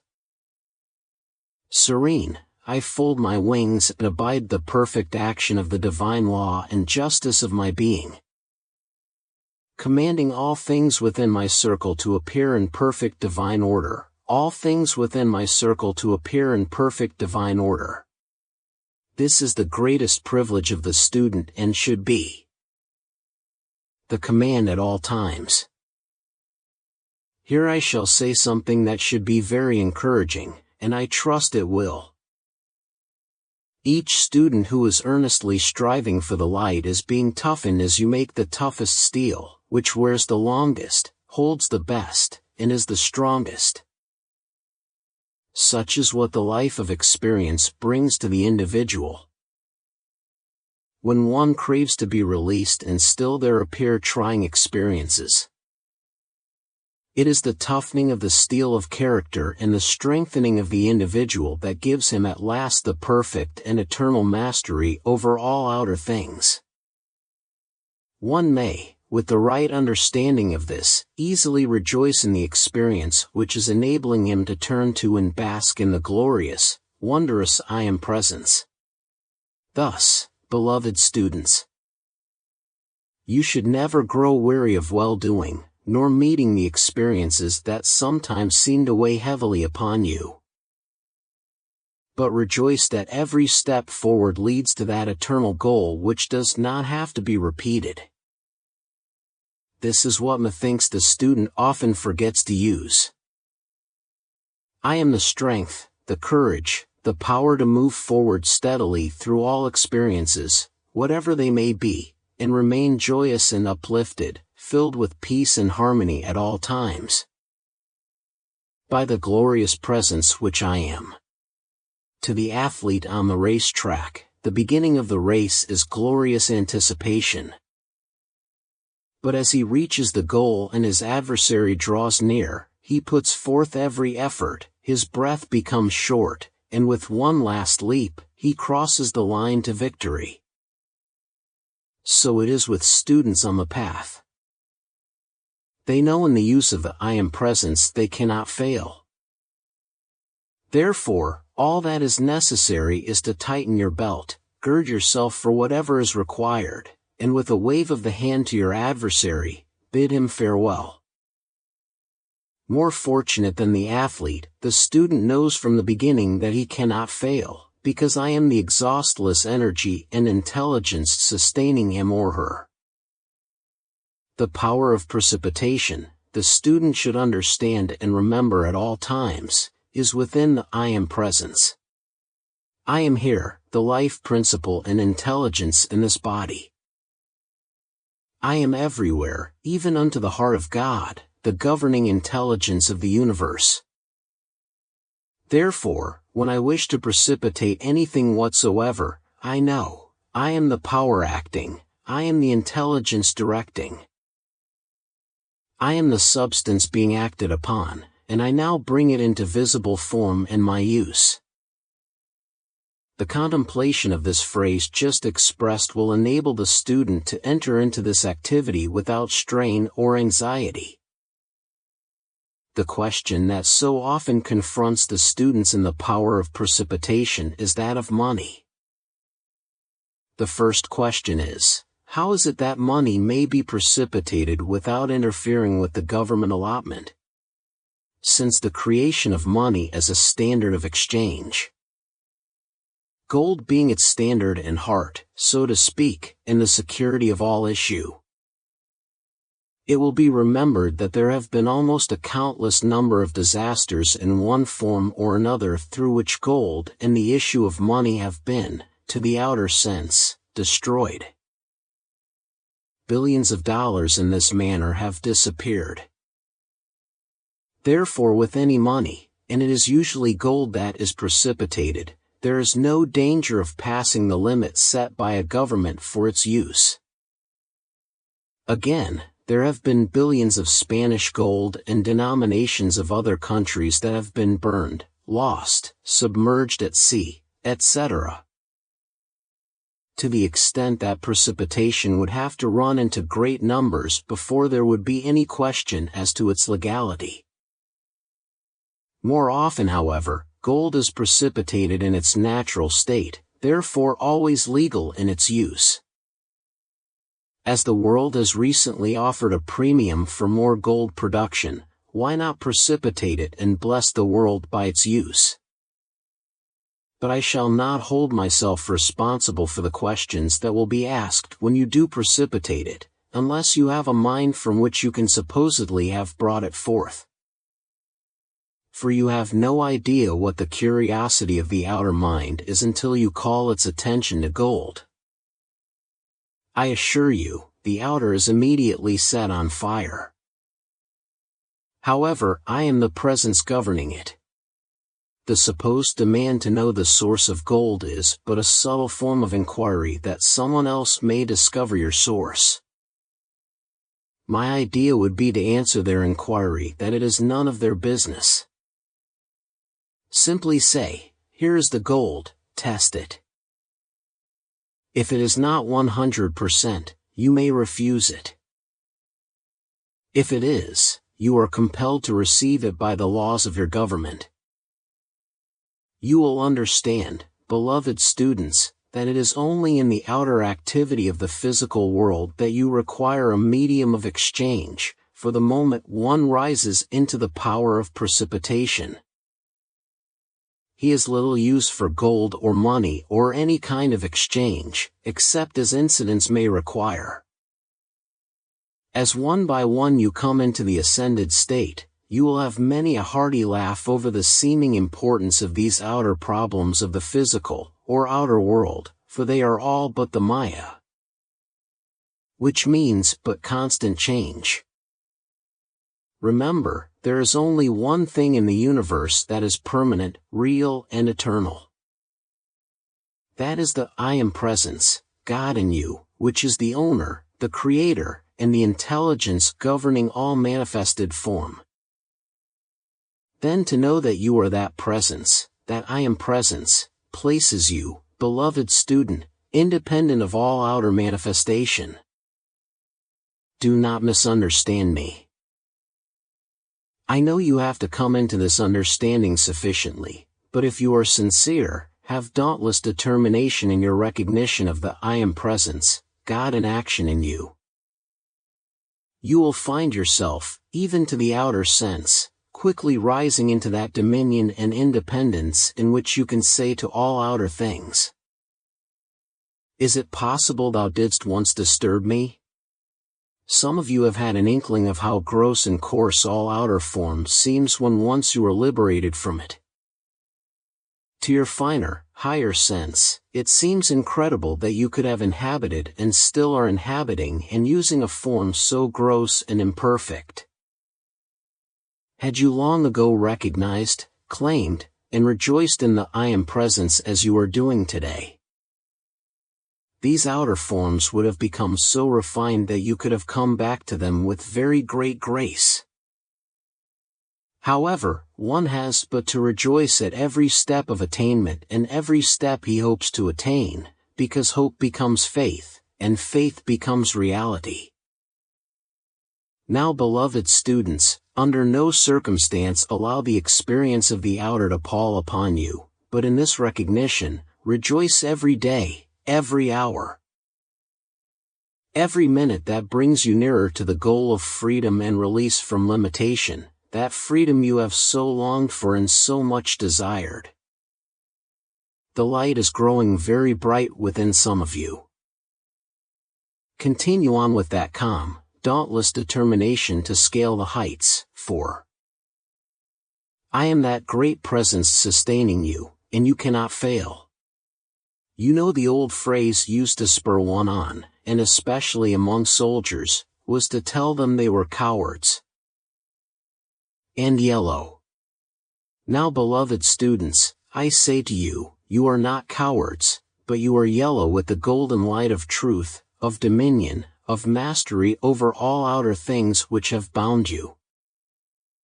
And with one mighty surge of the I Am Presence, you break every binding chain, shatter all sense of limitation, and stand forth in your freedom, the glorious, radiant, majestic being that you really are. I like very much to use the statement, I am here and I am there, and if you will contemplate it, you cannot help but overcome the sense of separation. The student is more or less uncertain, which always brings anxiety, and anxiety makes tension. As you come into the higher activity, you will become more and more relaxed. Always take the attitude of calm poise when anything should manifest. Always be happy and rejoice in the presence, but there is always the balance to be maintained, it is the middle way. Hold yourself within this center poise. One can rejoice as deeply in a calm poise as he can in over-exuberance. The calm poise conveys a certain something to others that they need, for every human being needs poise and the conscious realization of the necessity of calmness and poise. Because it never the conscious realization of the necessity of calmness and poise, because it never leaves one off guard. Poise has within it a certain power of self-control and guard which is very essential. You will be not only delighted but amazed at times at the marvelous things that will come with it. Use, I am the perfect poise which controls everything. When you use the I am presence, be sure to keep it as a permanent thing. Each one try this, and if you do not feel results at first, just go on, for you certainly will as you use it more and more. I am the presence charging this water with the life-giving essence which I absorb and which renews my body in perfect health and eternal youth. Affirm often. I am here and I am there, I am the conscious action everywhere. To discordant activities say, I am the presence preventing this. I am the positive, peaceful control of this whole situation. In the I am consciousness is the wisdom that knows what is required. Know always that I am the controlling, governing presence of this meeting or situation. There is nothing comes into physical form which is not first perfected on the invisible or higher planes. The students should not discuss this instruction, but just rejoice in living it themselves. If they will do this, they will receive so much more from it, because there will be no conflicting vibrations to disturb them.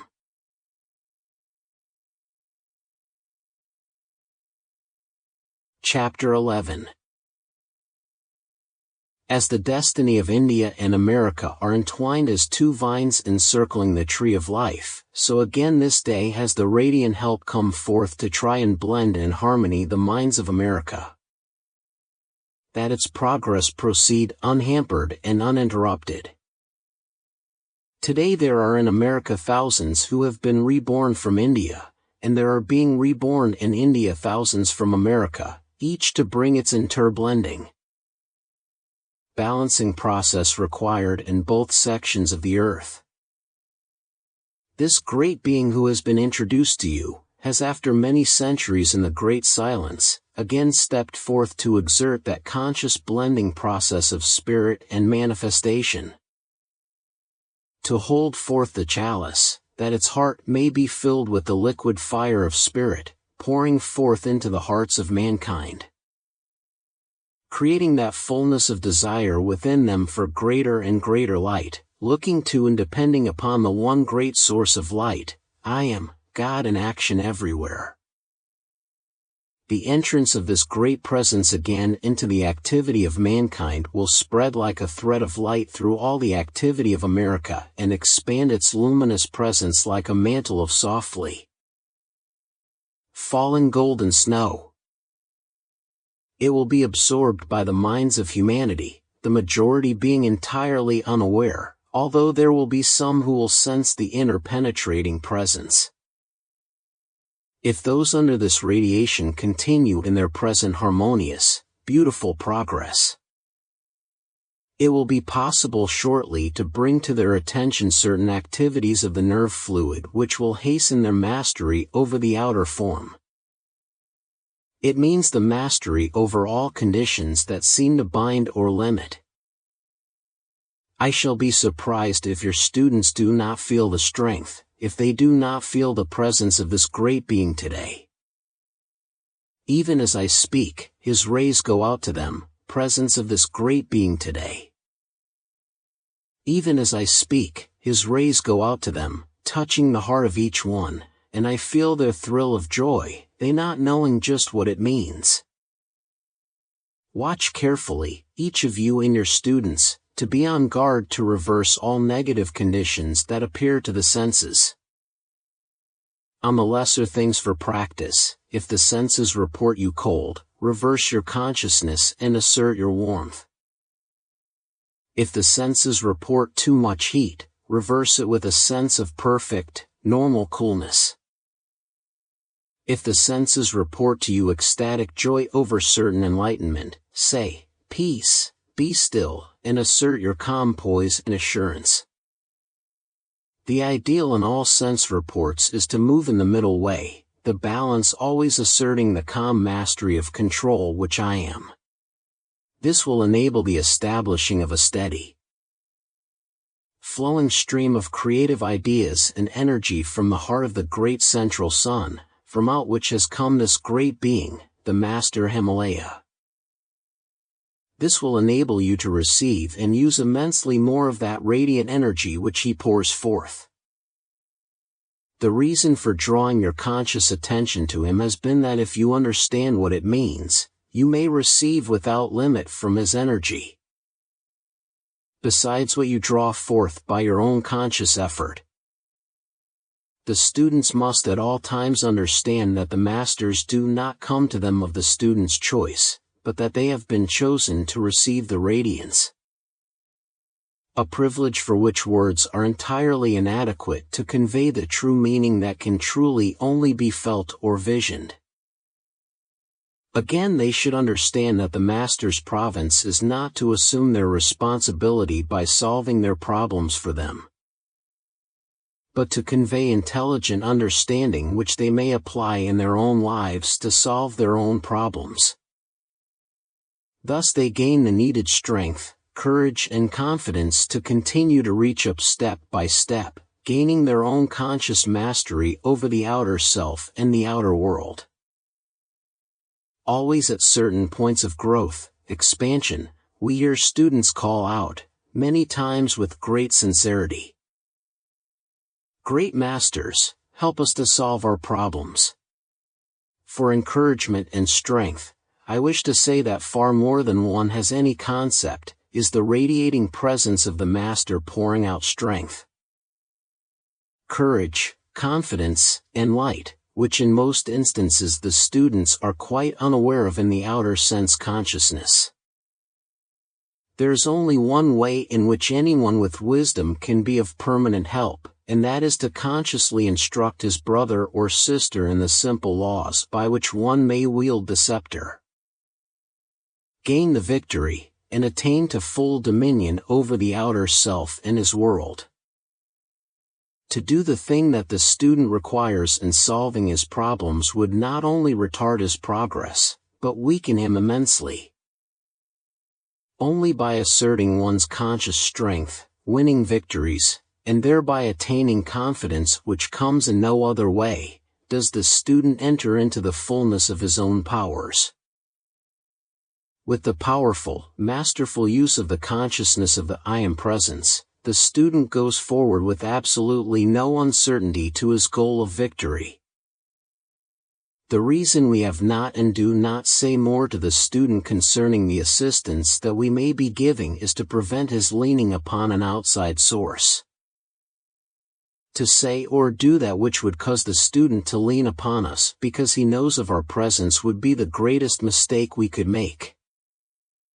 But the student need never fear, and he should know that every assistance possible is always given, according to the point of attainment he has reached. The I Am Presence, the host of ascended masters, the ascended Jesus Christ, are one and the same thing. Through the recognition and use of the I Am Presence, I tell you, you can positively bring forth any quality you wish into the outer conscious manifestation, if you will but do it. The need of everyone is to keep reminding the outer consciousness that when one says, "I am this" or "I am that," he is setting God in action, which is his life individualized, the life of the universe, the energy of the universe, the intelligence at the heart of the universe governing all. It is necessary, it is vital, to keep the outer reminded of this fact. With this consciousness, the joyous enthusiasm of the student should increase continuously. There should at no time be a pall in the joy of its use, because it is positively the road to full mastery. The student must become firmly aware that he or she is the conscious controlling power in his life, in his world, and that he can fill it with any quality that is needed or that he may choose. The students who have intermittent physical disturbance in the body should take the consciousness often. I am the perfectly controlled breath of my body, and should, in connection with this, feel themselves, as often as they can, breathing in that rhythmic breath. This will bring about a certain balance of breathing which is immensely helpful in the control of the thought. Sincere students should whenever possible avoid listening to things that are disturbing, for in doing this they often let in unknowingly elements they do not desire. Where they cannot with discretion avoid listening to things of this kind, they should use the following. I am the presence on guard here and consume instantly everything that seeks to disturb. Thus you will not only protect yourself, but help the other person as well. While the student should at no time fear anything, it certainly is necessary to keep up the conscious guard until he has attained sufficient mastery to control his thought, feeling, and receptivity. From the Golden City comes this limitless charge of energy for the blessing of the students of this radiation, as well as those of mankind who are looking to the light. Try to keep as much as possible in the joyous enthusiasm of the I Am presence. Give it all power, and do not hold any questioning in the mind. Throw everything to the winds, give everything to that glorious I Am presence, and receive its magic revelation. It is the mighty, miracle-working presence that can and does solve all things, not only problems, but questions whose answers need revealing. A remarkable statement that would be enormously helpful to the students would be to say, I am the miracle-working presence in everything I require to have done. For students to keep meditating and contemplating what it means to say I or I am brings results. Revelations and blessings that cannot be overestimated. I am sure your students will soon begin to show and feel the remarkable activity of this use. Today I feel the presence of the understanding and use of this much more powerfully than at any time hitherto. On the higher planes there is a constant meeting and exchange of help while the bodies are asleep, far beyond anything the outer self is conscious of. Knowing that I am the quality of whatever I wish to use, then you know you can produce in visible, tangible form whatever you have within the consciousness. The moment the questioning of the outer mind can be put under control and made to subside, the greatest revelations pour forth, almost tumbling over each other. Owing to the need, the Master Himalaya chose to come forth. He brings a special blending of America and India, and that is why it is possible for him to come here. As the inner presence comes into action, all outer activity subsides. It must necessarily, because it obeys the I Am presence. The golden snow is what the great presence spreads over America, to be absorbed by individuals and the very particles of the atmosphere itself. This will enable the students especially to be greatly assisted and blessed, because they have become the focus for this outpouring. It may be well for the students to understand that in national requirements, as in individuals, there are qualities needed for certain definite purposes at certain times. That is the reason for special great beings coming forth, these individuals having predominant the quality that the nation needs at a given moment. The students who can take this understanding with great sincerity will find a new element entering into their lives which will benefit them greatly. The activity of expectation is quite a vital one in receiving from the inner presence. It is a faculty that can be used with a great deal of benefit by the student who cultivates it. For instance, if we have planned something from which we expect cultivates it. For instance, if we have planned something from which we expect great joy, we feel all buoyed up with expectancy. We can acquire and use this same expectancy in elements we wish to acquire and use, for it is very helpful in enabling them to come forth. If one calls on the phone and you are to meet that one in the city, you expect to meet him.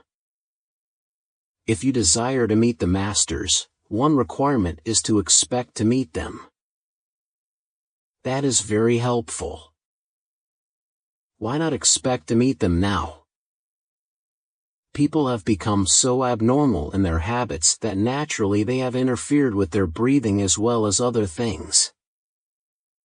To use the statement, "I am the balancing breath," will do a great deal more for them than the use of many breath exercises without the aid of an ascended master. The coming amazing activity will be done by the use of the I am presence, because with its use, anything can be accomplished. Take the consciousness often, "I am the balancing breath." This sets in motion the inner activity that maintains the outer perfection. In whatever you do, always take the I am consciousness, and then you immediately set it into motion. Take the attitude of calm certainty in your mind, and keep on keeping on.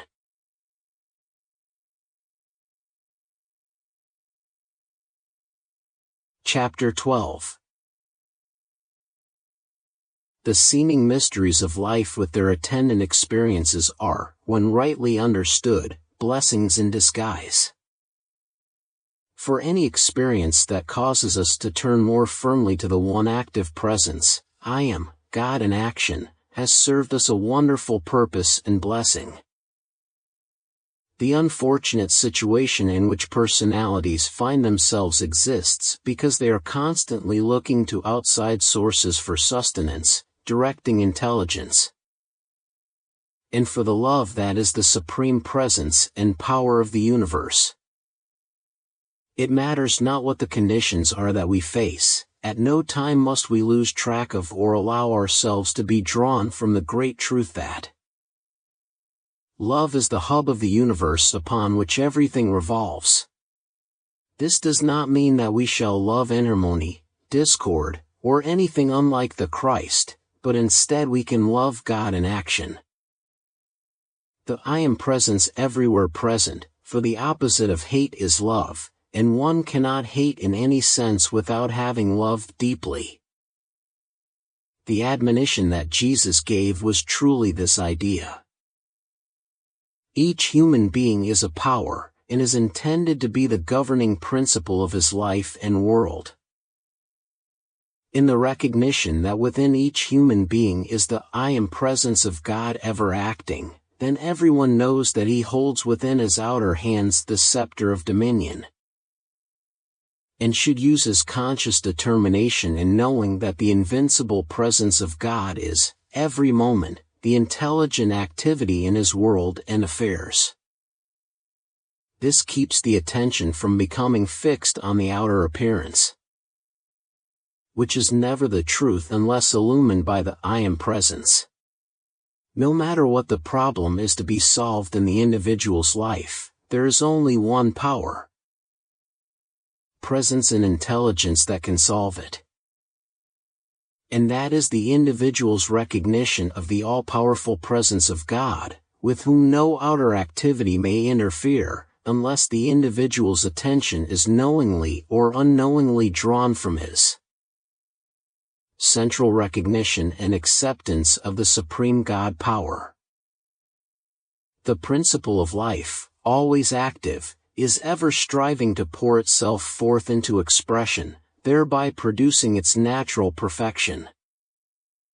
But human beings, having free will, consciously or unconsciously qualify it with all kinds of distortion. The individual who stands with his attention fixed firmly on the I am presence, on God and with God, becomes an invincible power with which no outer manifestation of mankind can interfere. In the recognition of I am here and I am there, friends wherever needful will be raised up to one's assistance, for I am the friends brought forward whenever and wherever it is necessary. The release from all outer dominion or interference can only come through this recognition of the I am presence. God in action in the individual's life and world. Many times this requires strong determination to hold unwaveringly in this presence when appearances seem to be dominating. However, such is never really the case. The old saying, "An individual is never lit until he gives up," is quite true, for as long as an individual looks with full determination to God and himself as the governing intelligence, there is no human activity that can long interfere. The mighty outpouring of light flowing about each individual, through the activity of the vision, and knowing of its presence, can be made as invincible as a wall of steel about one, in fact more so. Ever down through the centuries have the majority of mankind given their attention to the outer appearances, thereby inviting all kinds of discord and distress. But today there are thousands who are coming to understand the God presence within themselves as absolutely invincible, to the extent that they are steadily being raised above the injustice, discord and inharmony of the outer creation. Until mankind or individuals hold their attention on the I am presence, God within, long enough and with sufficient determination, they will find themselves surrounded by the undesirable. But through this I am presence, each one has the power to raise himself above the discord and disturbance of the outer creation. At first it does take determination to hold fast when the seeming storm clouds hang low and the outer appearance seems overwhelming. But with a dynamic conscious attitude and the attention fixed upon the presence of God within, it is like the lightning flashing forth from within the storm clouds, penetrating and dissolving the storm that seems so threatening. As one advances, he finds himself becoming more and more invincible to this outer creation of mankind which brings such great distress. The statement of Jesus, "Know the truth, and the truth shall make you free," was perhaps one of the simplest and greatest truths to ever be uttered. For the first fundamental of knowing this great truth to which he referred was to know that you have within you this invincible presence of God. If you know that and are certain of it within your own consciousness, I mean by that, standing with firm determination in the face of everything, then you know you do have that presence within. Your next step is to take your stand. I am the illumining, revealing presence, and no outer activity that I need to know can be withheld from me, because I am the wisdom, I am the perception. I am the revealing power bringing everything before me, that I may see and understand, and be able to act accordingly. It is so easy, when you once understand that. I am the only intelligence and presence acting, to see how you have the scepter within your own hands. And through this I am presence you can compel everything you need to know to be revealed to you. I assure you, this is not in any way interfering with the free will of any other individual. It is time that the children of God who are looking to the light awaken to this dominion. I assure you, it is no wrong nor mistake to claim and demand your own. In doing this you are not in any way interfering with any other individual. If at any time there are those who through their outer activity attempt to take from you that which belongs to you, then it is your right to command through the I am presence that the whole condition be adjusted and your own brought to you. In this we must be very careful that when we have set the divine law into motion and divine justice begins to take place that we do not become oversympathetic and thereby interrupt the action of the law. When human beings are governed entirely by the outer self, and when they have no consideration for the power of God which gives them life, they are easily led to commit any kind of injustice.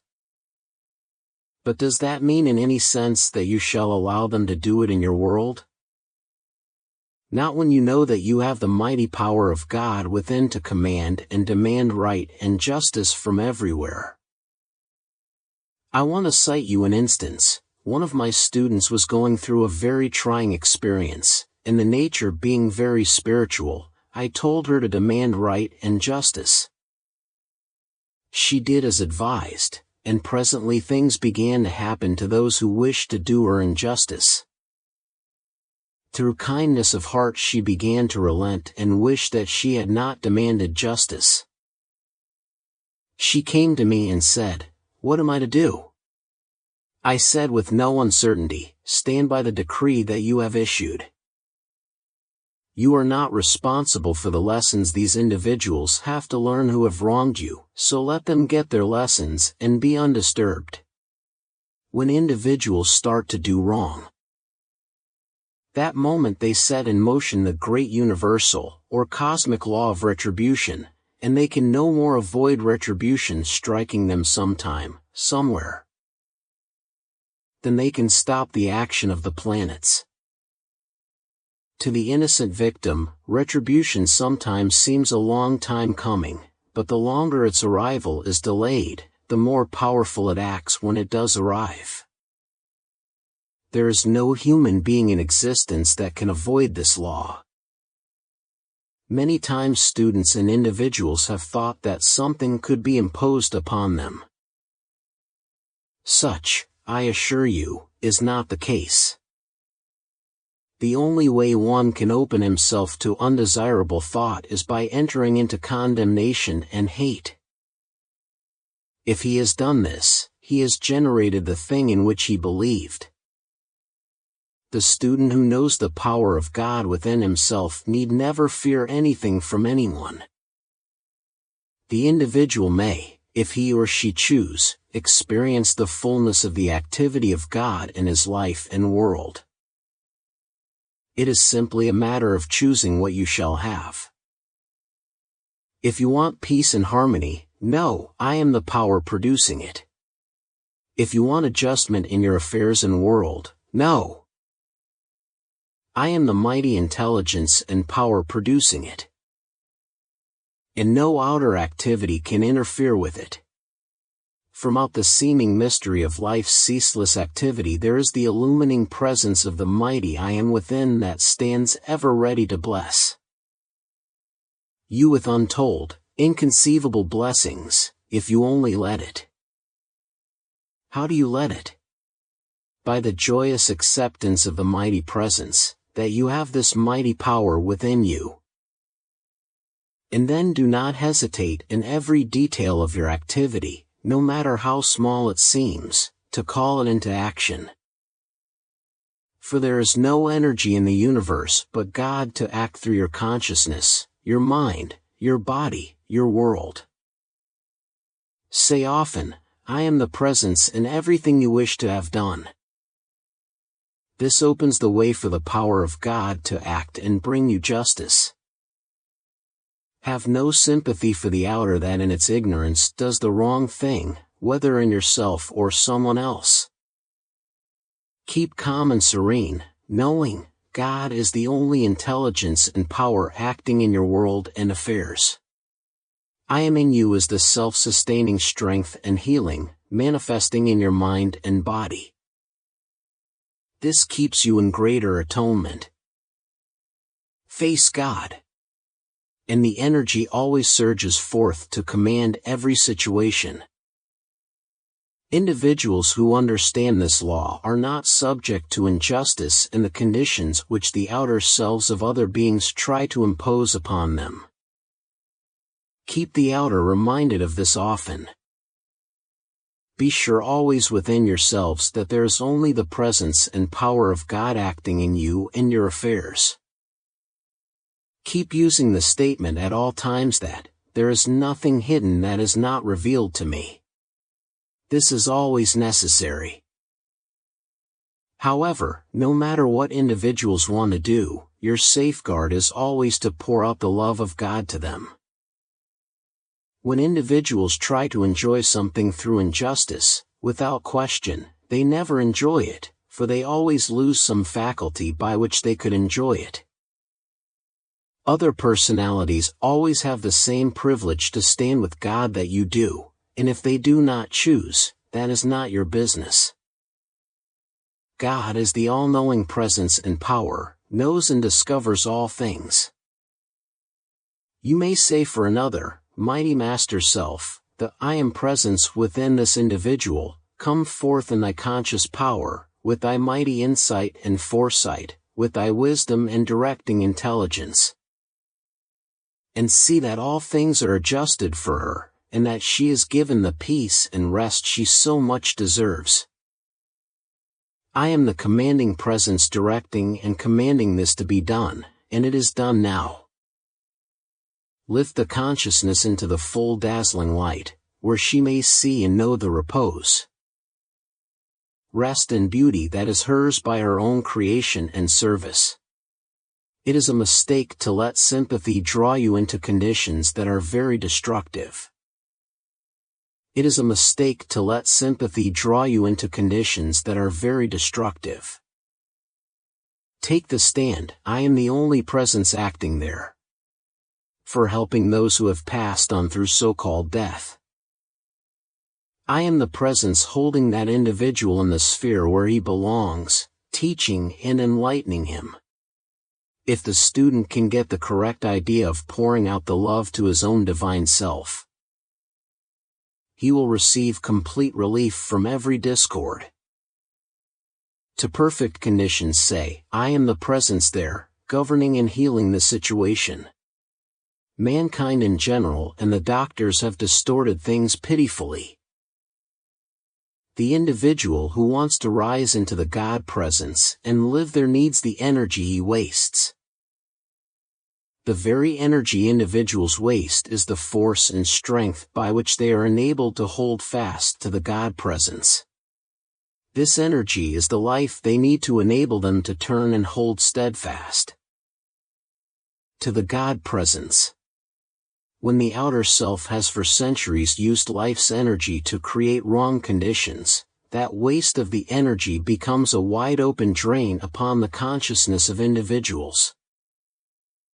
Doctors are responsible for much of this terrible condition, for they teach the gratification of the sex appetite, and that is the greatest avenue of waste with which human beings have to contend. This is what makes it impossible to hold fast to the God presence long enough to attain the mastery. It is 95% of the cause of old age and the loss of sight. Hearing and memory, as these faculties only cease to function when there is no longer a stream of this life energy flowing into the cellular structure of the brain. You cannot tell this to individuals until they have had such hard knocks that they are almost desperate with the misery of their own creation before they will listen to you. The will is absolutely nothing without this life energy. There is only one possible way to change anything which has been created and directed into a wrong channel. The attention is what holds it fast to the wrong use or expression of it. Instantly direct the thought to the higher self. Many people get the idea that they can control it by sheer force of will, through compulsion. This cannot be done, for you but dam it up, and it only breaks out somewhere else. The only permanent way to overcome it is to change the attention and rise out of use the statement, I am the governing presence of this energy and the only power that can raise it. I am the presence raising and transcending it, and that action is forever self-sustained. No. I am the presence doing this, and therefore it is done now, for God's activity is always instantaneous. In any wrong condition, the first thing to do is to call on the law of forgiveness.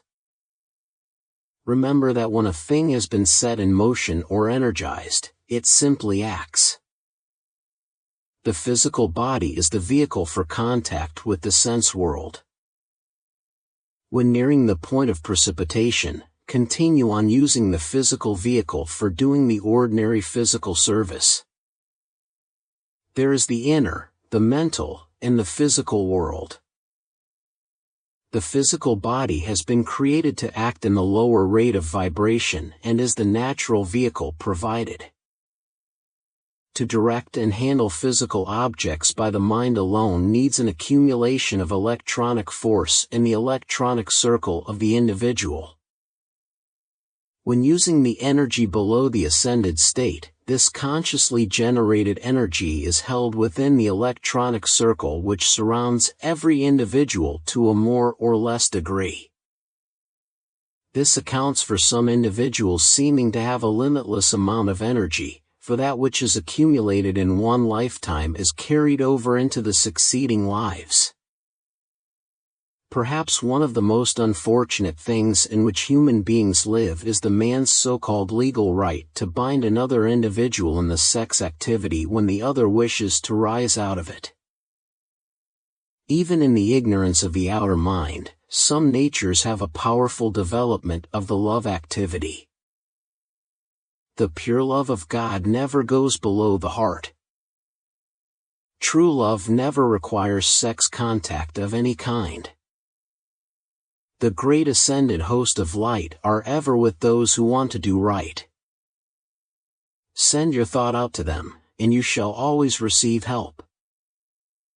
You have an invulnerable, invincible power when you know you have the recognition of the I Am presence. The law of forgiveness is the wide open door to reach the heart of God. It is the keynote and hub on which the universe turns.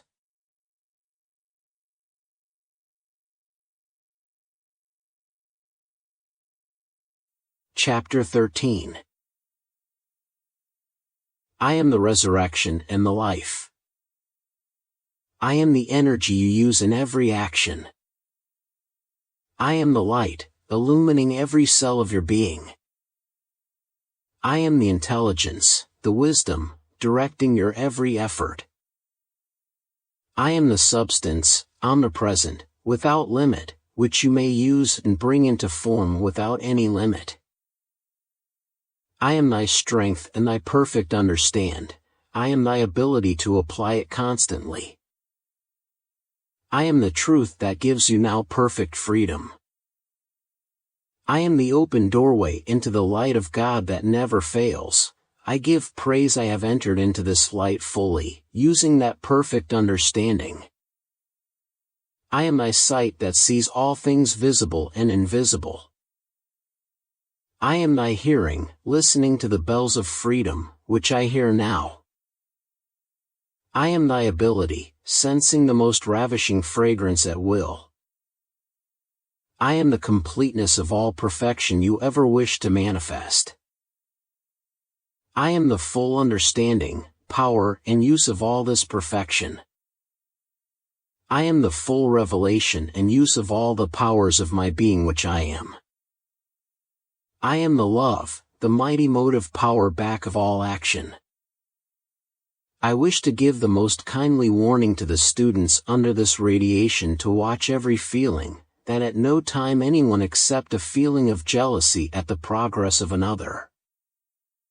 Each student must always remember that he has no concern whatsoever with the other students, except to know that I am the God presence there in action. For one student to wonder and question in his own mind about the progress of another is most retarding, and it is never admissible. Each student must understand that his only concern is the harmonizing, quickening, and expansion of his own mind and world. The sooner students understand that the one imperative demand of the great law of their being is harmony of the mind and feelings, the quicker will perfection manifest. Without this being maintained, they cannot go beyond a certain state of progress. As soon as the students realize this and begin to use the I Am presence, commanding the harmony and silence of the outer activity, they will find that they can see, feel, and be the perfection which they so much desire. When students and friends have a deep, sincere love for each other which is not inquisitiveness, that love is the greatest blessing and uplifting power. Here is one criterion by which a student may gauge himself at all times, determining what is the power acting. If one feels critical, inquisitive or out of harmony toward a person, place, condition or thing, it is a sure signal that the outer self is acting. And the right attitude is to correct it immediately. Everyone, especially students, must realize that they have only one thing to do, and that is to feel, see, and be perfection in their own worlds. This is so very important is the reason I am stressing it so much at this time. Because as students begin to experience unusual manifestation through their efforts, there is always that suggestion at first which will say to the individual, I am able to use the law better than the other person. This, you know without my saying it, is a mistake. One cannot long use the statement I am, even intellectually, until he begins to feel a deeper and deeper conviction that I am all things. Think often what these two marvelous words mean, and always couple with the use of these two words the statement that when I say I am setting in motion the limitless power of God and whatever I couple the expression I am with. In the scriptural statement, before Abraham was, I am, Abraham represents the outer expression of life, and I am represents the principle of life which was expressing through Abraham.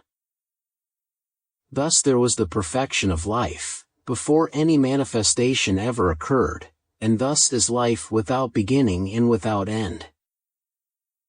My beloved students, my heart rejoices exceedingly in the nearness with which some of you are feeling the conviction of this majestic presence, I am, which you are. Do your utmost to feel calmly, serenely, and if you cannot see it otherwise, shut your eyes and see perfection everywhere. More and more there will come to you proof of the marvelous presence of this truth. You will hear, feel, see, and experience that marvel of all marvels, which as children you have lived in, miracles performed. There have been written for your benefit descriptions and explanations of the use of this mighty I am presence. You who hold fast to the truth will come into the threefold action. Seeing, hearing and experiencing these so-called miracles until you understand their operation, and then majestic simple truths which you may forever apply, when once understood. With all my centuries of experience, I cannot help but say to you as encouragement that my heart leaps with joy at the nearness with which some of you are grasping the scepter of dominion. Go forward, my brave ones. Do not hesitate. Grasp your scepter of dominion. Raise it, for I am the scepter, the quenchless flame, the dazzling light, the perfection which you once knew. Come. Let me hold you in my strong embrace, that where there have been so long two, there will only be one, I am. I am the knower, the doer, the perfection expressed now. I again speak to the individuals wanting so much to have their problem solved. There is only one presence in the universe that can or ever does solve any problem, and that is the I am presence, everywhere present. Beloved ones, let me say in all kindness, there is no use just seeking to have a problem solved, because where one was, a dozen may appear. But when you know the perfect attitude is to enter into the I am presence, knowing it is the unquestionable solver of every problem, you will, as surely as I am telling you, cause all problems to disappear. For where you live constantly, calmly and with sufficient determination in the I am presence, instead of having many appear where one has been solved, you will have entered into the state where there are none. I command the power in these words today to carry to everyone who hears or reads them the true conviction and understanding back of them. For the brain, I am the quickening of the cells of this, my or your, brain structure, causing it to expand and receive the intelligent direction of the mighty inner presence. You must know that you have the power through the I Am Presence to consciously qualify your thought in whatever way you will. There is not to say what you shall do, for you are a free being of free will.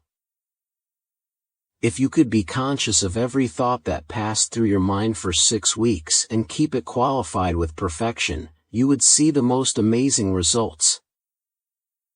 Say often, I am the master within, governing and controlling all my thought processes in full Christ perfection as I wish them to be. Blessing and holding others in the light. When you bless others, or visualize them in the light, there is a double activity of the quality you send out. In doing this there is a certain amount of protection that is the automatic result, but the thought and quality in the light and blessing registers principally within one's own consciousness, and at the same time intensifies that quality in the one to whom it is sent. Take the eternal stand that, I am what I want to be. You must use the I Am Presence consciously always. Rarely, even among students, have they realized deeply what the I Am Presence meant. Only occasionally has any real comprehension of the I Am come forth, except in the retreats of the ascended masters. Jesus was the first to stress it to the outer world. I urge you earnestly, do not give any consideration to the element of time. Manifestation must come instantly when you give the I Am Presence freedom enough. Go on, apply, know, and let the I Am Presence take care of the element of time. When you make a declaration of truth and stick to it, you must receive. The outer has no power of itself at all. Its duty is simply to know that the I Am Presence is acting. Sometimes, without being aware of it, the outer self is looking for the time of manifestation. I can convey to you the conviction and the feeling that when you command as the I Am Presence, Almighty God moves into action. Remember at all times that when you are dealing with personalities you are dealing with the outer human creation, and you have all right and power to command its silence and obedience. Whether it is in your own outer self or someone else's.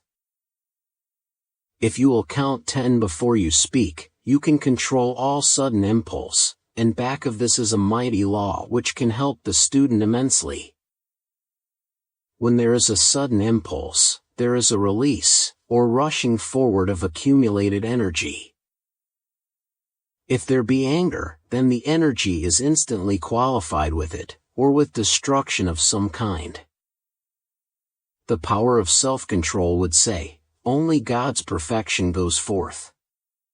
This will handle any condition of uncontrolled impulses with which the individual is contending. When the student has already let something go forth that is undesirable, then the thing to do is to consciously consume it, instantly. The constant use of God bless this directed to inanimate things brings amazing accomplishment.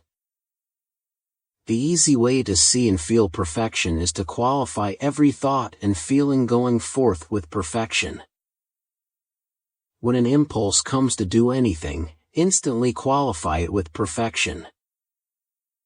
Story of the engine in a small town. The whistle is the warning, the I Am is the control of the engine. The ordinary human being would not think of running over children and killing them, yet he releases wrongly qualified energy in thought, feeling, and words that kill the higher impulses in others. If your personality is not controlled and governed, it has the same qualities as all other outer selves or personalities, but your I Am Presence is the perfect control of it. There is nothing more tragic in the world than for one person to hold the thought of limitation over another human being. A thought of imperfection driven at a sensitive person sometimes limits that one for years, and many times the results are very tragic. We must all give everyone his complete freedom mentally. If you speak of freedom for yourself, be sure and give it first to everyone else. When there is a condition in another that you wish to help, use the following. I am the is a condition in another that you wish to help, use the following. I am the perfect manifestation there. The principle within both energy and substance is the same. Substance holds energy within it naturally. The heart center of substance is intelligent action. Vibration in its natural state is pure, always. Vibration is energy in action and must be qualified. The pulsation in all substance is the breath of God acting. Think when breathing, I am the perfect energy of every breath I breathe. I am the pure atmosphere of my world. Form the habit of constantly qualifying your world with perfection. The old habit of thinking imperfection has filled your world in the past. Now the important thing is to be self-conscious that you are filling your world with perfection all the time. Stand on your feet the first thing in the morning and say with feeling, I am the presence filling my world with perfection this day. Do not be concerned about personalities. To take the stand, I am perfection acting through any official would impel the I am power in action there. The first thing in the morning, say, I qualify everything in my world this day with perfection, because I am perfection. I qualify this mind and body with absolute perfection and refuse acceptance of anything else. I am the miracle, and I am the presence compelling its manifestation through divine love, wisdom and power. When individuals come and ask about certain use of the law, always preface your statement with, you are an individual of free will, but this is the way I feel about it. What is required for the expansion of the light of one person may be entirely different from that for someone else. You cannot expand so long as you have an opinion about anyone else. It is stifling to your own progress. There's a time comes with everyone when he must stand up and face himself, his outer creation, then say this, whatever there is of imperfection left in me has to get out. Your constructive desire is God in action doing the thing. Your desire holds the power or energy of the I am, through the attention on the thing you desire to do. I am the full revelation and the perfect application for precipitating what I desire, and I do know what is the perfect thing to do in the outer self while precipitating. Say often, I am the precipitating presence of this thing. Do not be anxious, just know it with calm certainty. When you are conscious of I am acting, you know it is moving forward. Do not let in the sense of disappointment, rather, say, I am the perfect harmony of my thought, feeling and action.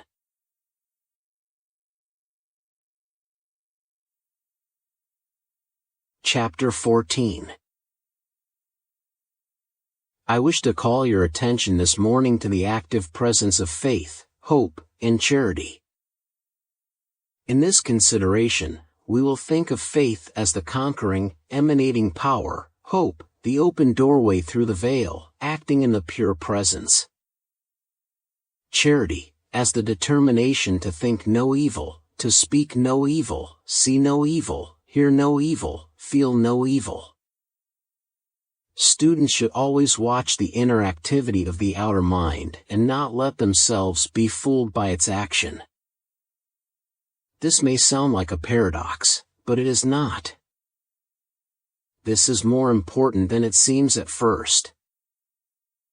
If there is lurking back in the consciousness any feeling of resistance of any kind whatsoever, or that something which is always ready to bristle when something displeases, pluck it out by the roots. You know it is of the outer, and it will stand in the way of your attainment to prevent it until you do pluck it out. To maintain a tranquil, sweet disposition in the face of all things is the certain road to self-control and absolute mastery. This is much more important than any of you can possibly understand at this time for your attainment of all that you desire. There are cosmic masters known as faith, hope, and charity. In calling your attention to these three principles always active in the life of mankind, I want to assure you that they are not only qualities within yourselves, but there are beings of great light and advancement who are also known as faith, hope, and charity.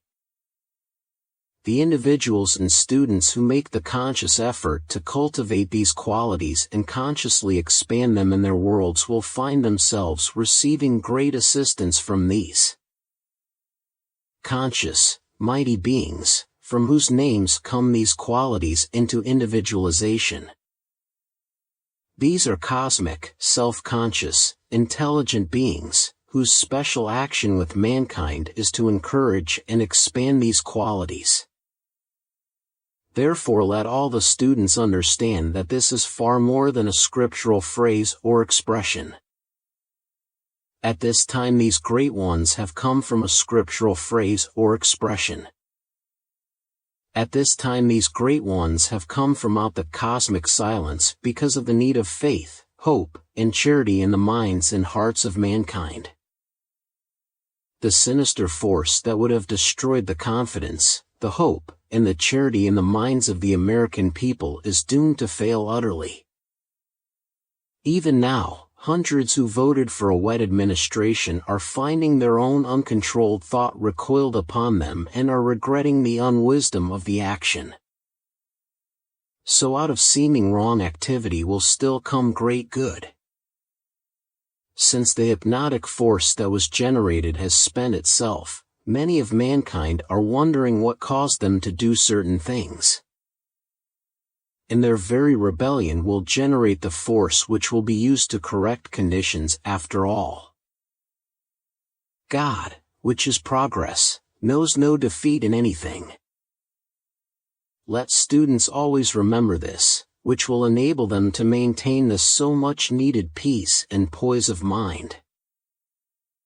The majestic being charity has a natural consuming force for dissolving and annihilating hate, criticism and condemnation, and uses the cosmic rays as a balancing force in the ethers, from which human beings are drawing their very breath and sustenance, so in spite of themselves, they are breathing in the fire of these rays. This reminds me of an illustration. You know, when a person is fainting, many times you hold the smelling salts or ammonia under that one's nose. This is what is actually taking place under the nose of humanity. It is now breathing in this consuming presence. Ask your students not to discuss this fact with unbelievers, but it is vital that the students understand this. Here I want to stress something earnestly. To the earnest, sincere student, there are innumerable means of assistance available to him, much of which is and will remain entirely unknown to him, but from which he nevertheless draws, when his desire for the light is sincere. To throw everything to the winds and stand joyously and determinately in that one mighty presence which I am, enables each one to have a continuous stream of victories marked down to his or her benefit. No effort ever made in the name and presence which I am, can ever fail, but must go forward from one victory to another until one attains and is able to use the scepter of his full dominion. I wish to encourage and strengthen the very important advancing consciousness concerning the law of forgiveness. The correct way to call into action the law of forgiveness is to say, I am the law of forgiveness and the consuming flame of all inharmonious action and human consciousness. This sets into motion the completed action. When you use the statement, I call on the law of forgiveness, you are not always completing the action, because you need to be conscious of who and where that intelligence is which enables it to be done. As I look among the students, I find that it is important to keep touching frequently upon the use of the I am presence, for it is doing remarkable things for them already. My very being lifts up when I see among the students those whose attention is held with determination upon the I am presence. How the student becomes a powerful magnet for the light, and how it rushes to envelop each one as a loving mother enfolds her child. Could people see and realize this for one moment, their determination would surge into a conquering flame from which there could be no receding. The time is apropos today, and I send forth to each of you and the students a conscious ball of light enveloping the heart and brain of each one, that they may receive more continuously the conscious blessing of the mighty I am presence. I believe that most of them will feel this. Whether they do or not, nothing can interfere with its action to bless them. To those blessed ones who find disturbance in the home at times, I would suggest that they use this statement and feel it deeply. I am the conquering presence, commanding peace, love and harmony in my home and environment.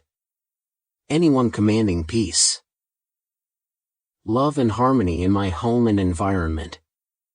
Anyone who will use this with determination can have a peaceful, loving, harmonious atmosphere in the home. Some may need to build a momentum to experience its continuous action. Many times they will have immediate results. To build this into the consciousness is recognizing the I am presence as the ruling power in their homes, for it is naturally the ruling presence. If students and individuals who have difficulty in maintaining self-control will sit quietly for 5 minutes, feeling deeply and thinking to themselves, I am loving charity, they will find a sense of great relief. For fainting, speaking of fainting, the individual never faints, only the personality does that. Therefore, if one who is in the habit of fainting will take this determined stand, I am the commanding presence forbidding this nonsense, and I forever maintain control of my mind and body, he or she will forever control it. When one first feels the least disturbance, quickly take the consciousness. I am the commanding presence, and I maintain my consciousness here. One must realize that in the command of the I am presence he has absolute control of the body. The more anyone uses this, the more quickly does manifestation take place. If the great central sun is the heart center of the infinite, where is that which is the brain center? In the pure state, whether in the infinite or the finite, when there is no imperfection, the brain and heart activity become one. For the motive power of all activity sent forth is love from the heart. Therefore, in the pure state, the heart and brain are synonymous, for within divine love is contained love, wisdom and power. The infinite energy is always present awaiting use, but does not act in the life of an individual except under conscious command. There does come a time in the progress of the individual when things act so instantaneously that it seems to be automatic, but it really never is. There is absolutely but one road to self-conscious mastery, and that is the conscious direction of the eternal energy into whatever you desire. Now this brings us to another quite vital point. Desire is an indirect action of the attention, but desire, sustained by the determined use of the attention, causes the desire to become an invincible manifestation. This will give you a slight idea of how important it is that conscious direction be coupled with the desire. Conscious use of the I am presence, or the consciously directed use of this eternal energy to a given accomplishment, should at no time be anything but a most joyous effort. It should never seem like work or tension in any way, because when you declare TAM the presence, the intelligence, directing this energy to a given purpose, you set the law in motion in a perfectly easy, calm manner, and it does not require any tearing the hair effort. Therefore it should always be a calm, serene, determined procedure. The student should at all times understand that the student never chooses the master, but the master chooses the student. Did the student understand what consciousness he was to maintain, it would come about very much sooner. For contacting the ascended masters, use I am the presence, preparing the way and bringing visible contact with the beloved ascended masters. With the use of the I am presence you have full command and limitless control over all disturbing conditions. When you speak in the I am presence, you are speaking in the presence which the ascended being is. You must realize deeply that when you say I am, it is the full God power acting and knows no failure of any kind.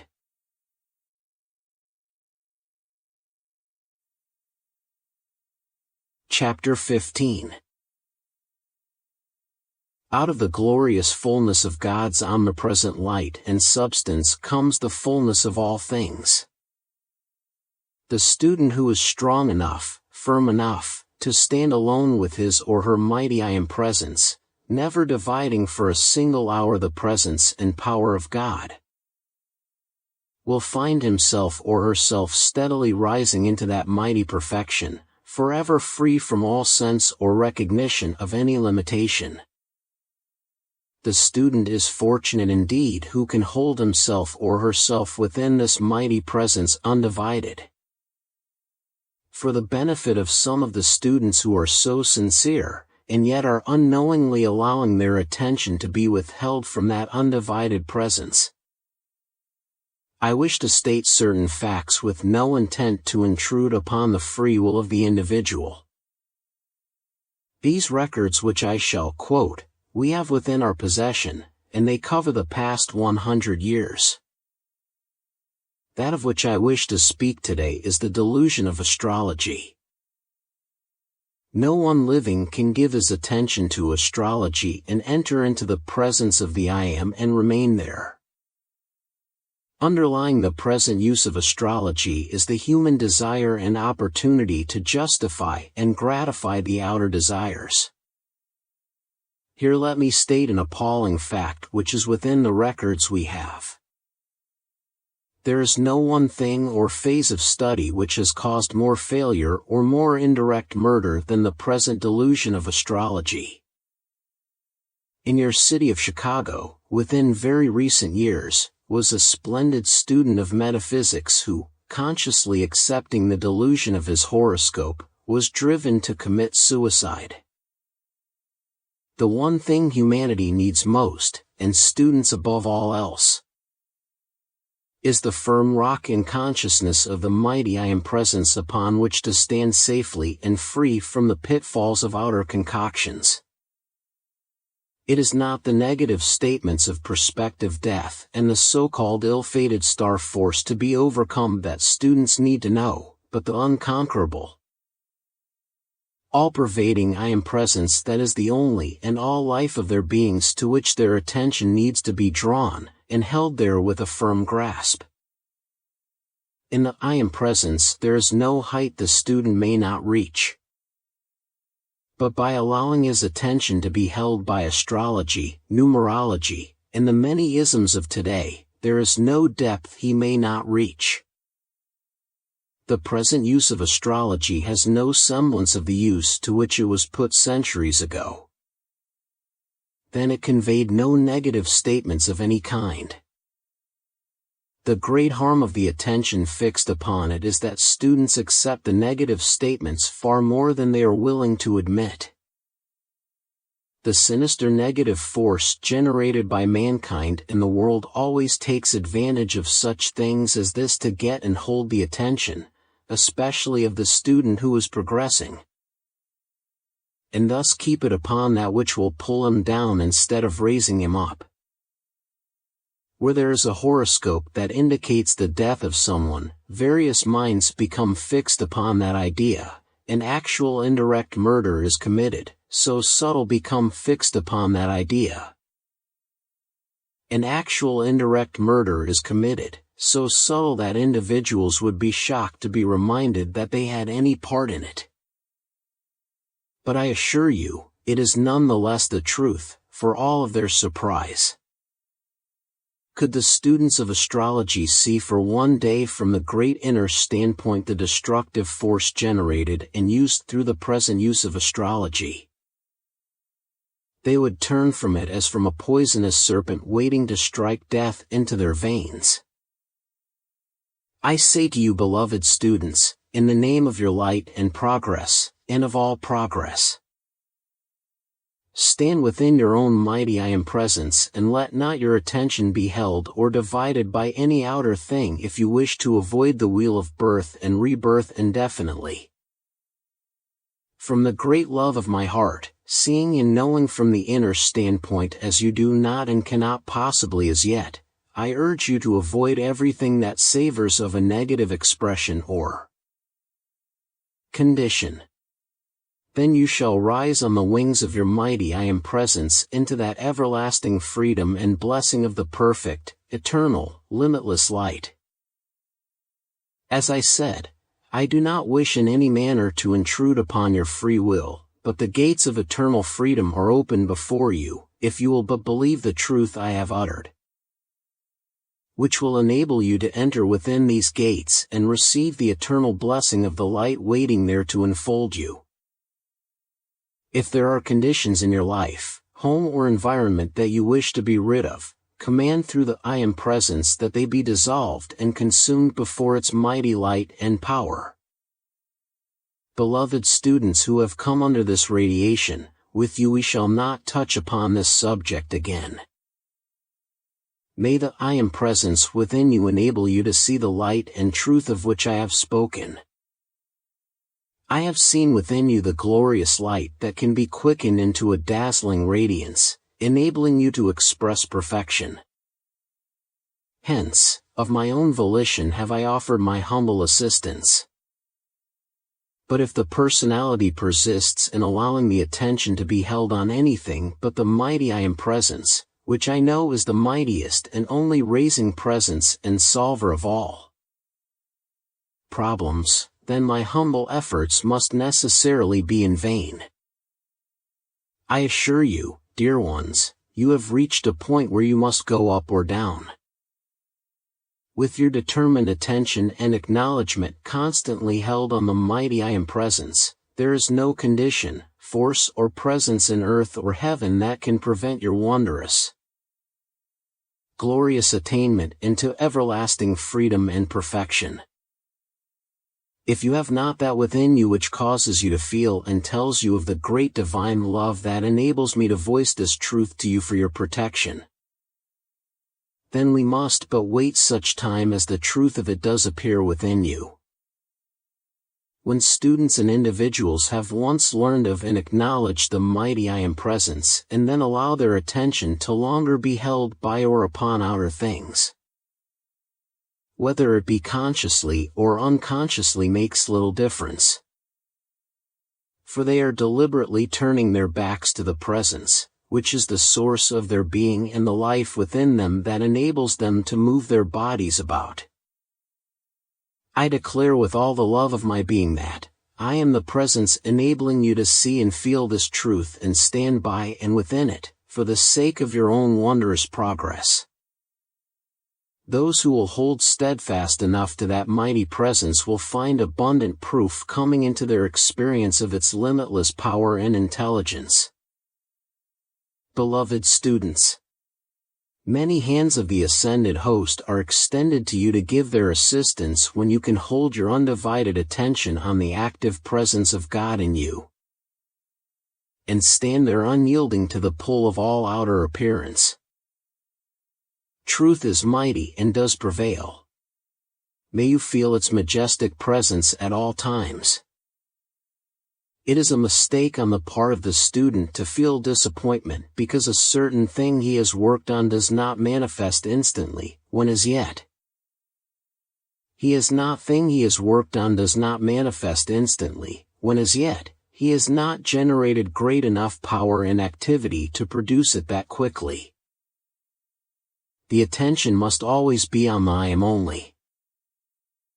Suppose I were to declare, I am the mighty I am presence in action, and then an hour later I allowed my attention to be fixed on a star in a so-called adverse aspect to me, or an outer condition that indicates disaster of some kind.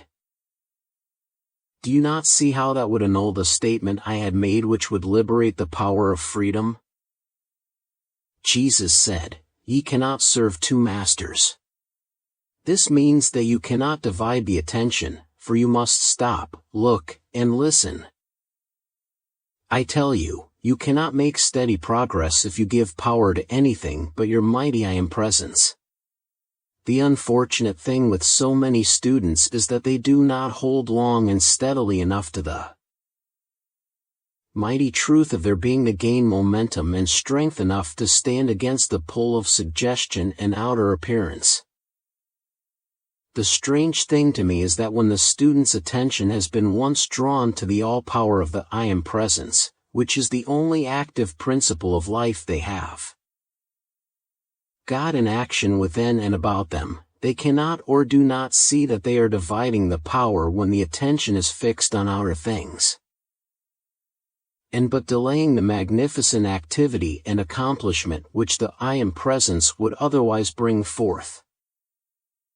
However, having gone through the mill, so to speak, we have infinite patience to wait until the beloved student can grasp his scepter of dominion of this mighty I am presence and hold it. I could bring you records of the most appalling things done through the suggestion of astrology. Crimes are committed every week of the year by the suggestions given out through it. The suggestion given sets the law into action to accomplish. When your attention is on a thing, the power within yourself goes instantly into it. If the astrologers do not stop holding the thought of death against, she will pass out. It is criminal. Is a child of God and is entitled to live here as long as is decreed. I shall do what I am permitted to protect. There are crimes so much worse than physical murder that there is no comparison, because they are committed deliberately by people who know better than to do them. There is one certain, unfailing action of the law, and that is that those who do these things must pay the penalty of a like experience. To negative suggestions from others say, I am the presence, annulling all this, so it cannot affect me, my home or world.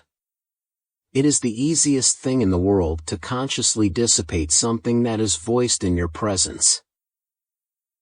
Simply say, I am the only presence acting here. To anything you do not wish to continue say, through the presence that I am, this thing shall cease, now and forever. Go after it like you were going to knock over a wall.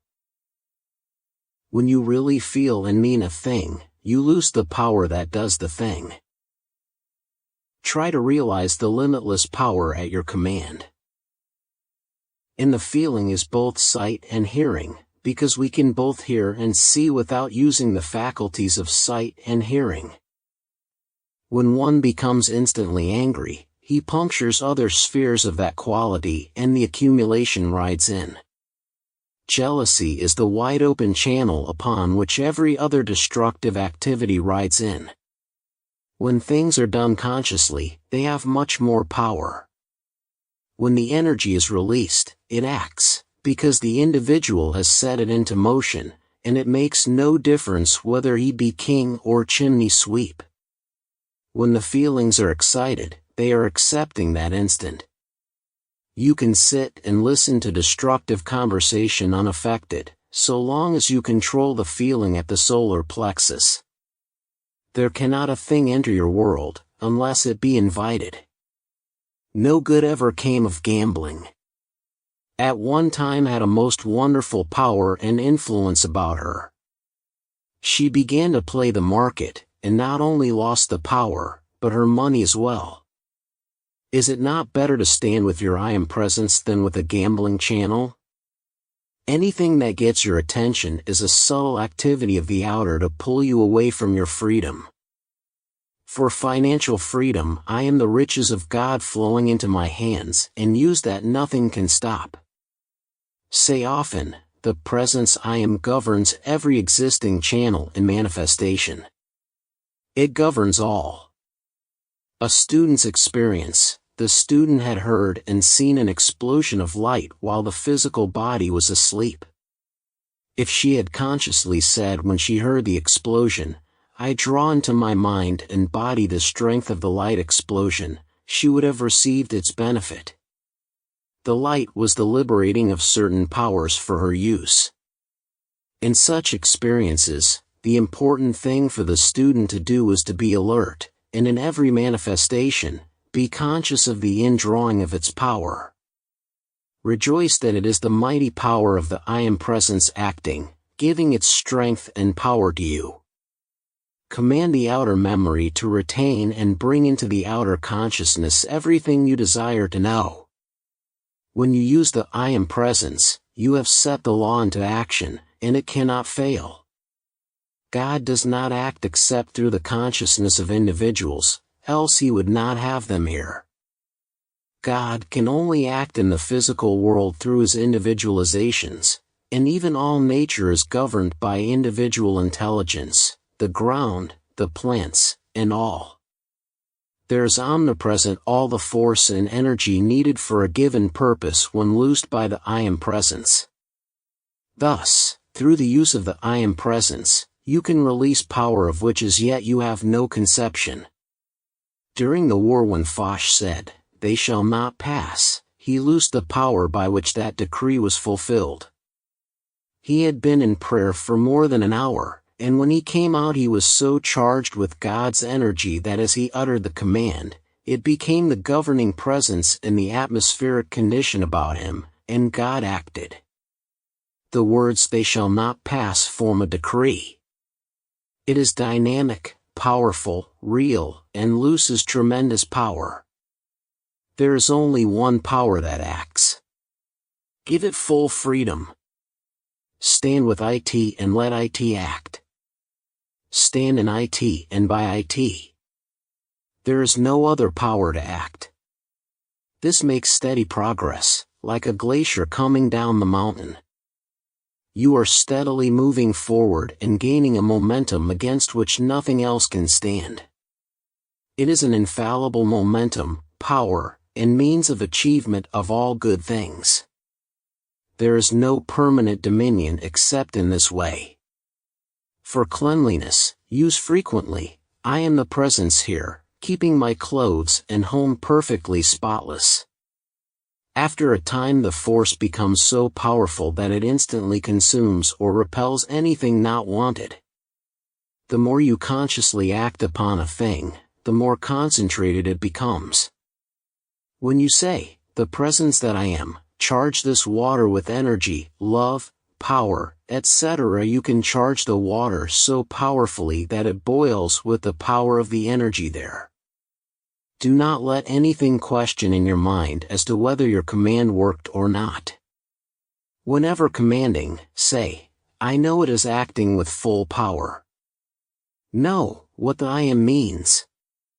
Know what it is to you. Know what it can do. Get this and hold fast with unyielding determination. Within these students there is the strength and power to do this, and if they will stand with this mighty I am presence, great assistance can and will be given. Chapter 16. The first principle of activity from the Godhead is projection, or precipitation. Therefore, its nature is to project, or precipitate itself. The first activity is the divided rays going forth into individualization, into visible expression. When I speak of individual, or visible expression, I use that term because of the physical activity, not that it is not always visible, because it is. But to those in the physical form, I speak of it as visibility. Thus you will see the nature of your being as rays of light, and who you are as the natural quality of life which you so much desire at this time. The day is rapidly approaching when many students will begin to use the light rays of which they are a part, especially the ray of vision and sound. Even in your physical world today there are being discovered means of producing and uses of these rays. These are strange activities, I say strange to the visible activity, but natural always to the inner presence. The manner of using these rays at present is crude, it is true, but it will require only another step to take them through the veil. The power of the I Am presence and intelligence to use these rays will always remain infinitely more powerful than any mechanical contrivance by which they are used. However, to the student who has not yet found his ability to use these rays, the scientist's experience will be of wondrous encouragement to know the amazing truth of the individual's ability to use them. Here it is important to know that there are natural rays penetrating through all the atmosphere, or etheric belt within the Earth's atmosphere. When I say natural, I mean those rays projected from the Godhead, or Great Central Sun, which in recent years, shall I say within a few years, have been made permanent. Then there are the created rays, created and projected by the ascended host, by those who have raised the body. The latter are the most potent of all rays because those who have raised the body. The latter are the most potent of all rays because they are consciously manipulated. The rays the scientists are contacting are the natural rays, having a certain natural potency. The great need, as stated in the Magic Presence, is the preparation of earnest students who can be raised and taught the use of these rays. There are those among you who can do this, and as they are prepared with a determined steadfastness to the light, they will have more and more of the law revealed to them concerning the use of these potent forces. I feel a very great joy in the possibilities before you and your students. I trust they can find within themselves the strength and steadfast determination to hold fast to the outer and inner work that is being done for them, with a joyous feeling of sureness of the limitless powers which true freedom brings. I have from time to time endeavored to give a word of encouragement, and through that, enfold them in the radiation of strength which is fearless and dauntless in the light. The loving, joyous stillness in the attitude of the students is wonderfully encouraging, for the expectant attitude is the right attitude to be maintained. I would suggest that those who have been having unpleasant experiences would consciously withdraw from those conditions all power they have been giving them, mostly unknowingly. When it is necessary to discuss some condition to understand it, immediately follow by withdrawing any power that has been given it, and then know. I am the harmonious presence, ever pervading whatever the condition may be. As I have intimated before, and it has only partially reached through, I will repeat it again.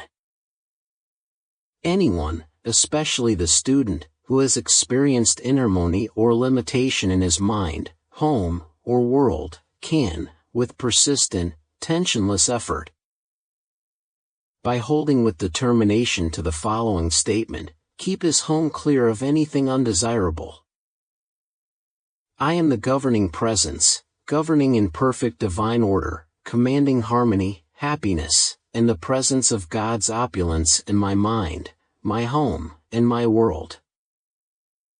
When I say, I am the governing presence, I am fully, consciously aware that I have set in motion the full power and intelligence of God producing the desired conditions, and that they are thus self-sustained. It seems to me that it has not been clearly understood that when you use the expression, I am the presence in my mind, home, and world, you are not only commanding the conquering presence of this activity through your own consciousness, but you are calling forth the assistance of the I am, or God presence, into your home and world, of whomever contacts it. This is so vital for the student to understand. Do not be discouraged if you do not see immediate manifestation of this harmony which you desire, but go right on feeling the conquering I am presence. Do you not see that in this consciousness, there is no other presence to act, except what you are conscious of? All other activity of the outer which is undesirable is but a distorted activity and use of this mighty energy. Therefore, when you say, I am the conquering presence, I command this I am presence to govern perfectly my mind, home, affairs and world, you have sent forth the greatest decree possible to be given. And you have but to feel the sustaining power of this in the face of every appearance until you find perfection manifest in your mind, home and world.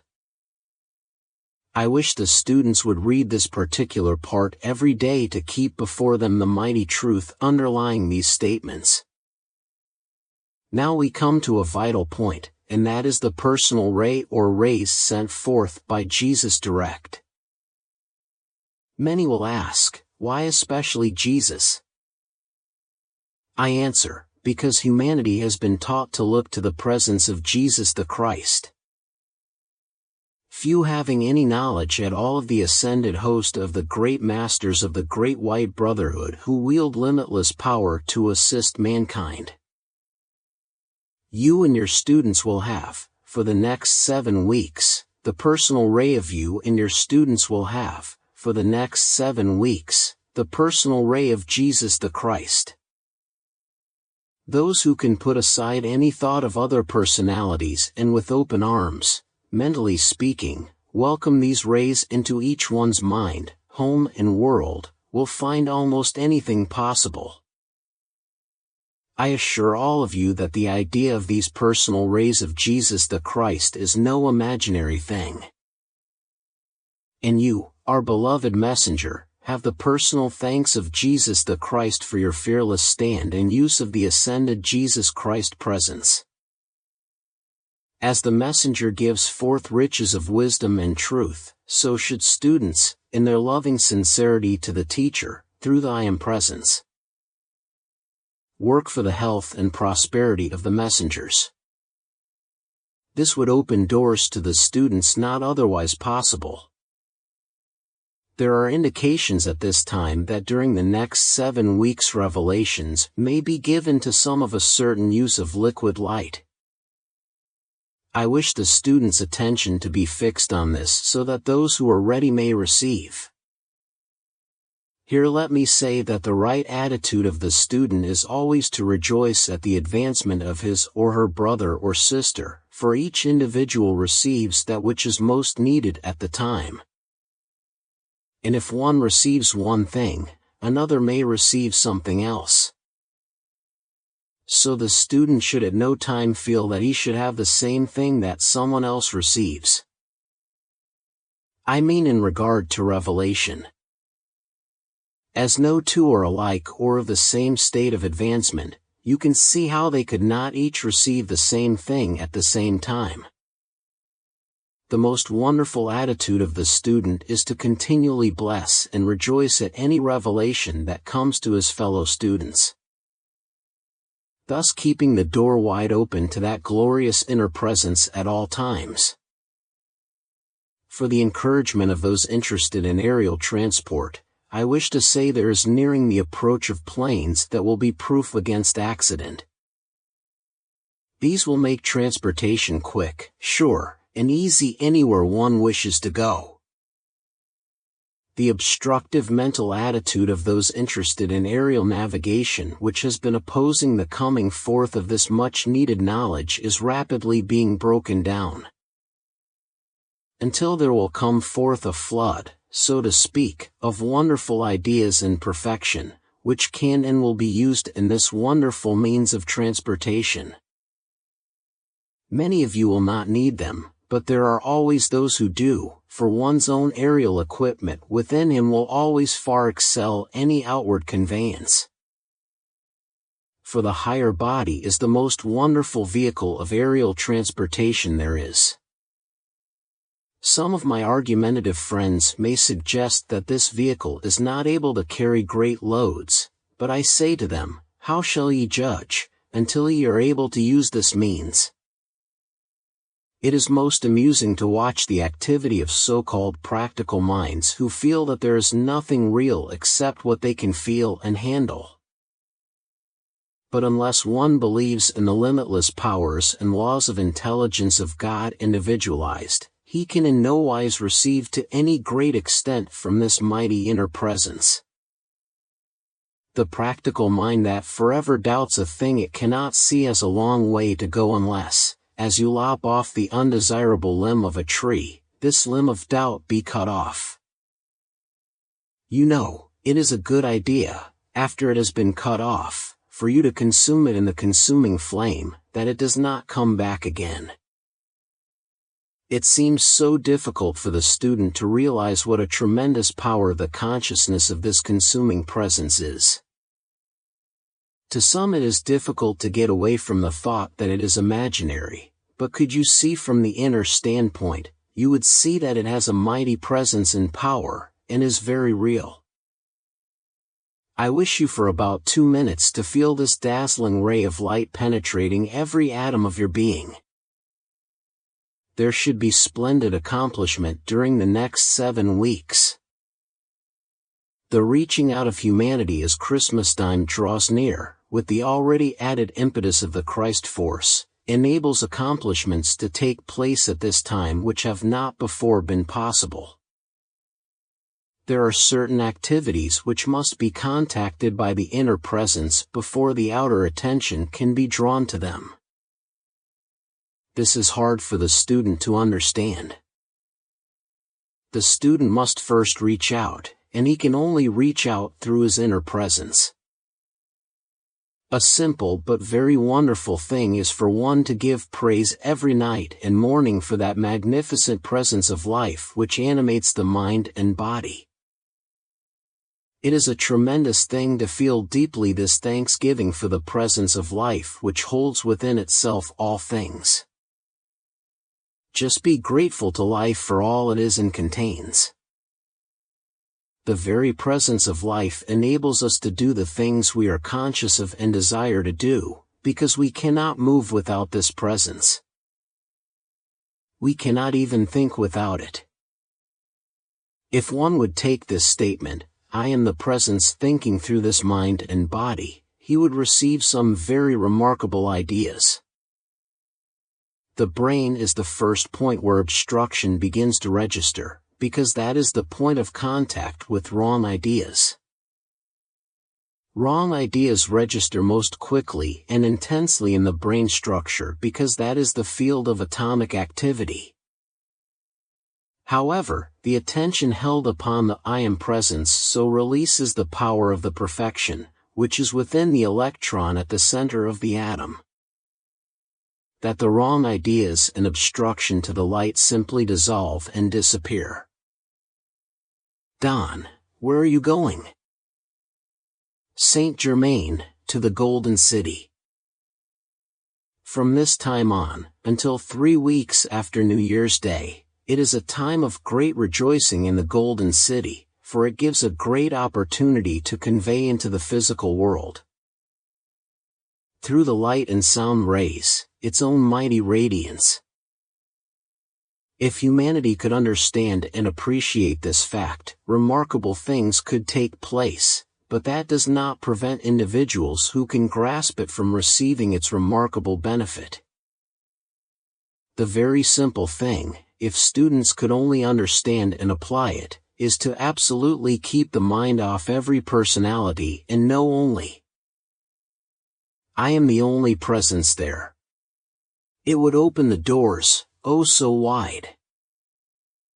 Love, and a reaching out to an ascended being, enable radiation to be given that would not otherwise be possible. One cannot long interfere with the progress or growth of another, for if the one obstructing does not release and relax his hold upon the other who is ready to go higher, the obstructing one will be removed by his own action. If one continues to hold steadfast and sincerely to the light, personalities will be swept aside, or harmoniously disconnected from the individual's world.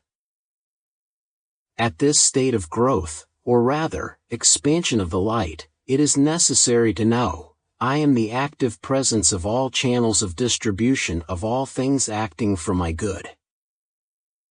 When the thought comes, this is all I have, nip it in the bud and say, I am the opulence of God in my hands and use today.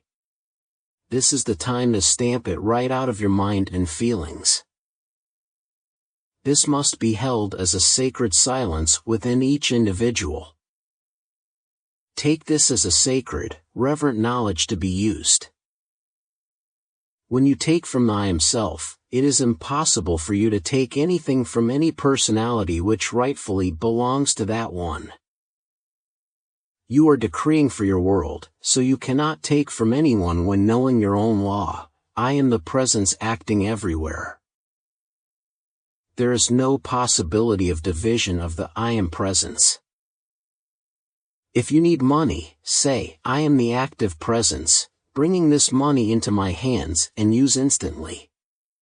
It is so important to get away from the importance of money.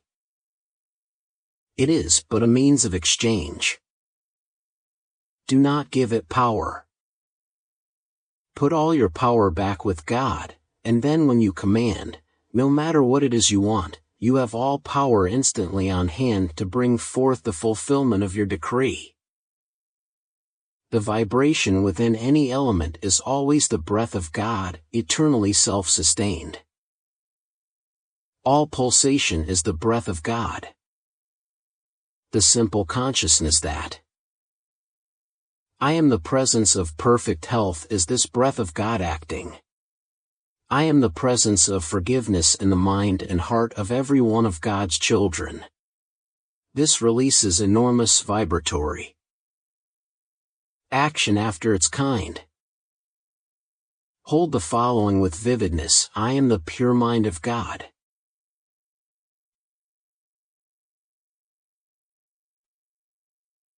Chapter 17. When the students are strong enough to bear it, we will bring forth in descriptive expression one of the most stupendous expressions of the right use and wrong use of this mighty I am presence. This actual experience took place in what is now the Andes Mountains in South America at a remote period when the children of God first began to forget their source, and to claim the mighty energy of which they were aware as their own. Only through that authority could such an experience take place. Students and mankind have but a small conception, even in the distress they have created for themselves, of how mightily this force was used at one time for selfish purposes. A similar condition has never before been known. There still remains today the subterranean city which will be described and in which this activity took place. Oh, that the children of God would awaken to the stupendous activity that the powers of light use for the good of humanity when their attention is sincerely focused on that light. If the many students of the various angles of truth on the earth today could put away the ignorance of the outer mind and believe in the seeming miracles all down the ages, how it would break the shell of the outer self and let in the light. The faith to believe in the things not seen is one of the greatest means to open the door to the conscious activity of the light of the I Am Presence. As you use the automobile and airplane to cover distance quickly, so does the great I Am Presence use the body. The body represents the airplane, and the mind is the mighty motor through which the I Am Presence propels it. Students, I am sure, have not understood how subtle a form doubt takes at times. Where there is a questioning in the mind, knowingly or unknowingly, concerning the all-power of the I Am Presence, it is a subtle form of doubt. Those who want or attempt to argue the question of the reality of the great truth of life, whether they believe it or not, are admitting doubt into their lives. In this day, no sincere, reasoning mind, once turning its attention and keeping it firmly fixed on the I Am Presence, can argue, doubt, or question the omnipotence of that I Am Presence.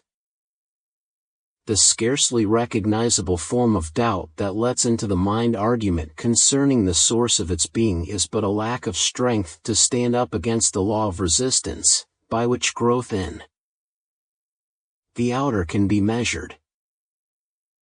There is a vast difference between sincere questioning to know the truth and the human propensity to argue against the very reality they want to believe. We human propensity to argue against the very reality they want to believe. We always welcome most earnestly, sincere questioning for truth, but we will have nothing to do with that nature whose dominating propensity is to argue against the reality of truth.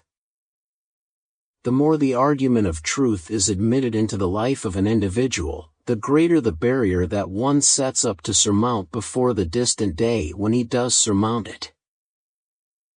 The students who criticize, condemn, or sit in judgment upon this channel of the truth's expression will surely find themselves standing upon the edge of a precipice into which they may plunge at any time, for no reason in the world except their own creation. I wish all to understand, this radiance of the light has been established for a certain definite purpose. And it will go forth doing its work regardless of any personality, or of all personalities in existence. I say this plainly that the students of this radiation may understand they are dealing with mighty forces which are as real as reality can be. And those who cannot stand the test and radiance of the light need never, never blame anyone but themselves. For they have free will and are given the use of the mighty I Am Presence by which they can maintain absolute self-control. I must put plainly before them again. The sure way that they run into deep waters of doubt and questioning is when they are foolish enough to attempt to discuss the sacred truth which is being given them for their own liberation and use, with those who know nothing about it. This much I may say to you, in the past, students who were taken into the retreats for instruction were never permitted, nor do they ever think of discussing the truth with each other. They silently, earnestly apply the instruction of their teacher, and the results they desire are certain to follow. Better were the students stoned in the streets than to condemn, criticize, or judge the light that is given them. For if they will enter into the I Am Presence as directed, every question, every problem in their lives will disappear as the mist before the radiance of the morning sunlight. I take it that all the students are strong enough to hear the truth and use the strength of the I Am Presence to govern and control the outer, so they may receive the full presence, love, wisdom, power and opulence of the great and mighty I Am Presence, which enables them to think, to feel, to live, and which has given them the desire to reach for the truth, the light. I wish to say plainly and with the wand of fire placed in the consciousness of the students, that this brother and sister who are giving this forth are but messengers of those who have known and proved this law for many centuries. These great beings to whom your attention has been drawn are no myth nor figment of the imagination of the outer, but living, wise, loving beings, possessing such power which they may wield or use at their own discretion, that it is not possible for the human mind to conceive it. Always before there has been great, almost limitless time in which the student could wander about making his decision, whether he wished to act in the light or wander on in ignorance of its mighty presence and power. The cosmic cycles have turned, again, and again, until the time has come when the children of God must make their decision final, whom they will serve.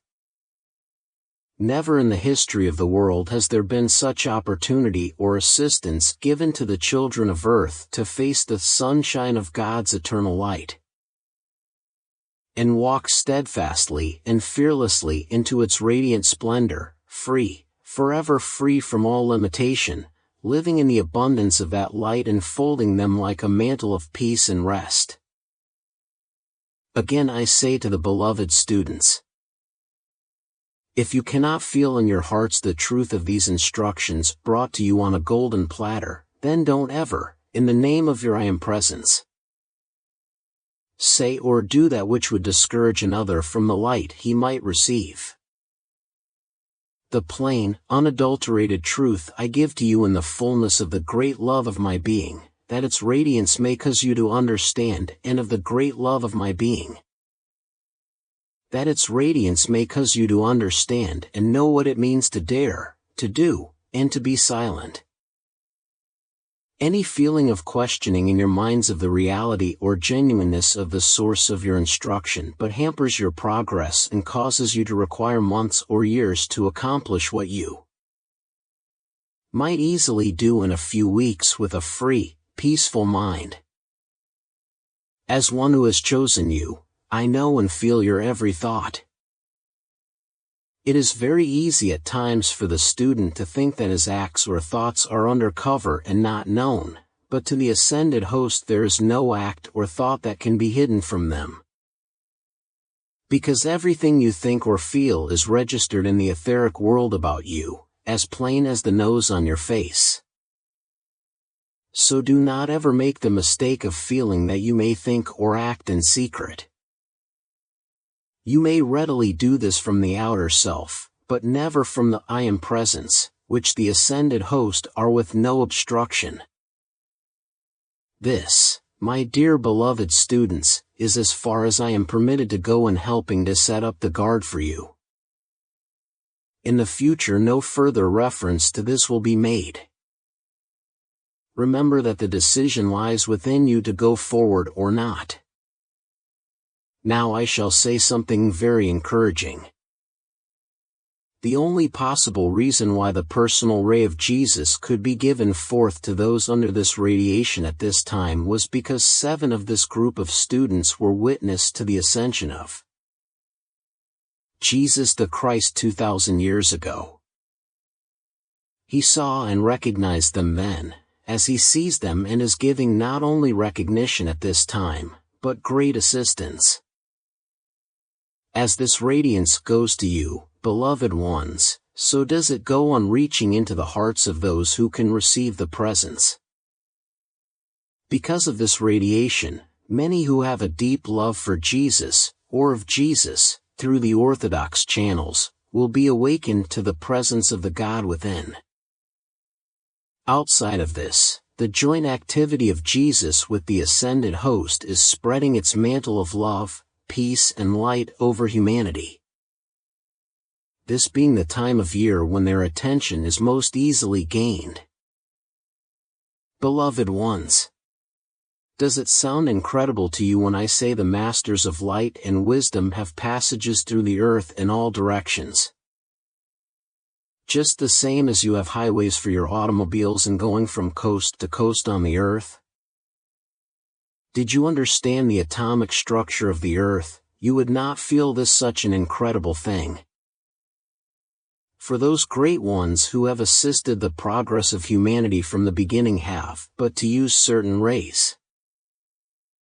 And they walk through the earth as easily as you would walk through the water, different however, in that they leave the opening behind them, while in your walking through the water, it closes behind you and the path is not apparent.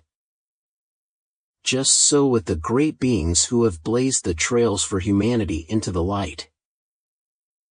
The trail remains that those children of lesser light may always find the pathway and follow it.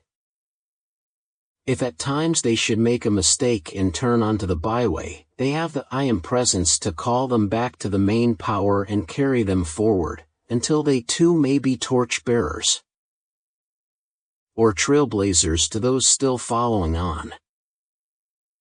I am the mighty presence, who never becomes impatient nor discouraged at the long periods in which the children of earth turn aside from the light, enjoying the sense activities until they become so repellent to them that with almost their last breath they cry aloud, "O God, save me."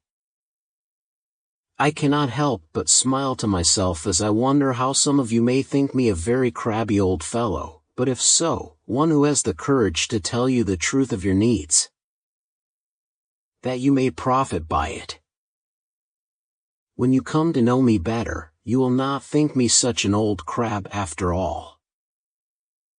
So long as the student has a questioning in the mind, he does not open himself to the truth of the instruction fully. If it is seen that it is worthwhile, determined entirely by the upreaching of humanity to the light, then the natural rays are made permanent to the earth and placed within the center. The earth is composed of earth, water, and air. The rays are the cosmic fire interpenetrating all the three other elements. The rays pass are the cosmic fire interpenetrating all the three other elements. The rays pass through the earth, and where they interlock, they soften and form this luminous substance, or radiance, the concentrated activity of the light. One ray enters the crust of the earth at a point just south of the center of the Gobi Desert, and the other one enters just east of Lake Titicaca in the Andes Mountains. It is the largest lake in South America and the highest in the world. It was a point of very great importance centuries ago. These are the two most intense points of light in the earth. There's always a cosmic activity taking place at certain cycles which may not be interfered with. The great cosmic laws are exact to the minutest detail, and there is no such thing as failure nor accident connected with them. A great change which takes great quantities of people out of the body only takes them where they cannot fight for a while.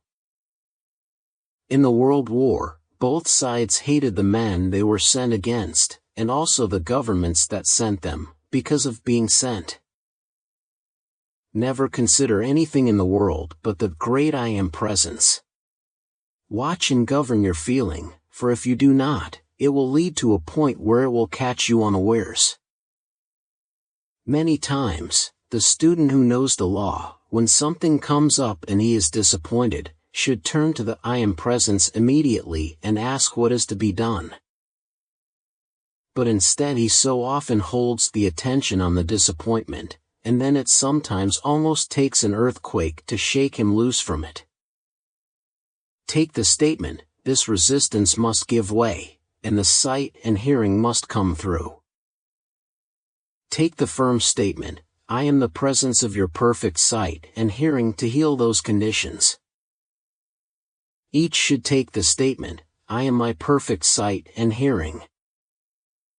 The Arabian Nights tales, they originally came from the masters, who gave them out as a veiled truth to help humanity, and those who believed them through faith received marvelous manifestations.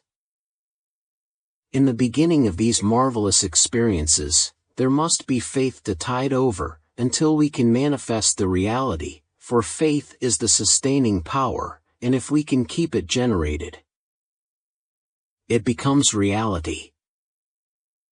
There are always the two activities of the law when you get deep enough into the action of it. They are, first, condensation, and second, etherealization. Go serenely along, and do not let time, place, nor things interfere. The outer mind must be calm and steady, and the outer and inner will must become one. As the attention is fixed on it with firm determination, more and more of the inner operation is revealed, until you can consciously manipulate it.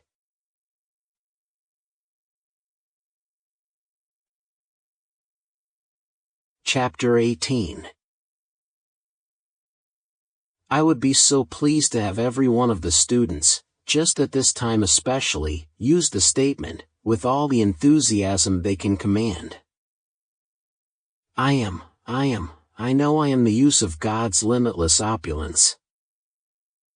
Here I wish to explain that when there is a group of students in accord, working from the same principle, and they use this statement, they not only bring into their own world and use this great opulence, but they bless their associate students with the same thing. Because I am the presence in each one. This is the mighty power of cooperative action which everyone should use. The students who maintain a loving blessing to each other are really held in the embrace of the great I Am presence, and when they acknowledge its action, they are commanding the same blessing and action for the other students that they are for themselves.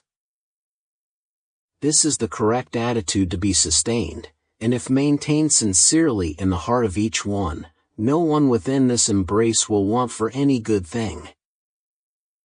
But the student who allows any feeling to remain of unkindness to the others will shut himself away from this great radiance and blessing.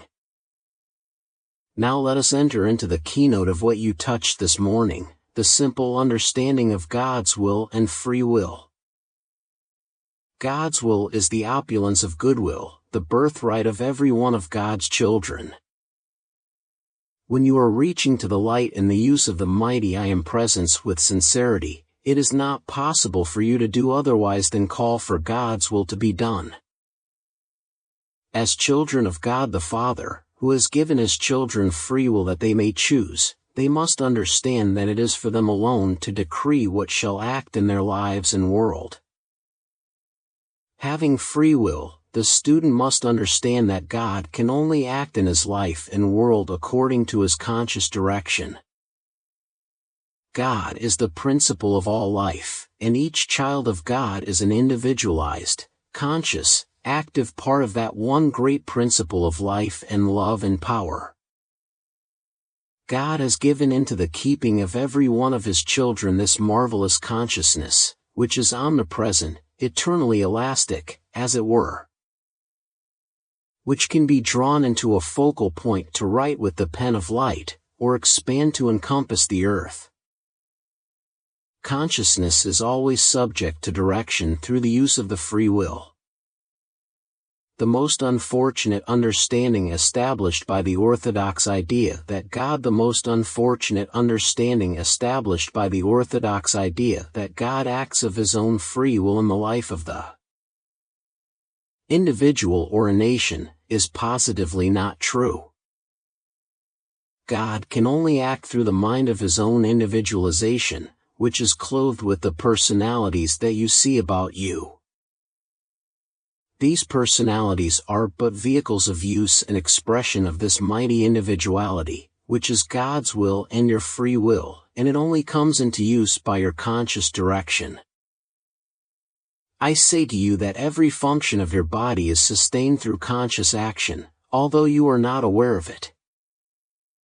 But as you reach deeper and deeper into the consciousness of the mighty I Am presence, you will come to understand that it is impossible for any outer action to take place without self-conscious action.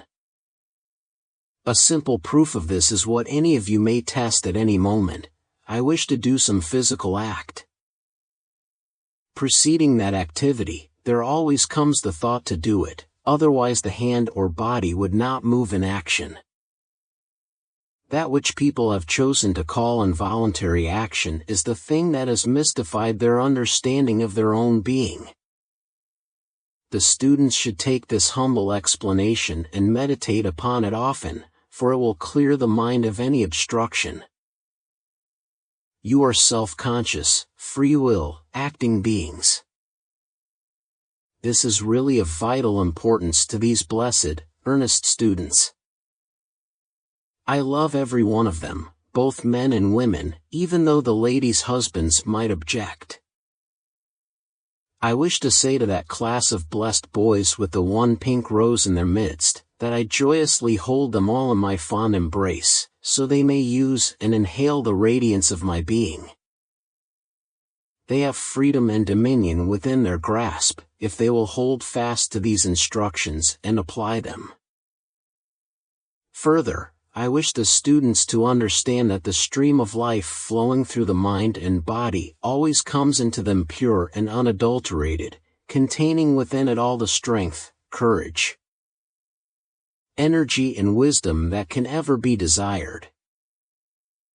But by the lack of control of their thought and feeling, they are unknowingly requalifying this pure essence with the outer ideas upon which the attention has been fixed. To form the habit every moment the mind is not otherwise occupied of being self-conscious that I am the only intelligence acting, will keep that mighty, wonderful stream of life from being discolored, and I shall say disqualified, by the wrong conceptions of the outer activity of the mind. This is the simple secret of really all perfection, if one can but comprehend it. This great life comes into everyone's use pure and perfect, but through lack of understanding, the outer mind is constantly requalifying it with discordant conceptions. And thus human beings change its otherwise perfect action into that which they find expressed in limitation and discord in their outer activity.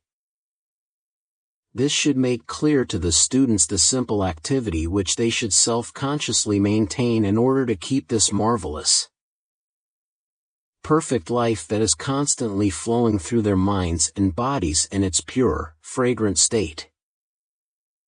For I tell you truly, that those who will follow and maintain this idea will find the emanations from their own bodies becoming rarer than the lily or the rose. Further, in the consciousness of this perfection which is constantly flowing into their use, they can know it as perfect health and beauty of face and form, until its radiance shines forth like the sun. O beloved students!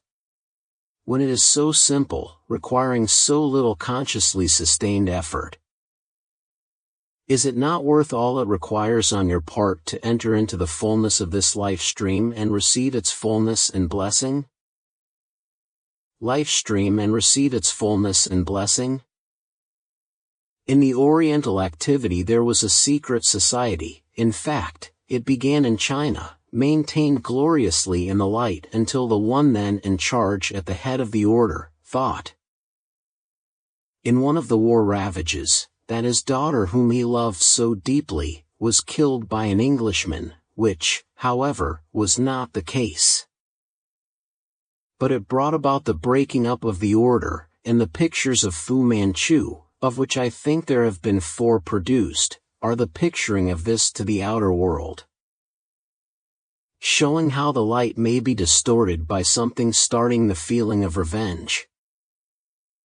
This one known as Fu Manchu was, at the beginning of that activity, a wondrous, beautiful soul. And it shows how sometimes the ravages of war and the lack of control of the thought and feeling in the individual bring about such distortion in the life stream. In connection with the South American activity, which the present work has drawn joyously to their attention, until this focus of radiation began, it was doubted by most, except Nada and myself, the possibility of establishing such a focus in this busy Western world. But they did not know what I did, the fact of our long association not having been revealed to them. So I said on my own responsibility, I shall try it out. Now I have the full cooperation of all who might have questioned. The master from Venus and Lanto also stood with us. I said to them, the time has come when there are those outside of the retreats who can be made true messengers of the light. Thanks to you, I have been proven right. Now, of course, I ask you all to stand with me in the sustaining of this. It proves that it is possible to establish this mighty, active presence in the midst of a hailstorm. I have always maintained this, and most of the time I have stood alone, but the ability of the students to grasp the use of the I am presence is making tremendous things possible. And I say sincerely for your encouragement, that with this marvelous condition maintained which has come to this point, it is not impossible to have various ones of these ascended beings sit in your midst, as visible as your own physical bodies, and speak to you. This is not just a matter of the desire of the students for it, but rather the preparation of the students for it. Until recently, of course, this good brother Guy Ballard has not known it, but for 30 years he has been being prepared for it. Half of that time his preparation was going on in the invisible, and it has been a remarkably beautiful thing to all who have observed it. Question. The other night while in deep meditation, I heard the words, into the city of Delhi. Answer. Which really means into the city of light. Question. On Monday, November 29, 1932, I heard, in the morning before the discourse, and again today before the discourse, the words of Jesus. Ye have been with me in my sorrows, ye shall now behold me in my glory, and see the reward which my Father doth give me. Answer. And so shall it be in your outer experience. The very words which Jesus used from time to time, all may use, and will use sometime. Some were with fulfillment, for the words he used at all times were life and contained within them that ascended life, or perfect life. Question. How is the political situation? Answer. There will not be nearly so much accomplished by the element that sought entrance as they anticipated. The old saying that if you give a calf rope enough, it will hang itself, is true with certain forces. Sometimes when they think they have won an easy victory, they have sounded their own death knell. The accomplishment of the past few days drew the attention of many in the Golden City, who, as we projected the vision and sound rays today, came to look and behold the accomplishment. I say this for the encouragement of the students. While we are giving forth the work today, those in the Golden City are sending forth to the students their glorious radiation. Forth to the students their glorious radiation. It has been a great joy to me to prove that in the land of America for which I have worked so long that there were those who could receive what you are receiving and giving forth at this time.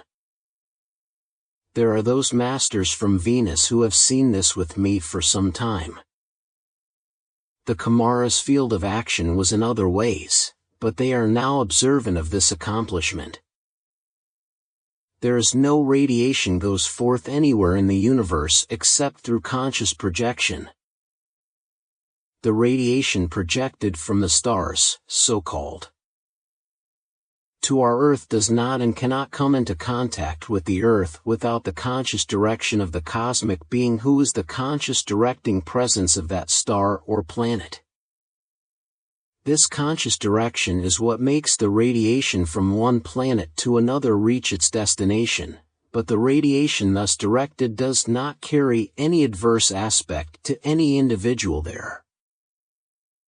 The universal, cosmic laws of the earth, which impel growth through the law of experience, hold within themselves that which you know as resistance.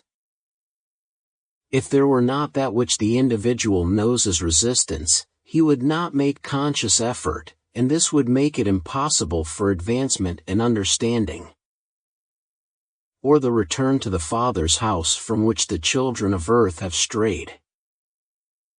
Resistance has nothing whatever to do with discord. Resistance is a natural law. Discord is a human creation. There is no discord in the universe except that which the personality creates. Take the dynamic consciousness, I am the pure mind of God in everyone present here. This shuts out human desire. Take the consciousness, I am the governing presence of this.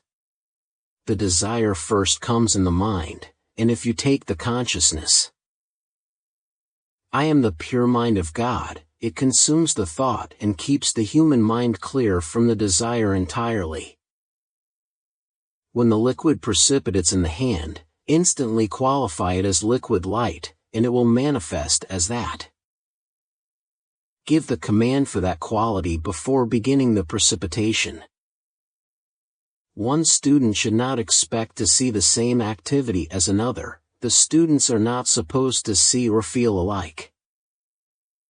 There is not a moment in the day that we do not visualize something, because the power of vision is acting all the time. Keep all out of the mind except the picture you want, for that is all with which you are concerned. Do not let the attention become focused on the seeming emptiness. Chapter 19. Beloved Master Jesus.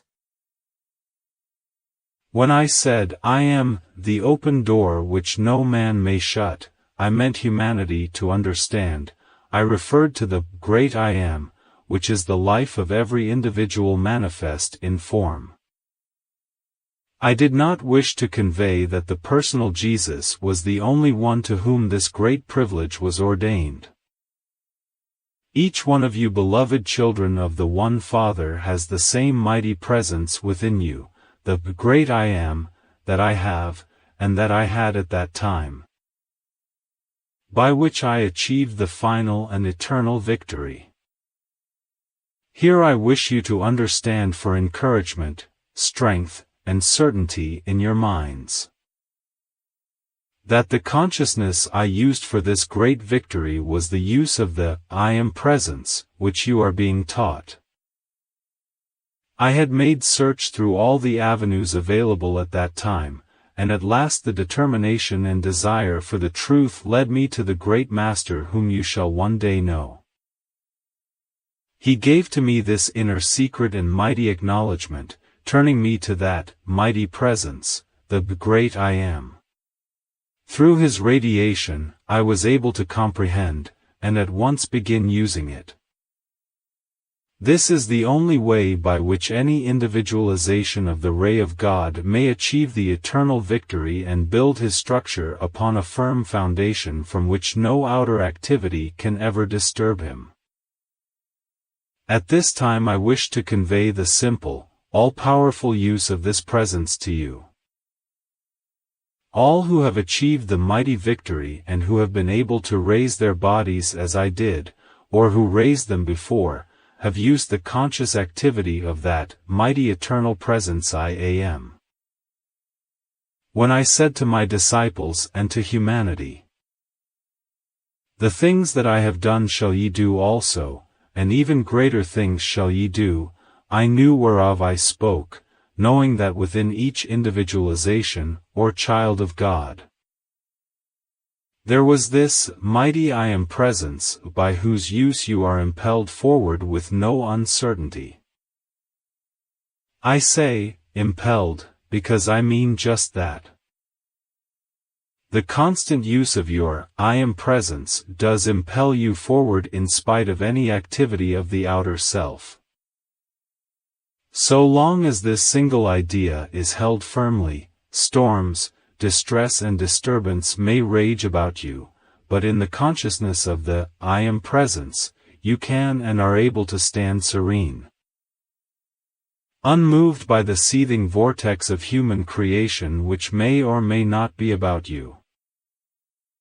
There is but one way by which you and the Father may become eternally one, and that is through the full acceptance of His I Am Presence, energy, love, wisdom and power which He has given you, golden links, golden steps, by which you climb serenely upward into your final achievement. Sometime, somewhere, every individualization of God the Father must find his way back to the Father through His I Am Presence, fulfilling his cycle or cycles of individualizations in the use of the activity of the outer self. The earth is the only sphere in which there is the density of the atomic structure that you experience. The conscious recognition and use of the I Am Presence, which you are, steadily raises the vibratory action of your atomic structure, unclothing and liberating the electronic activity which is hidden within the atom, enabling you to become self-luminous beings. I wish it here distinctly understood by all who may receive this or ever contact it, that I am not and never was a special being created of God different from the rest of humanity. It is true that I had made previous conscious effort and had attained much previous to the embodiment in which I won the eternal victory. My choice of experience 2,000 years ago was to set the example which every individualization of God would and must sooner or later follow. How I urge you, beloved children of God, to look upon me as your elder brother, one with you. When I said, or left the word that I am with you always, the I Am Presence, which I am and which you are is one. Therefore, do you not see how I am with you always? Think deeply on this and try to feel its reality. At the time and after my ascension, I saw the immensity of the radiation I would be able to pour forth to my beloved brothers and sisters upon the earth from the sphere in which I had become fitted to dwell. I wish to say to you in all truth, every individual who will send his conscious thought to me with the desire to be raised above the limitations of earth or of his own creation, and will live accordingly, will receive every assistance from me that is possible to be given, according to the steps of growth in consciousness which he attains from time to time. Do not misunderstand me at this point. When I refer to growth, I am speaking of humanity in general. I do not refer to some who have previous attainments sufficient which, in their present use and full acceptance of their I Am Presence, they may rend the veil of human creation and step forth into the embrace of the ascended, blazing I Am Presence at any time. There are some in the group of students already drawn together for whom it is possible to do this. That depends entirely upon themselves, upon the calm, poised intensity by which they become conscious of their I Am Presence. These great tidings I bring to you because I proved them in my own personal experience. Before I became fully decided in what manner I should leave the example to humanity, I suddenly, from an inner impulse, began to use the statement, I am the resurrection and the life. Within 48 hours after I began using that statement, with great rejoicing, I saw what was to be done.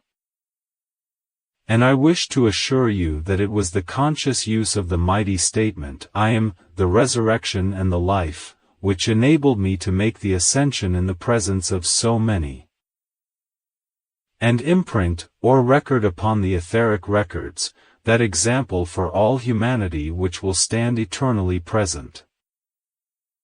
It was unfortunate that the veil of the orthodox idea was drawn over the minds of the people, preventing the comprehension that each one had within himself the I am presence, the same as I had, by which he could attain, do the same things I did, and win the eternal victory. Such, beloved students, is my personal message I leave with you, spoken through the light and sound ray into which any of you may enter, see, and hear with sufficient conscious preparation. Again, I urge you to think of me as your elder brother, ready to give you assistance at all times. Do not think of me as a transcendent being so far beyond your reach that contact is impossible. For the I am presence which enabled me to make the ascension is the same I am presence that will enable you to make the ascension as I did. Only today, you have the assistance of the great ascended host of beings who have won the eternal victory and joyously stand at your service as you make yourselves ready. With my love I enfold you. I again repeat, I am with you always. Speak Saint Germain, did I not have a surprise for you?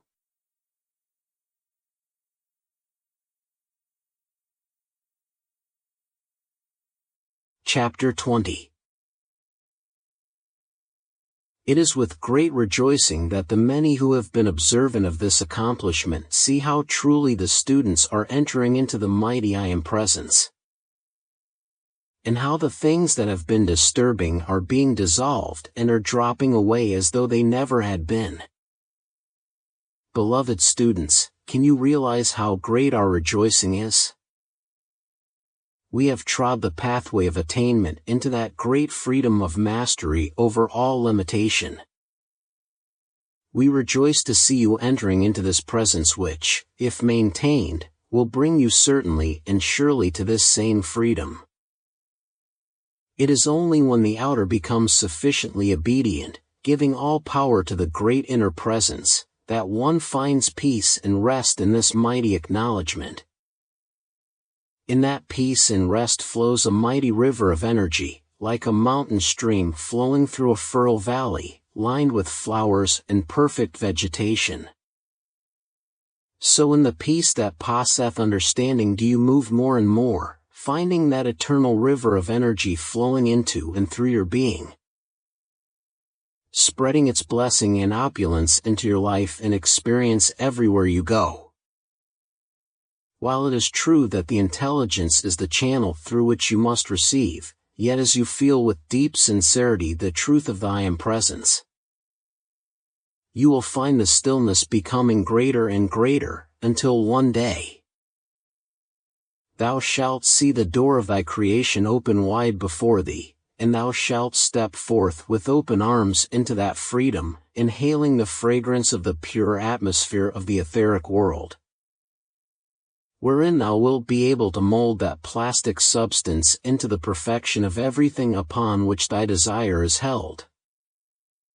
You are making such splendid progress. Do not let any fear of persons, places, conditions or things interrupt or disturb you, for the presence of the light stands before you, beckoning you on, that you may be held in its fond embrace, receiving of its boundless riches of every description which it holds in store for you. I shall now say something which may seem astonishing, but I assure you, it is very true. Last night as the question was asked, had you all been together before, I wish to say that it would not have been possible for you to have been drawn into this intensified action of the great inner law if you had not previously had harmonious association and training. While it may be difficult at first for you to comprehend it, you are receiving intensified training which heretofore has only been given after a 3-year probation in the retreat. Some of you have stored up treasures of energy. I mean by that, energy created by your conscious activity through your I am presence. Others have stored up treasures of light. Again, others have treasures of love. Others have gold and jewels which were placed in keeping to be used in this embodiment.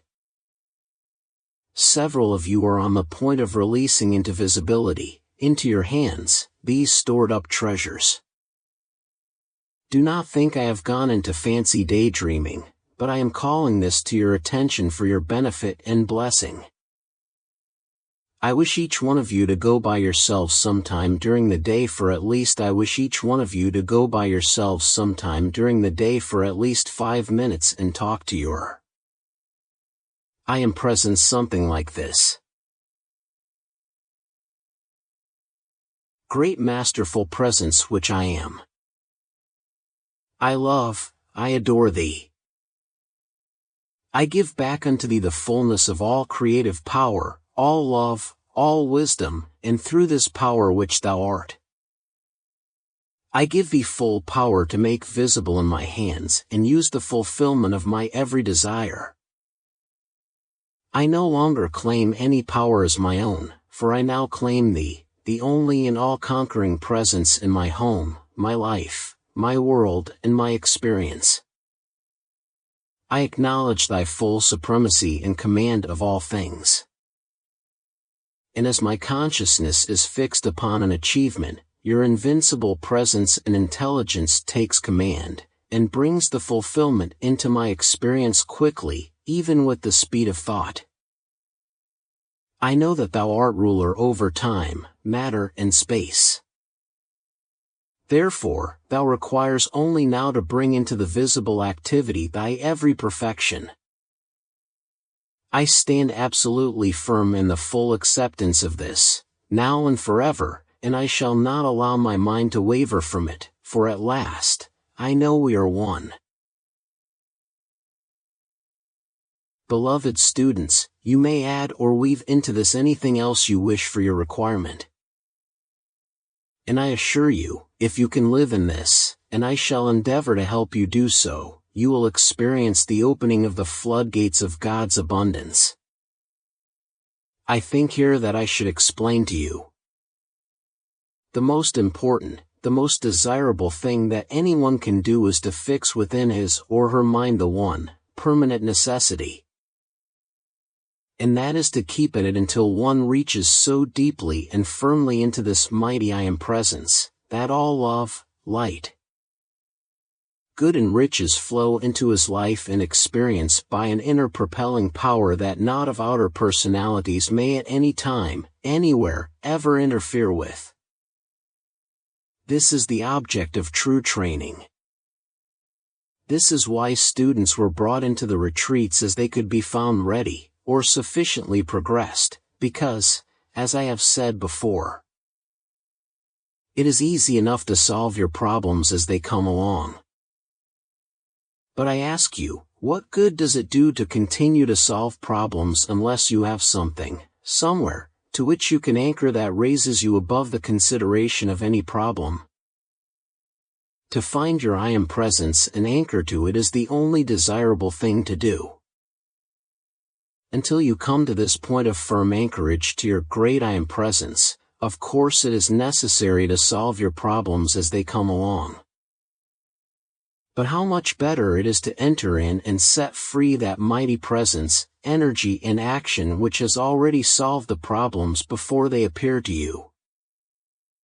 Is this not more acceptable than to awaken every morning and find these problems coming up, staring you in the face, as though they were something really important, which, after all, they are not? Yet I am sure you will agree with me that some of them, or at least your outer sense about them, is that they are tremendously ponderous.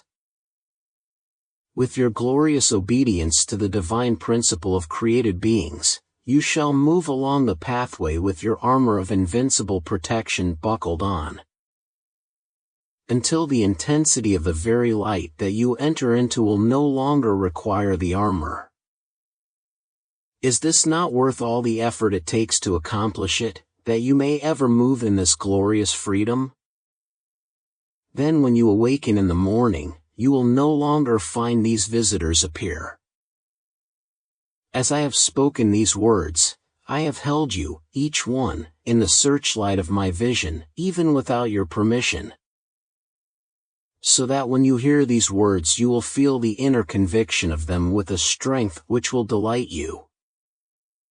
When critical or disturbing thoughts try to find entrance into your consciousness, slam the door quickly and command them to be gone forever. Do not give them a chance, nor time to gain a foothold, remembering always that you have the strength and the sustaining power of the mighty I Am Presence to do this. Should you have difficulty in holding the door shut, talk to your I Am Presence and say, "See here. I need help." See that the door to this disturbance is closed, and kept closed forever. I want you to get fixed in your consciousness that you can talk to your I Am. I want you to get fixed in your consciousness that you can talk to your I Am Presence the same as you could talk to me. Believing that I had limitless power, because I tell you. It is no idle comment when I say you can cause this mighty presence to handle every condition in your entire experience and raise you into its freedom and dominion of all things. As some of you have already reached into the activity of the universal substance, I want to call the attention of all of you to the fact that the substance of your bodies and this substance, seeming to be invisible about you, is immensely sensitive to your conscious thought and feeling, by which you can mold it into any form you wish. The substance of your body can, by your conscious thought and feeling, be molded into the most exquisite beauty of form, your eyes, hair, teeth, and skin made dazzling with radiant beauty. This should be very encouraging to the ladies, and I am sure will be to the gentlemen, only they do not like to admit it. Beloved brothers and sisters, when you look into the mirror, say to that which you see there, "Through the intelligence and beauty which I am, I command you to take on perfect beauty of form, for I am that beauty in every cell of which you are composed. You shall respond to my command and become radiantly beautiful in every way, in thought, word, feeling and form. I am the fire and beauty of your eyes, and I carry forth this radiant energy into everything into which I look." Thus you can cause to come into appearance the perfection which will give you all the encouragement you want, to know that I am always the governing presence. I wish to say to you who desire your forms to become more symmetrical, start your hands at the shoulders, and bring them down over the body to the feet, feeling the perfection or symmetry of the form you wish. Through your hands will go the energy or quality which you desire to manifest. If you will try this with deep, earnest feeling, you will be amazed at the result. This is the greatest reducer in the world. This, I assure you, will cause the flesh, as it comes into more beautiful symmetry and perfection, to become firm and yet supple in every way. Because you are sending the energy of the I Am Presence through these cells, causing them to obey your command. This may sound ridiculous, but I tell you, it is one of the best, surest and most perfect ways to bring about the perfection of the body. I tell you, anyone who will practice this will bring the body into any condition that one desires. I want the students to get the fullness of the idea that they are masters of their forms, their minds and their worlds, and can inject into them whatsoever they wish. The pure and perfect life of God is flowing through you every instant. Why not switch off the old design and switch on the new? Do you not see how important it is to perfect the body? What can the inner presence do with a body that is sick or out of harmony all the time? When this is the case, the attention becomes so fixed upon the body that the I Am Presence cannot get the attention but a little part of the time. It is so easy, if you will but do it. With this treatment of the flesh with the energy of the I Am Presence, it becomes firm and perfect. The reason I speak of this with such deep, earnest feeling today is because I see the change and improvement in almost everyone. And by special conscious attention directed to this, how much more quickly will each be brought into the perfection which he desires. When an individual has an abnormal abdomen, and anything that is more than straight is abnormal, he should raise the left hand in this position, palm up. Move the right hand in a rotary motion over the abdomen, moving from left to right. Each time the hand passes over it, feel deeply the absorbing activity. The quick charge of energy through the hand goes into the cells, contracting and reducing them into a normal condition. I assure you this instruction is no idle fancy, but is of tremendous import, and it will accomplish the purpose for which it is used, absolutely without question, if applied with earnest feeling. The consciousness, of course, should be that the energy flowing through the right hand is the all-powerful, absorbing presence, consuming the unnecessary cells and bringing the body into a perfect, normal condition. This will not only adjust the abnormal size of the abdomen, but will penetrate through the form, charging the intestinal activity with a cleansing, purifying process which will be of inestimable benefit. Those who have found the activity of those organs lazy will find them quickened into normal action. I assure you that the ladies will not need to use rolling pins or roll on the floor. Also, I assure you the ladies are not the only ones who use rolling pins. The unfortunate, almost appalling condition is that individuals, having within them this mighty God presence, will give every imaginable power to outside things to produce results within and upon themselves, when whatever remedial agent they use, whether exercise, drugs, or anything else, has little effect, if any, except the quality and power they have consciously given these agents. This treatment acts upon the cells wherever they are, be they bones or flesh. How prone the outer mind is to question the ability of this inner self to handle any part of the body. If it will handle one kind of a cell, it will handle all. Make the outer accept the full power of the inner presence, and thus let it expand into use in all things. The outer mind, through long habit, has given enormous power to drugs and remedial agents of every kind. But do you not see that the only thing that does it is the power and authority you give it to have an effect upon your body? I do not mean for a single instant that individuals who have not become aware of the I Am presence should cease all remedial agents. But if they will fix in their minds firmly that no outer thing has any power in their experience, except what they give it, they will begin to rise out of the limitations into which they have placed themselves. Here let me say that 90% of the power given to outer things is unconsciously given, and even most students are not aware of it. Now to turn about and give this great God presence within you all power to do the things you require and wish to do will accomplish them with a speed and certainty far beyond what any outside remedial agent could do. Some will grasp this idea with tremendous tenacity, while others will require more effort, but it is surely worthwhile making any effort to accomplish it. Remember, the I Am presence knows all things for all eternity, in all ways, past, present and future, without limit. If the student would think of this great presence, contemplate it, and know that it is all love, wisdom and power, then when he fixes his attention on something to be accomplished, he knows this presence is the open door, the all-powerful accomplishment, and it cannot fail. Call on the law of forgiveness, and direct the energy of the master self to correct and adjust the wrong, and in that way, obtain freedom from its reaction.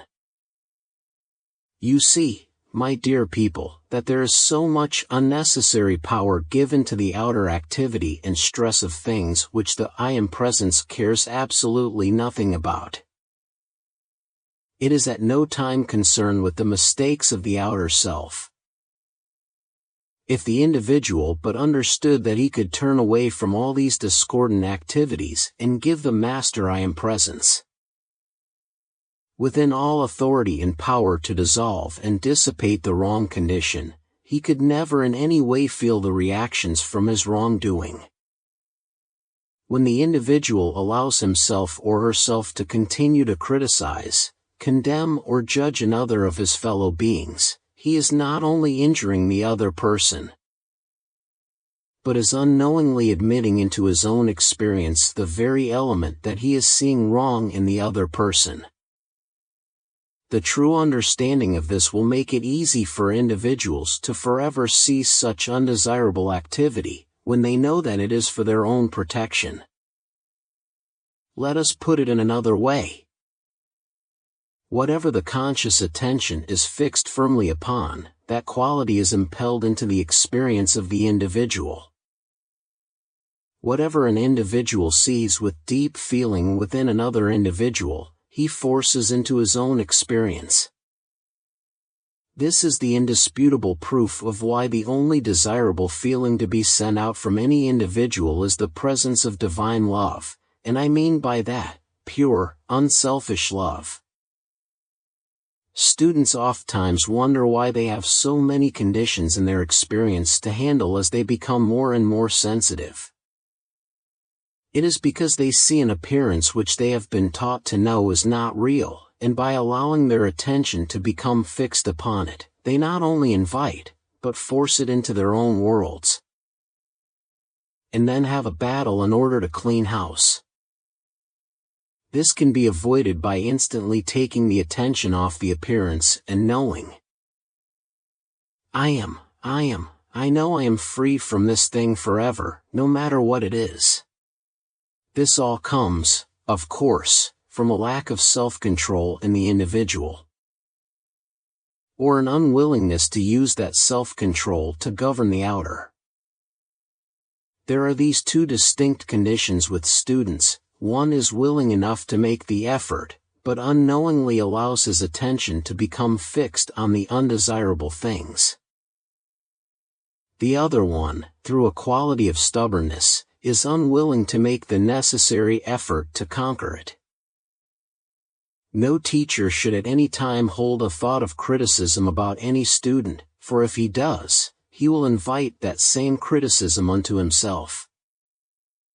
If students get the right idea about this, they will stop it for their own protection.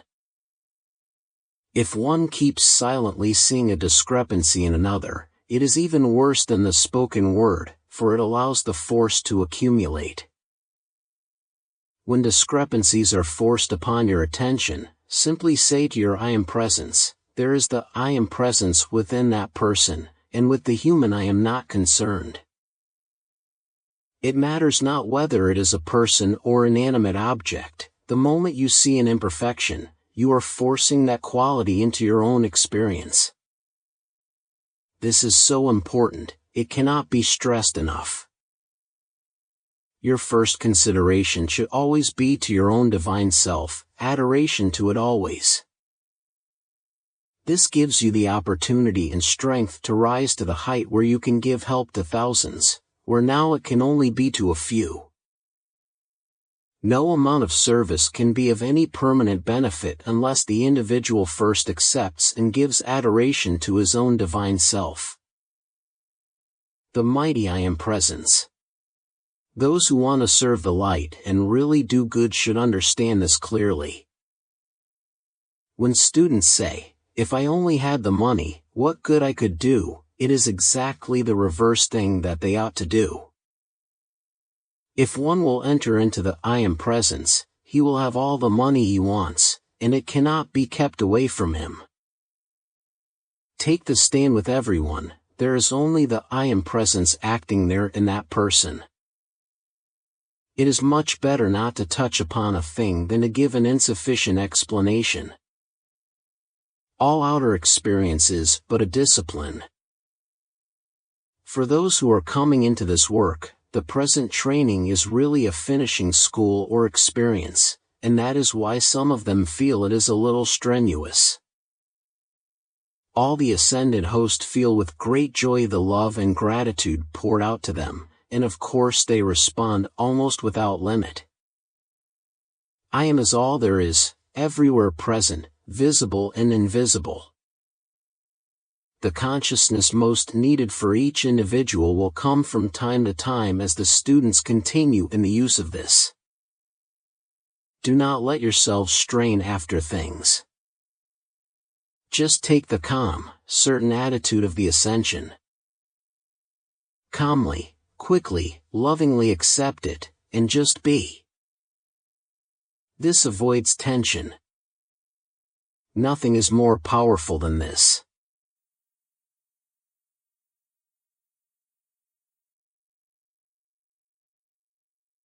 Chapter 21. Oh, that students, or any individuals who know of the I Am presence, could but realize that there is no greater consciousness. No greater activity the conscious volition can set into action than the recognition and acceptance of the I Am presence.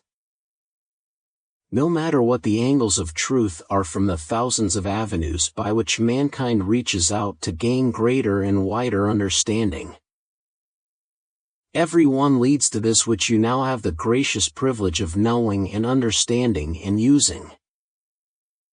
Any kind of knowledge or power is absolutely worthless unless used. Those who will apply and enter into the use of the I Am presence with deep feeling will see and feel within their own beings, as they again come in contact with other channels of understanding, how transcendent the knowledge of the I Am presence is in comparison with all other ideas of truth. I am holding fast to this idea for the students' sake, so they grasp fully the mighty truth, that when they say, I am whatever I wish to be or manifest, they are actually setting into visible physical activity the mightiest presence and power of God which I am. This differs from any other statement that was ever put into a group of words. There is no other statement or group of words in existence that actually sets such power into motion to accomplish any given purpose to which the conscious attention is directed as does this mighty expression. This is why Jesus the Christ coupled it with the most important statements that he made. If the students of this radiation will meditate or contemplate the statements that Jesus made upon his own ray to them, it will help them to grasp the fullness, the stupendousness of this more readily. I wish every student of this radiation to fix firmly in his mind that concerning these instructions, there may at no time be a charge ever made for them. The student is always free to make love gifts as his heart directs, but to make a definite charge, under the law by which these instructions are given, would close the door immediately. Just the reason for this I may not explain to you at this time. It is not that the laborer is not worthy of his hire, but this work comes under an entirely different activity of the divine law, which I will one day explain to the students. Feeling as I do the earnest, most worthy desire of some of the students to come physically within this inner circle, or radiance, so to speak, I shall endeavor to explain how it is not possible to be done, beautiful and loving as the desire and radiation of the beloved students are. This beloved sister and brother have gone through 30 years of strenuous, conscious preparation for this work. The electronic circle within which this radiation must focus would have to be entirely rearranged and readjusted. It might require some years to again bring it to this point, lovely and beautiful as the radiation of the others is. Each individual has his own distinct radiation and vibratory action. While the invisible mechanism, shall I call it, for this work is in one way very powerful, yet invisible mechanism, shall I call it, for this work is in one way very powerful, yet in another way. It is as delicate as a gossamer veil. I assure you, beloved students, that either my personal presence or my consciously directed ray is always present whenever either this beloved sister or brother is giving forth these instructions.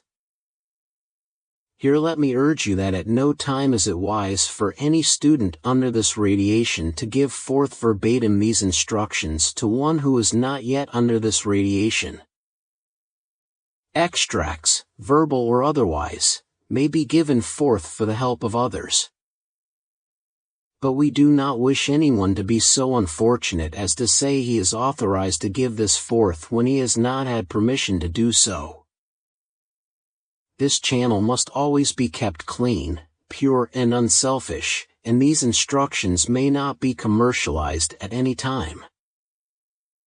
The application within the instruction which is given from time to time, if used sincerely, with true feeling and confidence in the instruction, will cause the student or the teacher using it to become such an invincible magnet for the opulence and riches of God that there will be no need to commercialize the instruction for the sake of a livelihood. For any individual, whether at first he has the full understanding of its meaning or not, who will be conscious that I am the omnipresent, limitless supply of God's riches and opulence in my use, will sooner or later come into the full conviction of this mighty truth. I understand fully how important the financial support of the individual seems to him. But I say to you, beloved students, that financial support is always as the shifting sands until you begin to consciously apply the use of the I am presence as your omnipresent, limitless supply of either money, love, understanding, light, or illumination. So try to receive the full conviction of the radiation of this which I give to you, that you may use it with a certain unwavering consciousness which will give you forever your freedom from all financial strain. Knowing that the I am presence which you have set or are setting in motion is the same in every other individual on earth as it is in you, and as it is in the universe, giving you the power and intelligence to make this declaration, then you know that whatever your conscious application implies, it is acting everywhere, just the same as within the present application that you make. Heretofore I have hesitated to give you this very definite application, or explanation of this application, but your earnest demand has impelled it forth. I send with this a certain specific radiation which will enable you to use it with absolute confidence.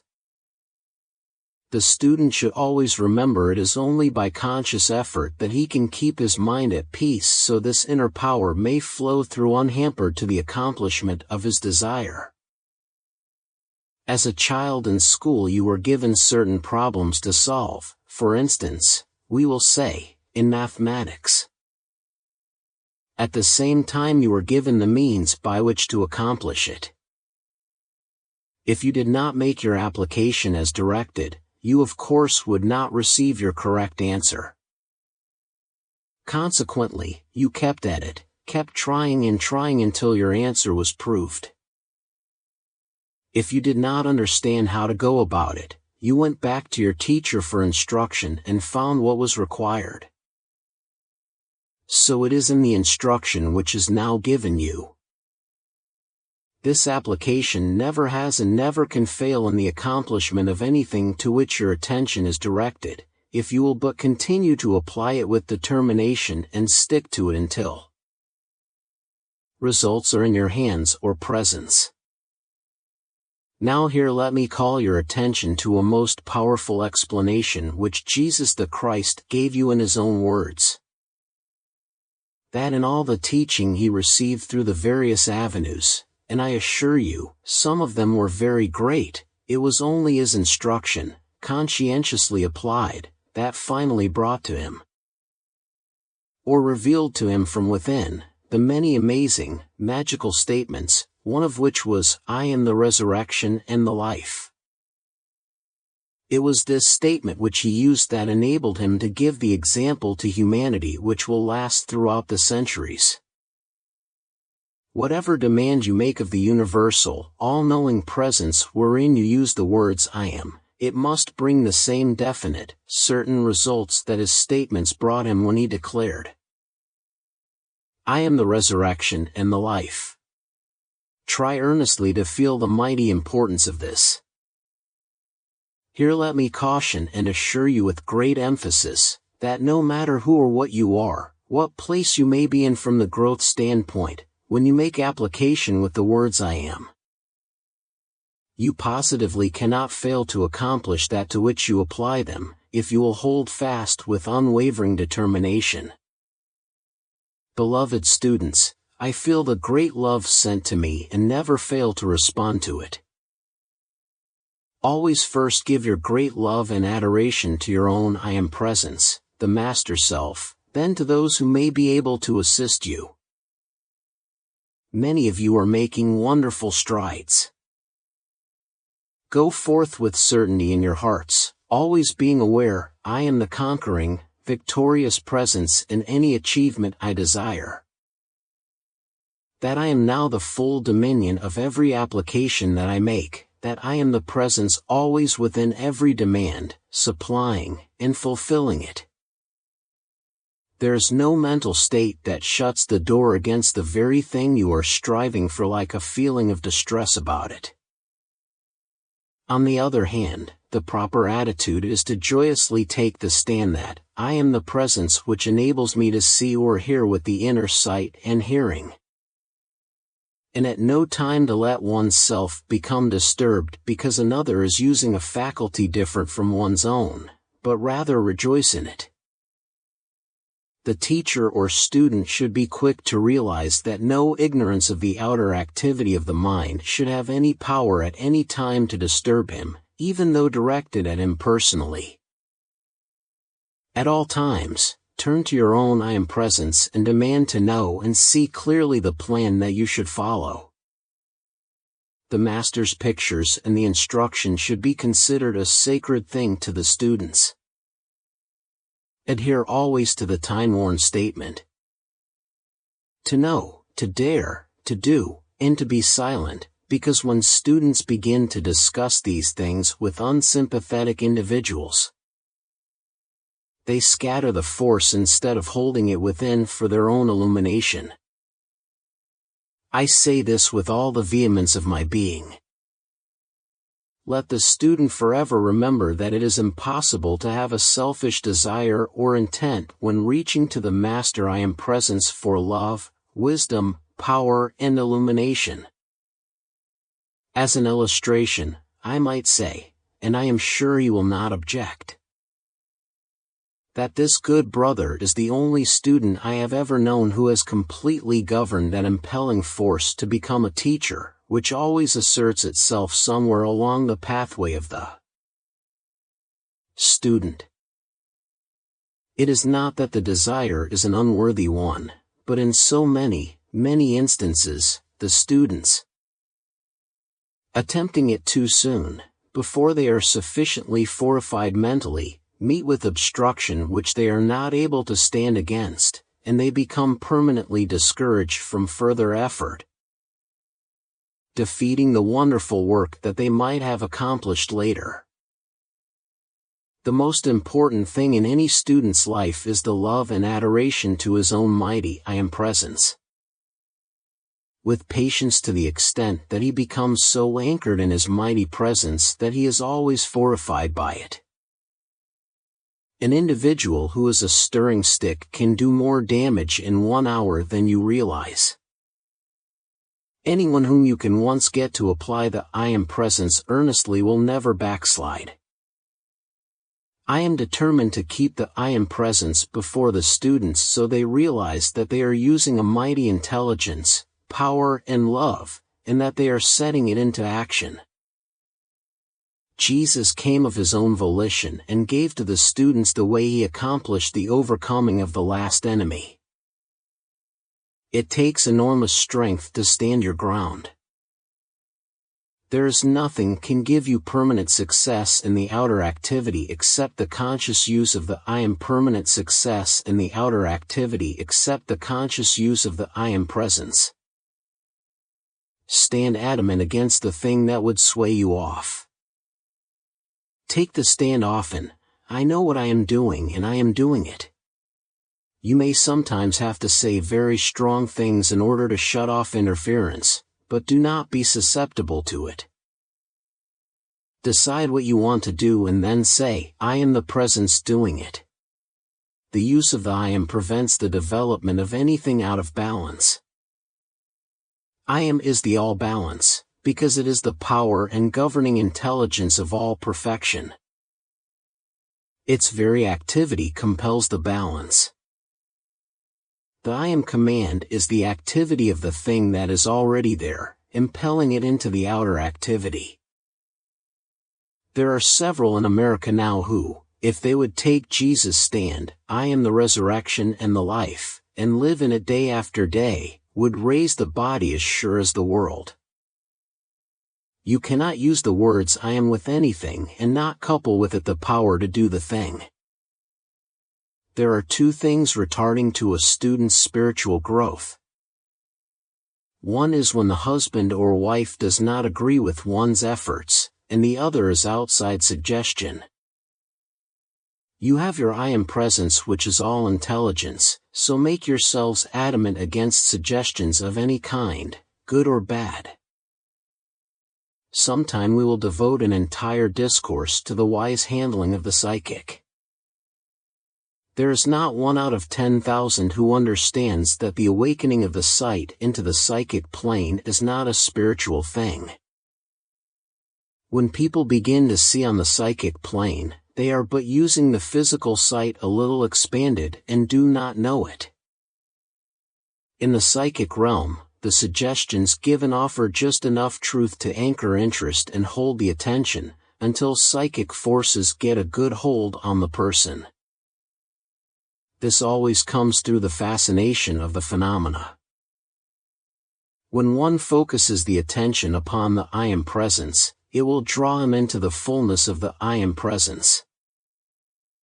The inhabitants of the elements are used for all activities of nature, but they do not prevent other forces acting, and they are not the only activities in nature.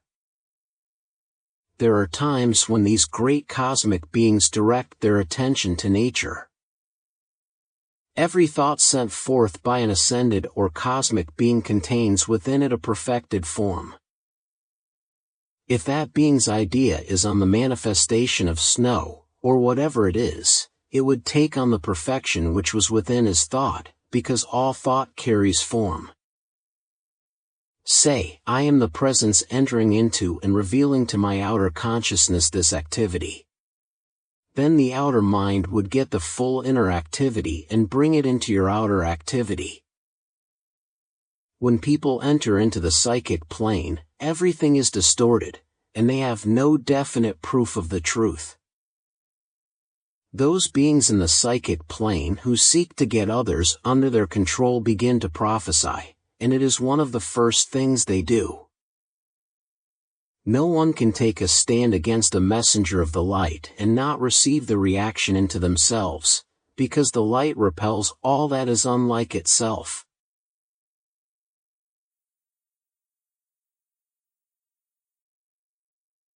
Chapter 22. I had not intended to explain quite yet the undesirability of any thought or condition of the psychic plane, but the demand compels it to come forth. In the first place, the student must understand that what is called the psychic plane has nothing whatsoever to do with spirituality. It is a faculty of the human consciousness which can be brought into play by human beings who will give sufficient attention to it. But the individual who wishes to reach into the psychic plane alone, either consciously or unconsciously, had better never been born into that embodiment. The fascination of the phenomena of the psychic plane, I assure you, is most alluring. For those whose attention becomes firmly anchored in the psychic plane do not loosen themselves from it in that embodiment, and it may take several embodiments to free them. In all strata of consciousness there is a fragment of truth unrecognized, otherwise it would not be possible for it to be sustained, because you must understand that in all things and in all activities, there is some, more or less, of the God energy acting, misused truly, but nevertheless active. The sincere student will give no attention to the phenomena of psychic seeing or hearing, but understands that he must push directly through, by the power of the inner will through his outer determination, and enter within the electronic belt, where only the truth is expressed. Beloved students, while it is necessary to explain this, I want you to make up your minds not to have any fear. Within the psychic stratum of thought and feeling is the principal activity of what we know as the sinister force in this world.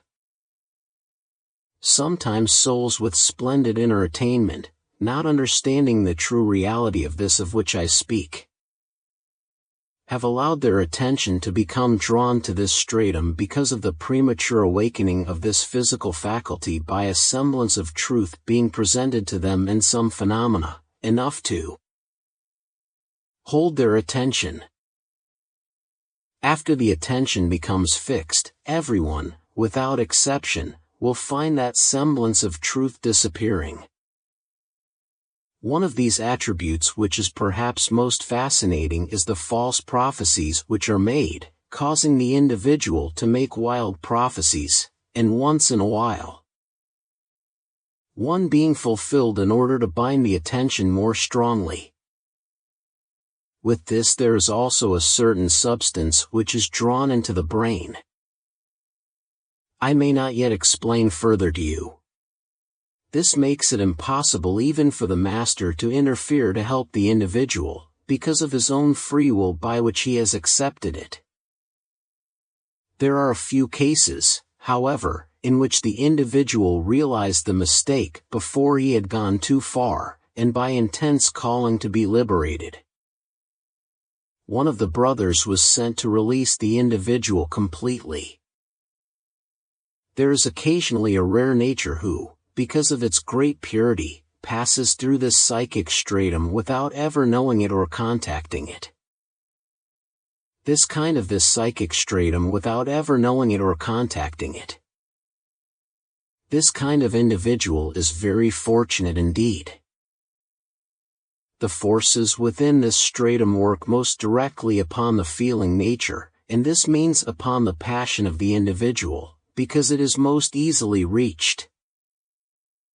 Men and women who have lost the controlling power over their passion, which may be either sex or anger, have knowingly or unknowingly become entangled in the psychic stratum of thought and feeling, thereby opening the doors of their beautiful and wonderful temples of God. Through the open door, the forces within the psychic stratum fasten upon them, intensifying their own passion into an uncontrolled condition, which otherwise might be controlled.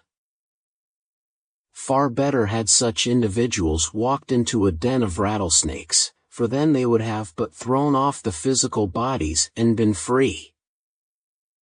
But once enmeshed in this psychic sphere, they are often bound for many embodiments.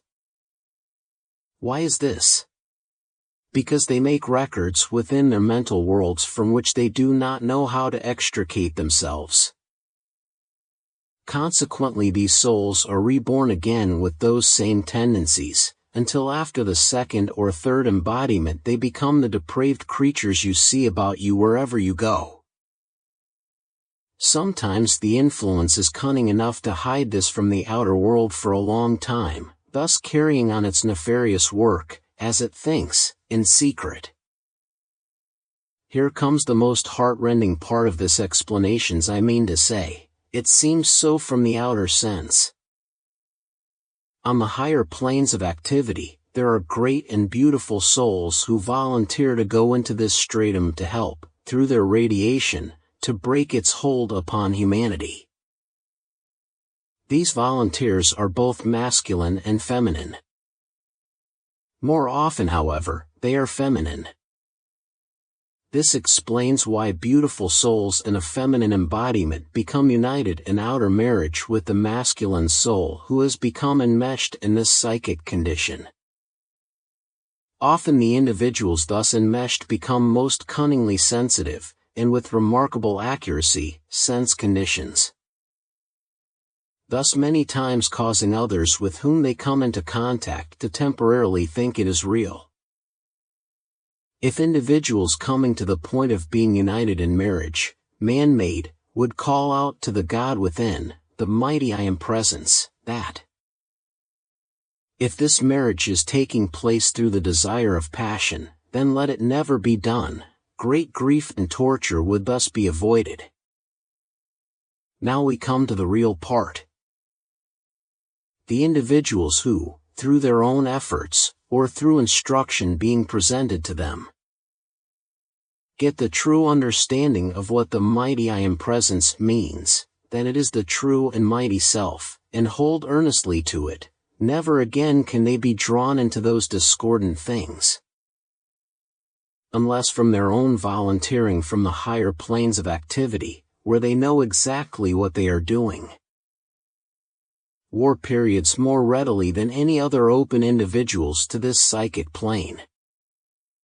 Consequently, it has always been observed that after war periods there is always a greater unleashing of the uncontrolled passion than at any other time. Knowing this should in no wise cause anyone to fear this psychic stratum. If students find themselves conscious of passing through it, they should instantly take the consciousness, I am the controlling master presence, always victorious. And they will instantly find strength to face whatever appears, and go fearlessly and serenely through. Jesus suggested that this explanation be given while the students were under the triple radiation. This triple radiation means that in his radiation, he always carries with it the triple activity of the Father, Son, and Holy Spirit, or the I Am Presence. All who apply the I Am Presence are receiving the triple activity as long as they maintain it, and the triple activity is always self-sustained. Astrology, one of the saddest things I have to say to you is that many of those attempting to cast horoscopes are unknowingly drawing themselves into the psychic net, and our cast horoscopes are unknowingly drawing themselves into the psychic net and are becoming sensitized and voicing the adverse conditions which exist only in this stratum.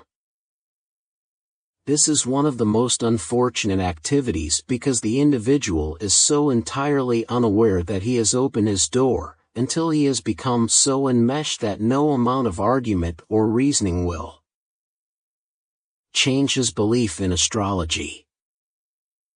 In the past 20 years, the avenue of astrology has been used for this purpose more than any other.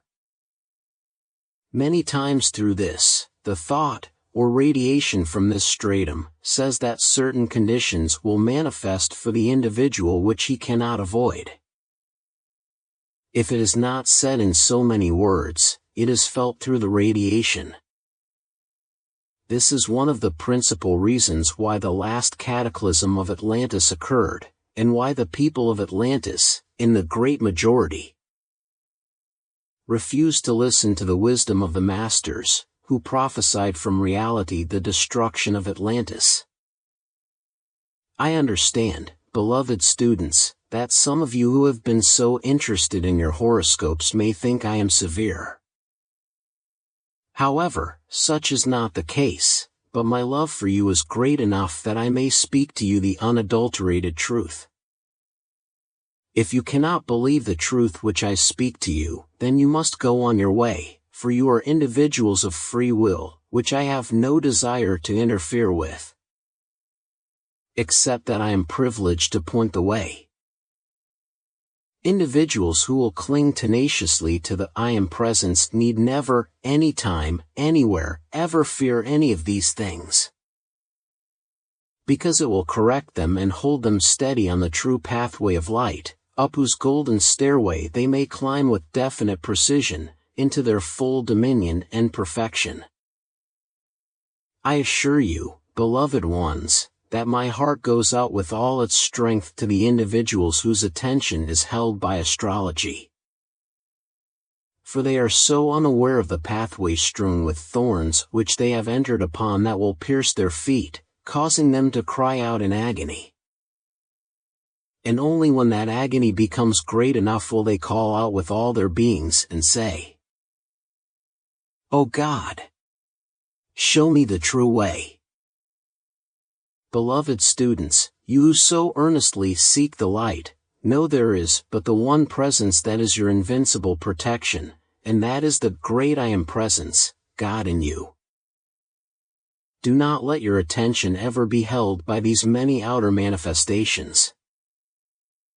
Astrology, the power of numbers, spiritualism, or any of the many things that would take your attention away from the mighty I Am presence which is your real self.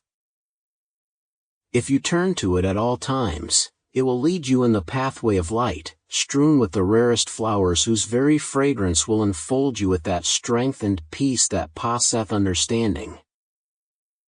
With that stillness of the outer which will enable you to enter into the great silence, wherein you will find the greatest invincible activity of God, the I Am presence. Beloved ones, surely you must understand that you cannot serve two masters and gain any victory ahead. Having free will, you must choose. If you choose the outer, forgetting your invincible I Am presence, then my love goes with you, enfolding you in its mighty mantle of protection until such time as you choose to return to the one God. If you choose your I Am presence and adhere to it, then your struggles are soon over, and you will find yourselves moving in that sphere of peace, harmony and perfection wherein you look upon the outer world with great compassion, but never with that human sympathy which would stifle your own growth. This reminds us of the old, time-worn statement, "Seek ye first the kingdom of heaven, and all the outer things are added, or given into your use, under your command." That kingdom of heaven is the great I Am presence, the only reality of you, who is the owner and giver of all created and manifested things. Is it not strange, beloved students, that one will so long wander about in discord and limitation, when the master presence of light, the I Am presence, walks by one's side at all times, waiting one's decision to turn to it and receive its radiant, glorious blessings of perfection in all outer manifestation? Such is your privilege, O beloved ones. In spite of all outer activity, the atmosphere of the classes is truly divine. While I am sorry that some have not felt the true importance of their I Am presence and that they still reach to outer things, I but wait, enfolding them in my love, for they have free will. Perhaps I am a little old-fashioned, but when I see individuals that are so good and so fine, I would just like to pick them up and hold them in my embrace until they could realize the full importance of their own mighty I Am presence. But this I may not do, for I so well know that all who have any desire left to reach to the without must do so until that desire is no longer apparent. The students must understand that they cannot divide their attention between the I Am presence and outer things, for it is a house divided against itself and must sooner or later fall. All greatness is dependent on the I Am presence, and it is the governor of the form, or should be. In it is all strength, courage, and power. Those blessed children, if they could only realize fully what a privilege stands at their doors and how in a comparatively short time they could gain freedom from all limitation, These discourses The situation is this: when students ask if they might channel these discourses themselves, they are entitled to the explanation of what is necessary for work of this kind, for it is most unusual, we know. The fact is that the one God is always perfect, always was, is now, and always will be, and the I Am is that presence. But if they have not been aware of this, the body and brain of the student must go through a period of adjustment. That adjustment of the outer self takes weeks, months, or years to accomplish, according to the requirement of the student. Never in the history of the preparation of students has the master ever allowed them to come within his own inner electronic circle. The students come, or are taught the application, but they never come into the inner electronic circle of the master himself. The electronic circle prepared here for this work has required 30 years of preparation, and no matter how beautiful the radiation and love of an individual are, we do not have the time to prepare and adjust the atomic structure of the brain and body of the students at this period of world crisis. But with their sincere determination and use of the I Am presence, they will be prepared for the presence of the ascended host. The atomic structure is a mechanical instrument, and the innumerable parts must work in harmony and perfect cooperation with each other. The students do not understand that when a certain definite, specific work is to be done, there must be definite preparation for it. For illustration, take one who by nature is endowed with an unusual quality for giving forth lectures in public. If he is to have the assistance of the ascended host, there must be special preparation for it. The individual would be so prepared that from 20 minutes to half an hour before the lectures, that one would be enclosed in a tube of light into which nothing entered except the radiation of the inspiring master. Chapter 23, Beloved Master Jesus. In the fullness of my love, I come to you again today over the great light and sound ray, this time to direct consciously the healing ray to every one of the students. In my ministry to mankind among the hills of Judea, I stirred the latent memory within the inner records of mankind, and its work is still going on today. I wish the students to understand that preceding all conscious healing upon my part, within my own mind I was always conscious that I am the only healing presence, and, as that unlimited I Am presence, I had the right, the power, and the ability, through that presence, to command all outer activity of the mind to be silent and obey its command. Thus when I spoke to individuals, I spoke with that authority of the I Am presence, which I recognized as the only intelligence and power acting, or that could act.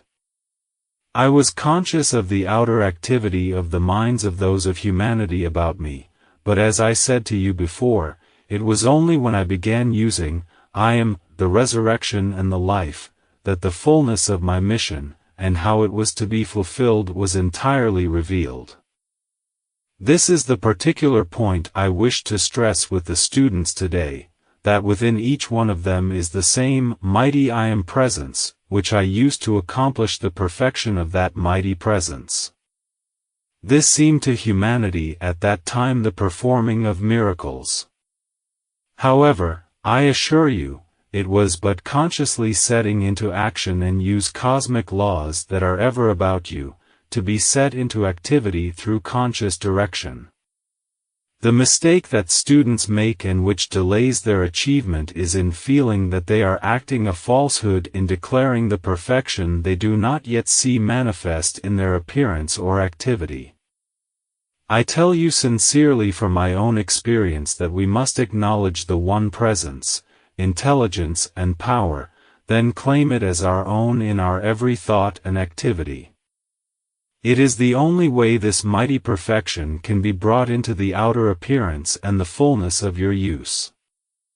Because that perfection has not yet appeared, seemingly, should not deter you from applying and claiming perfection as your own, for anyone with average intelligence has but to stop and think that the energy, the life principle which he is using, is God, the mighty I Am Presence.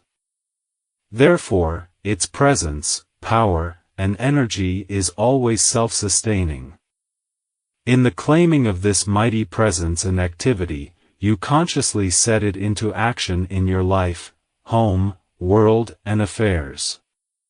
Today, as in the time of my attainment, the financial struggle seems to be most weighing, and yet within the reach of your conscious manipulation and direction of the mighty energy, substance and opulence about you, you have everything with which to draw to you that wondrous, omnipresent opulence of God.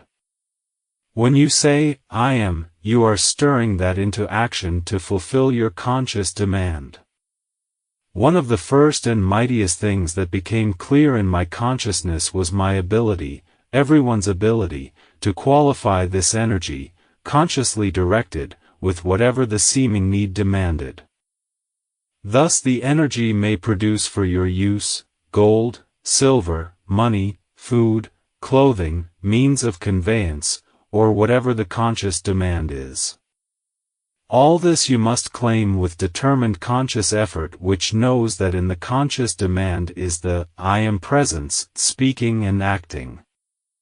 Therefore, it has all power and authority to clothe whatever the demand is with its kind. In the consciousness that you are the I Am Presence, acting at all times, you then must know that you are, that moment of recognition, an invincible magnet of attraction, which causes every activity of the universe to rush to you to fulfill the demand. The only reason it does not seem to be so is because somewhere in your consciousness there is a feeling of uncertainty, either of your ability, of your authority, or the omnipresence of it to act. But I assure you, as one having attained and having gone through the complete process of attaining, that it is a pleasure, the privilege of myself and others, to place before you these simple laws, yet mighty and invincible in their activity, which will give you freedom and dominion over all the things that seem to be such a mountain of obstruction in your way. As you continue to accept and use these laws in your activity, you will find that you are attaining dominion, not only over the one element, but all four elements, earth, water, air, and fire. When you have become conscious of the flame of your divinity, you are acting from the highest of the four elements, which is fire, and the true activity of spirit. As the conscious activity is to the unconscious, so is the conscious use of the flame to the recognition of the light. The natural element of your soul is the flame, accounting for the ancient fire and sun worship. When one becomes conscious that he has, can use and direct this consuming flame, he has entered into mighty power. When one becomes conscious that he has dominion over the four elements, he has but to practice its use to become conscious that he may direct the lightning, master the storm, control the waters, and walk in the midst of the fire unharmed.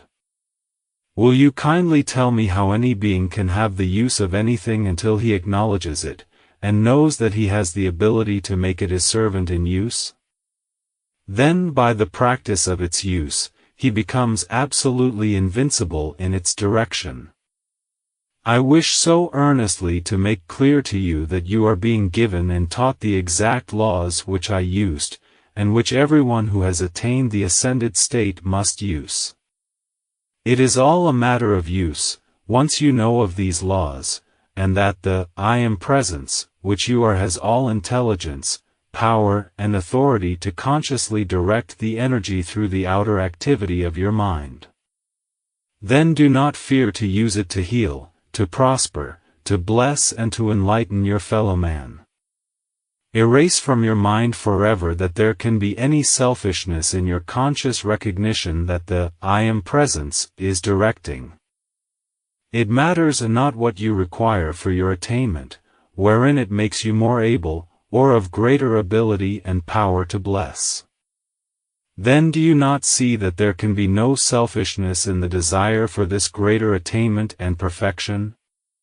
For any individual to feel that he must wait upon the attainment of another is a great mistake. Individuals may attain only through their own conscious effort in this wonderful recognition. No one can grow for another or attain for another, but each may be of immense help to the other by knowing with intensity, I am the only presence and intelligence acting within that individual, for the one you wish to help. This may be qualified with whatever the person seems to need most. Every individual's first duty is adoration and love to the one mighty I Am Presence, which is everywhere present. Do you not see how in this, it is a joyous privilege to love your so-called enemy, because I am the only real presence and activity anywhere? If the ignorance of the outer activity of the mind seems to have created disorder, pain and limitation, then you know that the miscreation has no power of its own. There is nothing but the wrong belief of the individual to sustain it, consequently, it has no self-sustaining power. If you have been unfortunate enough to create inharmony, disorder and limitation, then can you not see that you alone, through the power of the consuming flame of your I Am Presence, must consciously call on the law of forgiveness, consume through that flame of life which you are, everything in your world which you have wrongly created? This should easily make it clear to you how you set about to cleanse your world of its disorder and its mistaken creation. Then you stand forth, clothed with the sun, the light of eternal life, youth, beauty and opulence, holding within your hand for instant use the scepter of power of the I Am Presence, which you are. It is important to know that this one mighty energy does all things according to the quality you give it, or the wish you want fulfilled. One thing students should be intensely conscious of, and that is, I am the eternal, harmonizing presence and activity everywhere I move, and of everything to which my thought is directed. This, constantly used with the feeling of its invincible power, will keep the atmosphere of your world purified, harmonized, and held in readiness for any conscious direction to go forth with great speed to its accomplishment. When you wish to speak with authority, silently to or of another individual, speak his given name, and you will find the help, the energy sent, much more easily received. It is like calling the attention of a person to whom you wish to speak. Naturally, your first impulse is, if you are going to speak to one of the family, you first say Don, Mary, or Dick, to get his or her attention, and then you proceed to give your message. So it is when directing the energy silently. Within the inner world, in this recognition and use of the I Am Presence, knowing that I am everywhere present, you see how you may speak to one across the earth through the I Am Presence as readily as though that one stood in the room in your physical presence. I warn you, if you attempt to use this knowledge to harm another, then remember that through your own soul and body will pass the bolt, or your intent to another. Try always to remember that you are not human beings so-called, but you are gods and goddesses in embryo, which through the conscious effort you can bring into full dominion. I say to you, beloved students of light, arise. Awaken to the fullness of your God dominion. Fearlessly use the conscious knowledge and direction of this mighty I Am energy for your freedom, prosperity, blessing and enlightenment. Each of you is a glittering, dazzling jewel of light projected into a world of chaos and darkness, that the radiance of your light may expand, and again expand, that all darkness of the earth be consumed in this mighty radiance of the I Am Presence, which you are. Do not hesitate, beloved children. Grasp this scepter of your power and dominion. Use it to heal, to bless, to prosper, to enlighten, and you will find all earthly things bowing before you and rushing to fulfill your slightest demand. Such, beloved ones, beloved brothers and sisters, the one mighty presence, which I am, is the conscious ability I convey to you this day, with its self-sustaining strength, courage, power and enlightenment, to go forth, attaining your freedom now with these personal rays which I project to each of you right now. I assure you, these rays are no idle fancy, but a tangible current of energy containing in it all things, and blessing you according to your acceptance. I clothe you in this mantle of light, within it is all power. I hold you close in my mighty embrace, and I am with you now and forever. Saint Germain speaks. Again, have you been blessed by that electrifying presence? I need not add to it unless there are questions. When you realize that I Am is the only presence, power, and ability to think in your brain cells, and you are accepting only the activity of the I Am presence, then you make it the all-power, fulfilling every outer desire. Therefore, if you desire something needful in the outer activity, it is the I Am presence producing it through your conscious demand, which has nothing to do with so-called human desire. Say often, I am always loving obedience unto the light. Everything will become more alert, more quickened, and more powerfully protected as you use the I Am presence more and more. The great central sun magnet, the more one is conscious of this great magnet working, the more powerfully it acts in his own sphere. An awakened individual never uses a destructive force. When the master Ernan of Sworn projected the force and the army was killed, he simply projected it for the protection of his people, and the destructive qualities which the others brought with them to slay and kill, qualified the force sent out by the master, and it destroyed those who sent their destructive qualities out. You can see how easily it would do that, when they came to destroy. Every individual, if he is understanding, has a right to protect himself. The students should always be taught never to judge the action of a greater intelligence than themselves. When phenomenon is produced by an ascended master, the activity so transcends the intelligence witnessing it that it is most difficult for them to be sustained in the acceptance of the actual truth of it, since it is utterly impossible to satisfy the outer activity of the mind. When you have a projected vision, the etheric record is reclothed in substance. But you cannot reclothe a record of scenes except in their own environment. However, the individual's record goes with him wherever he goes and can be reclothed anywhere he is. Chapter 24. As the consciousness of the students is raised into the activity of the higher, or fire element, everything in their beings begins to act with an intensity that many times they do not understand. And as they begin to work more from the fire element standpoint, the more necessary it is to keep up the guard. The training which we are endeavoring to give forth to bless, protect and enlighten the students is to train oneself to be on guard at all times. And while all should understand and with every effort use the I Am presence to maintain self-control, yet if something happens unexpectedly, to stand serene in spite of it. Use the statement frequently, I am the presence on guard. If something unexpected happens, just say, we will dismiss this, and go on in that joyous happiness. Try not to have any feeling, but to know, I am the mighty presence governing everyone's activity. Whenever there is a center of light of the intensity of this focus, there is always the disturbing element that would seek to enter through someone. If you are working about the house, keep using "I am proof against any sudden disturbance."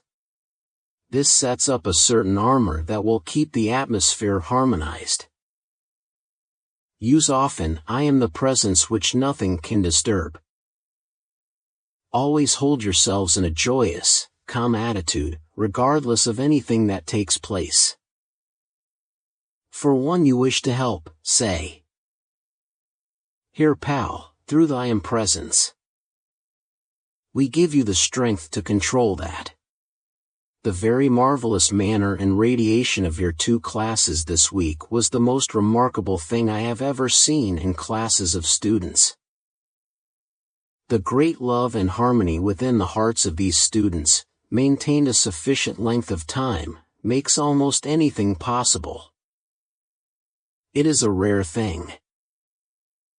Here are 3 classes in which the same love and harmony is maintained. Do you feel the great wave of peace and joy that came like a breath of a spring morning? I will explain, so you may see how far-reaching is that wonderful, loving care. The great Master whom Jesus contacted and who enabled him to gain the victory is the same one who was my teacher, and it was his radiation which came just now. He wishes me to tell you that. As you pass along the pathway of light, you will find the easiest way to overcome disturbance is to turn away from a thing, and forget it. You may have this Master's name later. To wrong activities say, "That is not correct," and then quickly pass it off. This avoids a disturbance which builds. As we reach into the light, we are one great family. Knowing that there is but the one great I Am presence everywhere, you, being the individualization of that, there can only be the one great family, children of the one God. In the very first place, let this be understood: if a worthy individual is critical, say with very definite certainty, there is no one who wishes to intrude this upon your free will. We do not mind sincere questioning, but we do not tolerate criticism nor argument. The messenger must refuse acceptance to the discordant things by pouring out the love element, so the discord may be consumed. The messenger must be fortified, or else the work is left half undone. No class or work of the messenger can be sustained if the messenger allows argument or discordant feeling to generate. It is very difficult for the average individual to understand that the quickest way to stop any kind of disturbance is to stop discussing it. The thing in your own aura is the only thing that needs attention. The thing recorded in your atmosphere can only come through your feeling. The spoken word, unless there is a sense of condemnation or anger back of it, will not record inharmony on your inner atmosphere. Of the 2 undesirable conditions, it is far better that one explode and get a thing off his mind than to hold the feeling within of resentment, or of being hurt.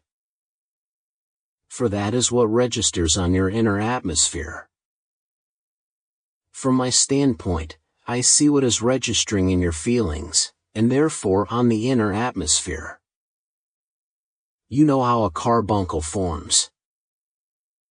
Well, let me tell you that in your mental world exactly the same thing takes place as the physical carbuncle expresses on the physical body.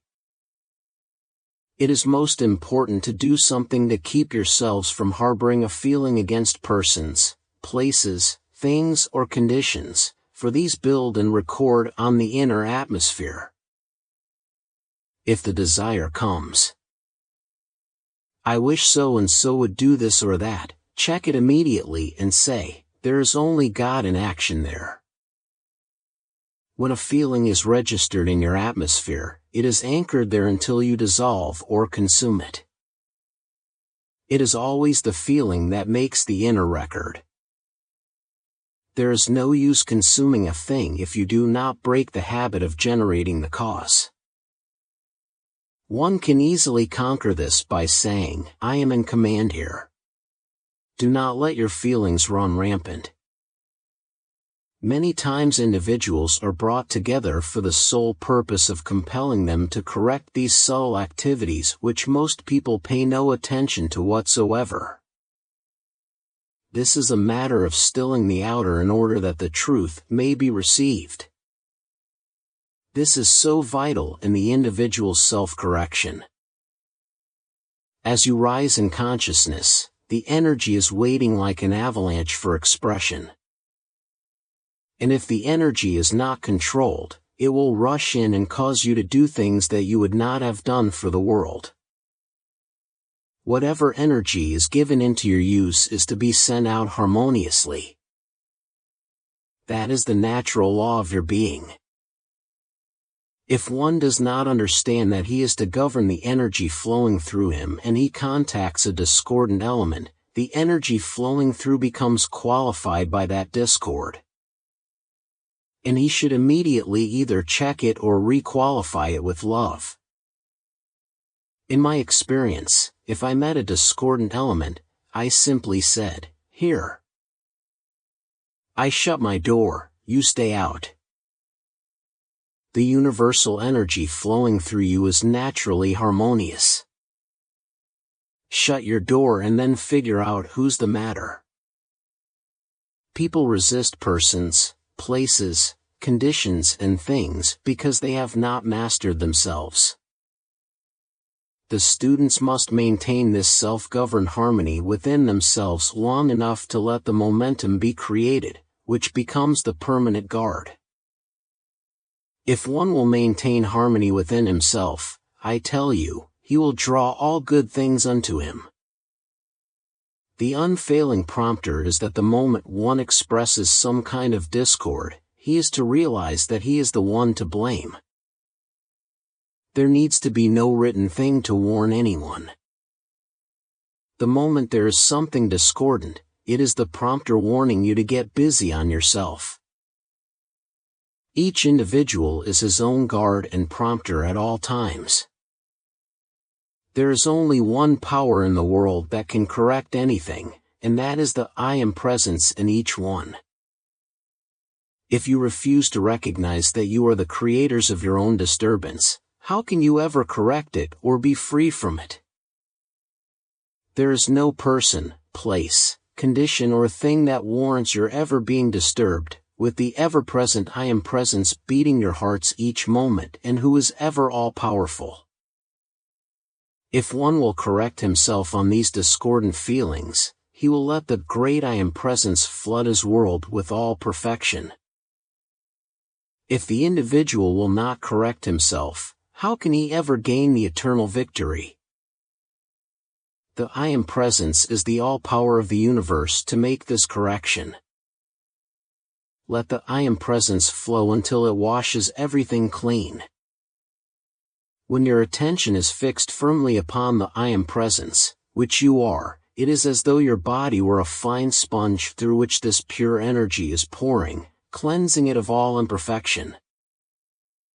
If you will stop the discord, the stream of the I Am presence automatically cleanses away all impurities. You thus have an unlimited power in your hands to intensify your right commands.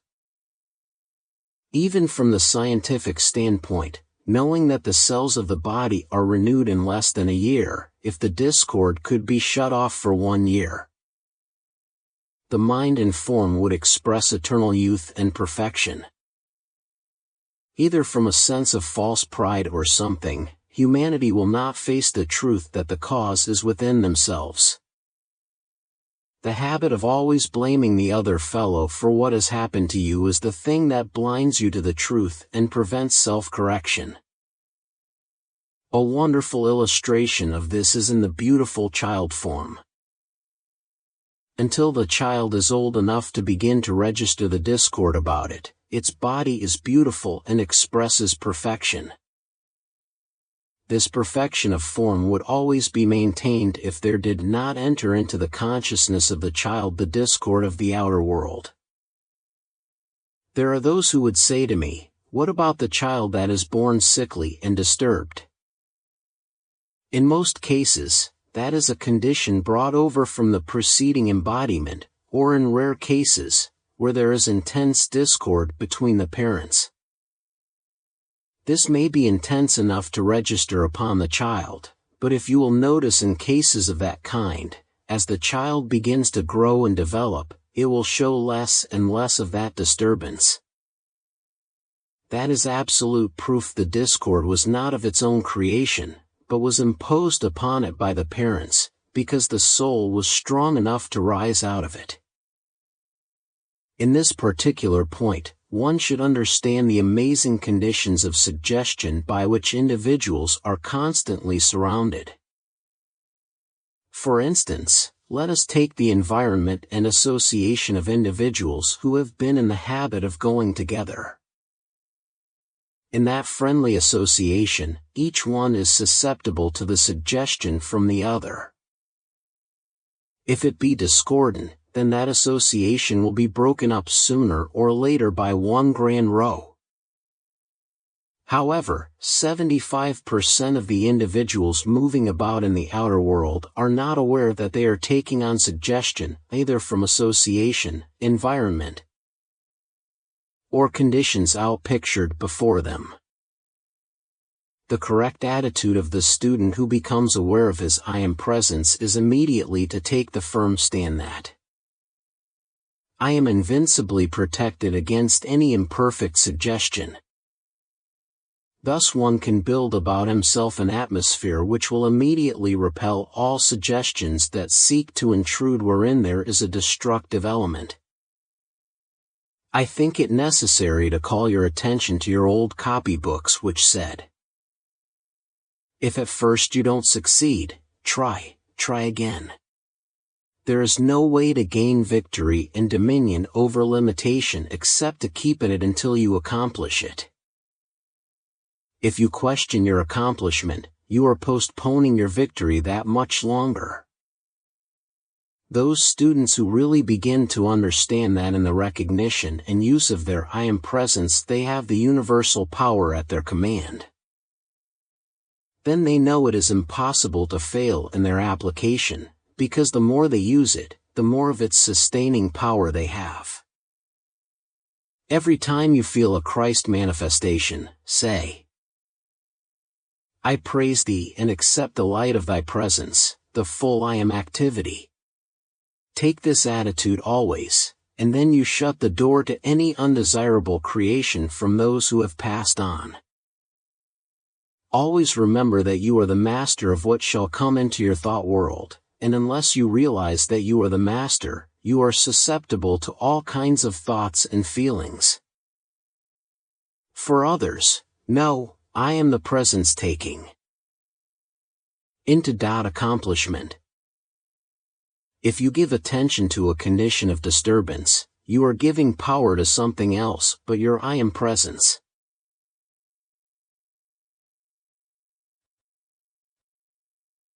Chapter 25.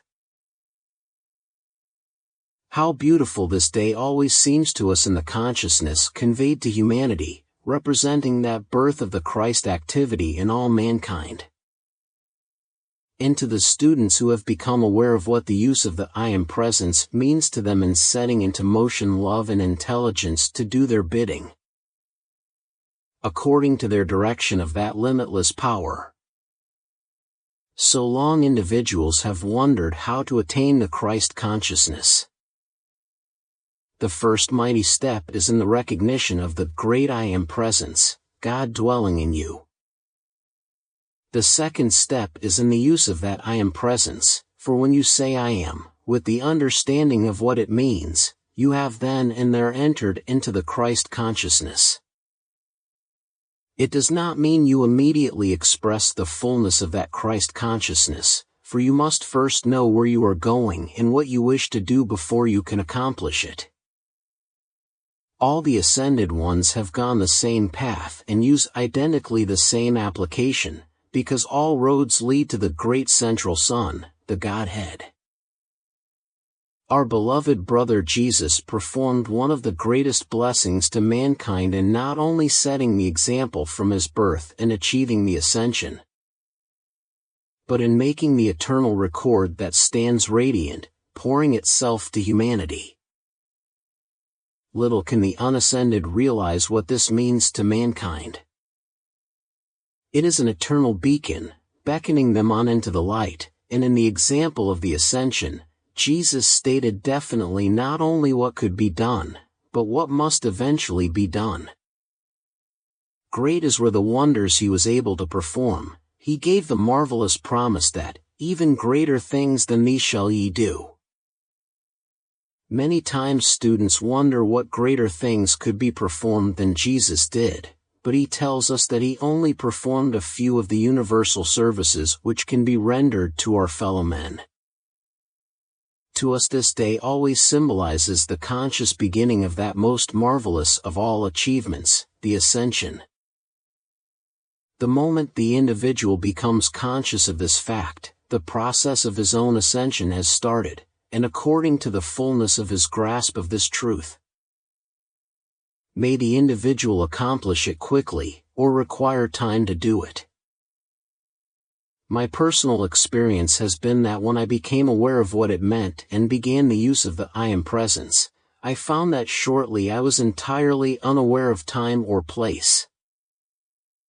And that each day, as I entered more fully into this expansion of consciousness, I found that all things of my desire were right within reach, mark you, right within my individual, governing power. And with it came the consciousness that divine love was the mighty cohesive power holding all things together and in place, that this divine love within me of which I had begun to learn made me an invincible magnet for everything upon which my desire rested. This simple truth is one of the mightiest that first comes to the student. At first this simple truth is one of the mightiest that first comes to the student. At first it causes one to realize that really he can rise above these seeming limitations about him, and then he finds, one by one, that he is actually doing it. Then comes the great inrush and outpouring of this mighty self within, which holds the substance of everything the heart can wish within its own embrace.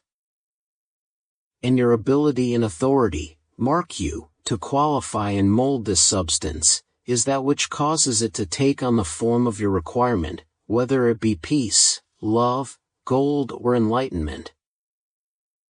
I say to the beloved students, awake, O beloved students, to your authority, to your right, to your conscious ability to apply this great law to your perfect health, eternal youth, and beauty, the riches of God, the glorifying of your mind and body, and then to ascend into the arisen dominion, into your eternal, everlasting freedom.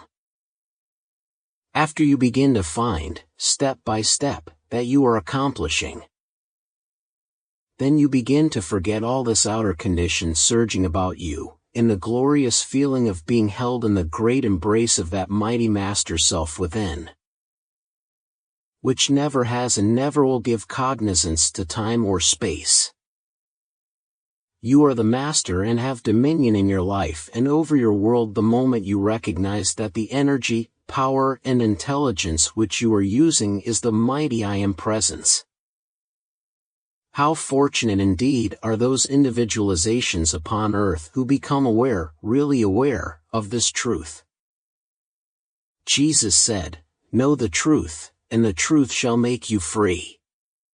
This is one of the mightiest phases of that truth. Apply it, O beloved ones, with full determination, shutting out all uncertainty from your minds, and you will climb steadily that jeweled ladder of achievement. And as you look back upon each step gained, more and more will that blazing radiance shine forth, and you will wonder, how could I have gone so long in the shadow?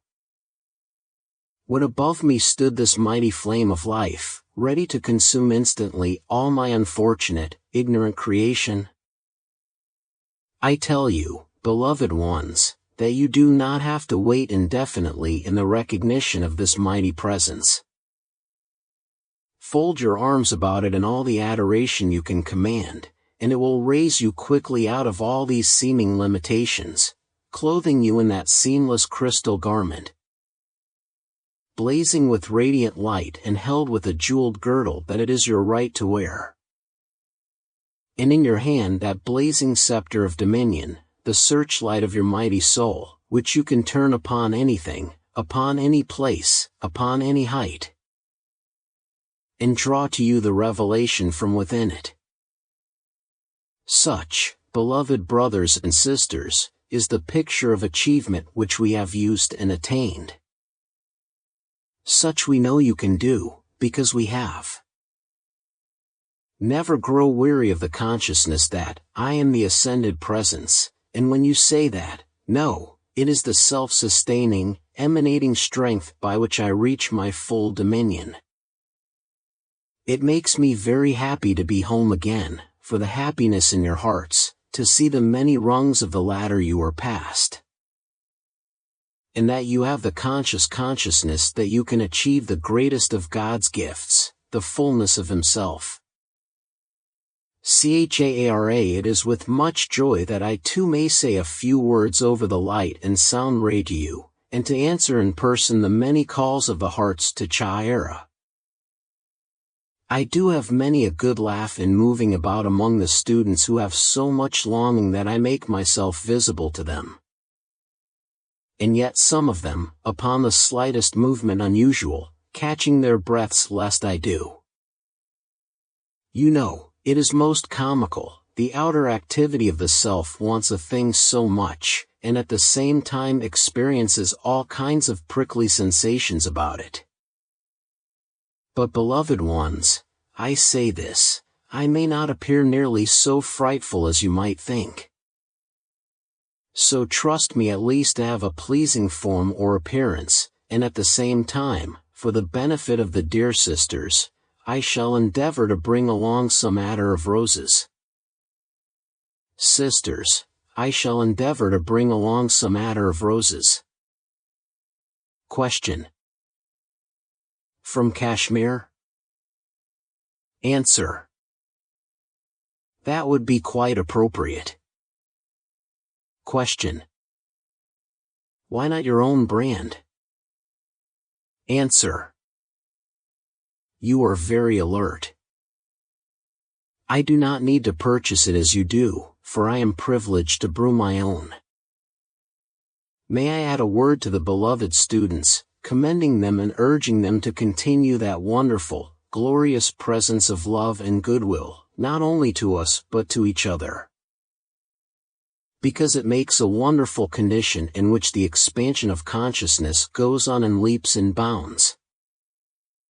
I must commend them on the feeling of certainty within themselves in the accepting of our presence, and the consciousness of their ability to apply the law of their I am presence. For it is increasing with great speed. Do not be discouraged in your call for our visible appearance. While our hearing is perfectly good, I assure you, yet in that call is something that you require. In the call for a thing is a certain vibratory action that the student needs, which cannot be explained except as you see it from the inner action. America, O America! Precious jewel in the crown, the diadem of earth, that flower of ancient wisdom and light. Again you shall come into the power of your full bloom, in spite of all the seeming obstructions and appearances to the contrary at present. Within thy soul, O mighty America, is the strength to shake thyself free from the barnacles that have attached themselves to thee, the barnacles of selfishness, and the creation of the outer activity of the mind of unawakened human beings. So shall you again come into the fullness of that light which is your birthright. Beloved students of this radiation, no matter what the appearance seems to be in the outer activity, do not allow that appearance to find anchorage in your consciousness, or the suggestions from others concerning America. Stand serene in your God-given dominion, knowing the truth, seeing America free, governed by divine love and justice. The net that the sinister force of earth has seemed to draw America into will yet find the sword of truth and light sever the net each way, making of it the open-ended cross of freedom, of light and justice. The most valuable thing in the individual's life and the things which he cannot help is to shut his eyes to the appearance of them.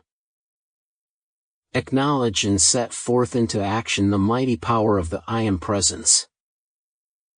Do you not see, beloved students, how very, very foolish it is to keep accepting the appearance, through suggestion or otherwise, which you do not want, whether it is national, state, or personal? When you have such an extraordinary privilege of setting into activity the mighty I Am Presence to correct whatever has the appearance of less than perfection? The habit of mankind has been to see imperfection where we see perfection. Now, in the recognition of the mighty I Am Presence, fully accept its perfection every hour of the day. This does not mean that you have to dwell on this by the hour, but you can at least assert once every hour of the waking state, I do accept the full activity of my mighty I Am Presence. Each time you assert this, you are building its perfection more powerfully into your outer activity, for you are already using this energy. And why not acknowledge at all times who and what it is you are using, thus giving it the dominion it wishes to convey to you? In this way you can set into motion for the freedom, protection and blessing of America, your beloved country, an invincible power. You do as yet little dream of the mighty potency and power of adjustment it can cause to take place when consciously set into motion by one or more who recognize its invincible universal power.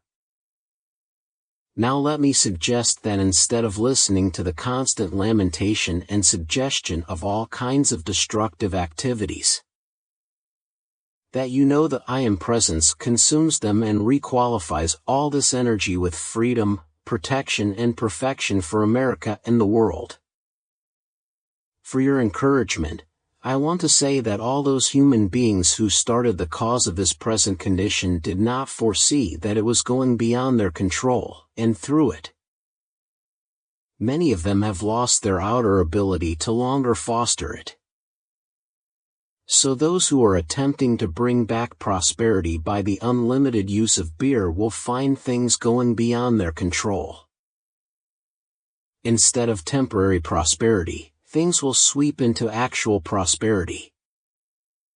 So now, as at all times of seeming chaos, will come peace on earth, goodwill to man. And the light of the expanding Christ in the hearts of individuals, permeating the earth, will draw to itself its own. Again, for the benefit of the beloved students, I urge them not to discuss discordant things any more than is enough to understand a situation. Then turn completely from it and never let it hold your attention again, for I assure you, what you entertain in your consciousness will find expression in your life and world. So fill it with the great I Am Presence, holding in its embrace the mighty fulfillment of your every desire. See that perfection, that full perfection of its activity everywhere in your life and world.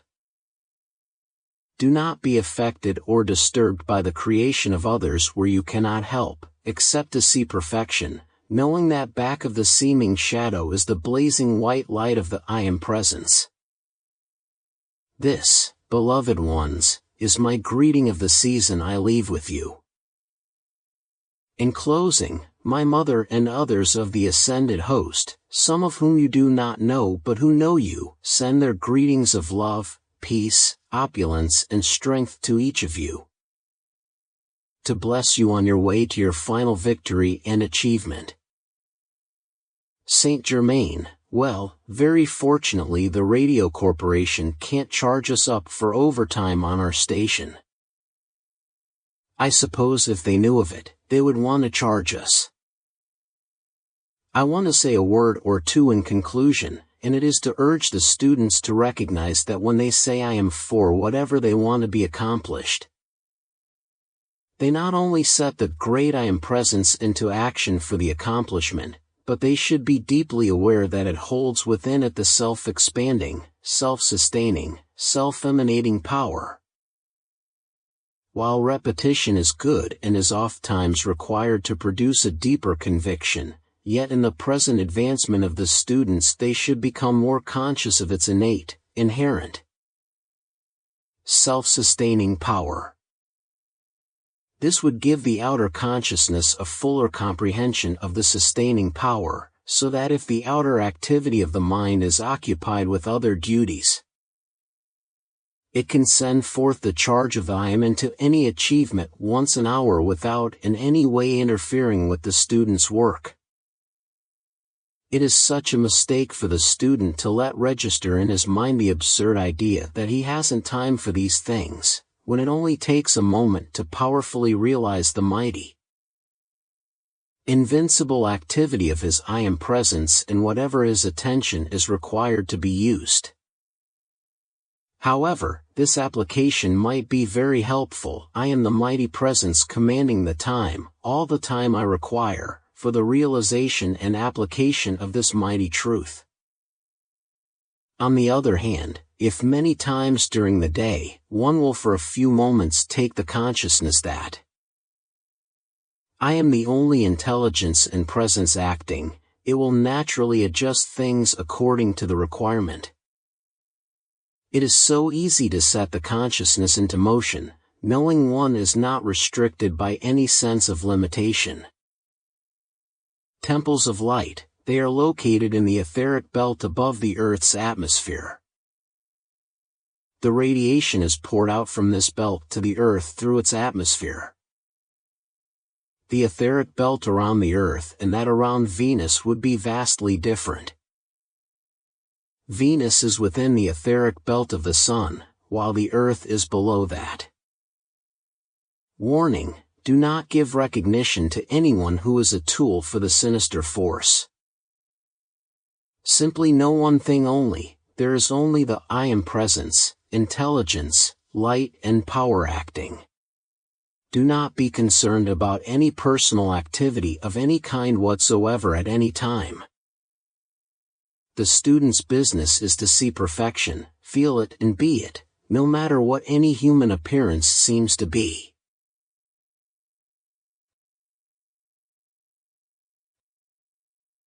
Chapter 26. We all rejoice exceedingly in the wondrous, loving presence of the students, for the great harmony, joy, and accomplishment that has been attained. How mighty that miracle-working presence, I am, can and will manifest its dominion if such a wonderful state is maintained. And I tell you with no uncertainty, it can be maintained, ever growing greater and greater in the comprehension of that God presence in its supreme power of divine love. Every student should remember with definite certainty that in this quickening power of the I am presence within his being, everything good or otherwise is stirred into action. If there is latent within the consciousness, rebellion, resentment, or the inclination to judge, it means that all this will be stirred and brought to the surface to be consumed. And I tell you with no uncertainty, unless the student consciously consumes that which is brought forth to the surface, it will consume him. If one finds himself becoming irritated, he should seize the reins, and issuing the command through the I am presence, declare that this be governed harmoniously. Here let me again remind the students that the greatest thing in their progress is self-correction, and there is no person, place, condition or thing to blame for what they entertain but themselves. This is most imperative for their future progress. These beloved students have arrived at a point where such subtle conditions must be made clear and thoroughly understood. Otherwise they will find themselves facing conditions they are unable to govern. I repeat again to the students to be greatly encouraged because of the strides they are making in self-control, the fuller and fuller acceptance of these mighty laws of life, and their willingness to apply the mighty whip of self-correction. For I tell you frankly, and I speak from experience, that the outer activity which we term the human has to be flayed with no uncertainty before it is brought under subjection to the divine command. The reason I gave the use of the ray or flame through the hand is because the minds of some are attuning more rapidly than the atomic structure of the body is being raised. This activity of passing the hand over the body will maintain and sustain that equalization of the quickening of the mind and the raising of the atomic structure to its balancing point. I am so happy and willing to give every assistance to the students, as are others. But there are certain bounds beyond which we may not go because of the self-conscious advancement of the students which they must do for themselves. However, every one of them has everything by which to be encouraged. But again let me urge them that at no time may they divide the attention of the I Am presence. To do this means that you are releasing the stream of energy and giving power to outside things and simply delaying your progress. I speak from experience. It is not possible to divide the attention, for it must all be given to the I Am presence in order to go beyond a certain point of attainment. I do not wish to bring any shock to the students under this radiation, but I must speak the truth. That if those beloved students who have been brought under this radiation are not able to hold their attention entirely upon the I Am presence, it will close the door to our assistance to them for a long time. This need not be done if the students will follow the direction, make the sincere effort every time the attention wanders off, bring it back with firm determination and say, I give all power to the I Am presence which I am, and I refuse with determination acceptance to anything else ever again. I wish to prepare the students that there will come the time when they may not be sustained by our messengers, but must rely on their own ability to hold with such a firm grip upon the I Am presence that they will always receive its mighty, sustaining power. It is useless and a mistake for any student after months of instruction to each day, or every few days, allow himself to be thrown into a sense of depression or doubt of the inner power or his ability to apply it. This childish attitude of mind will in time shut the door if it is not discontinued. Each student should take his positive stand the moment discord of any kind attempts to enter into the mind, and assert his dominion by declaring, I am the almighty governing presence of my life and my world, and I am the peace, harmony and courage, self-sustained, which carries me serenely through everything that confronts me. It is so important that the students have the benefit of the manuscripts that we must discontinue the instruction until they are completed. For according to their ability to accept that which is illustrated in the manuscripts will the great judge determine what shall next be given. We may not under any circumstances take the student beyond the point where he is well fortified. I must say, for the protection of the students, that should certain phenomena manifest about them, to be calm, poised, and unmoved by it at all times and to go serenely along, not allowing their attention to be held by it. For it is not unlikely in this number of students that some may have sufficiently generated energy from past understanding at a certain point to produce certain phenomena.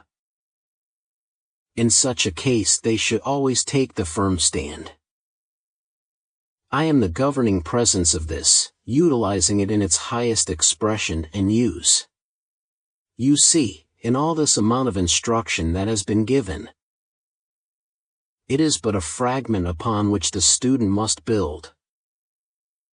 The student must always watch for ideas from within himself upon which to build his expansion. The first premise for every student on earth who wishes to attain permanent achievement is to first remind himself that I am the presence and intelligent activity. This is the first principle, and in it he can never go astray. I assure the beloved students that they need not crave nor desire phenomena. For the natural law of their beings and their sustained progress will produce abundant phenomenal proof as they are ready for it. In this, mark you, I do not in any wise refer to the appearance of any of the ascended ones, for that is an entirely different thing and is really not to be taken as phenomenon of any kind. I watched with great interest the inner activity of the students, Tuesday and Wednesday. And it was very gratifying to see the expansion of that inner light within them as the power of love grew more intense. It should be remembered by the students that when they say I am, they are making the outer activity a mighty magnet for the light to reach and expand. I think it would be very wise for each student to take the attitude at this time, or in the beginning of the use of both the instruction and the manuscript.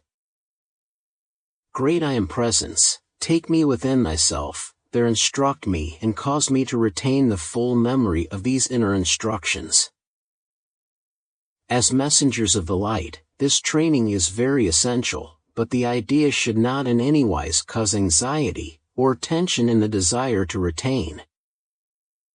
Because an attitude of that kind might easily close the outer memory of the inner experience.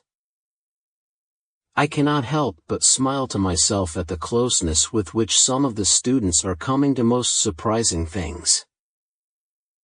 But I trust they will always find themselves poised and serene in whatever the experience is, knowing that I am the one, eternal, self-sustained life in action, and to forever remove from their consciousness that there is such a condition as so-called death anywhere in the universe.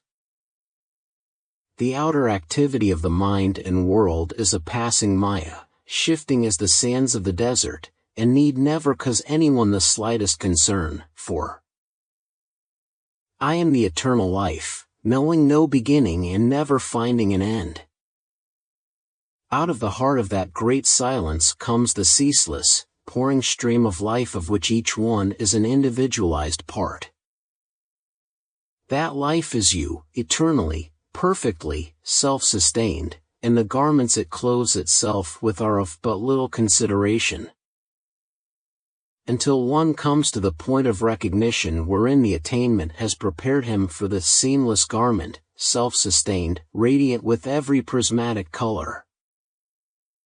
Then may one indeed rejoice in that eternal garment that is ever radiant and changeless, which has removed him from the wheel of cause and effect and has made him a being of cause only. That cause is the radiance of divine love, ever pouring and evolving from its conscious, self-poised, radiant God-center, the heart of the I Am Presence, which is eternal youth and beauty. The all-knowing presence, containing in self-conscious action the past, present and future, which after all, are but the one eternal now. Such is the eternal elimination of all time and space. Then you find your world peopled with perfect beings, your buildings decorated with choicest jewels.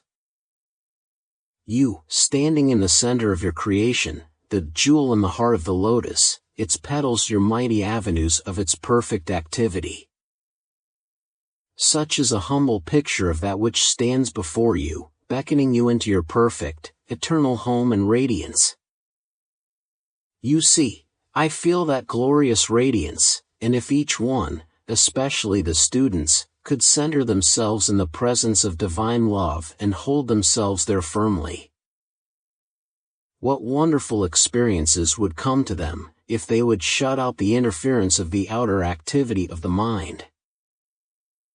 For one to take the attitude that, I am the presence of divine love at all times would do such wonderful things. To use this statement and feel it would at all times close the door to the outer activities of the mind.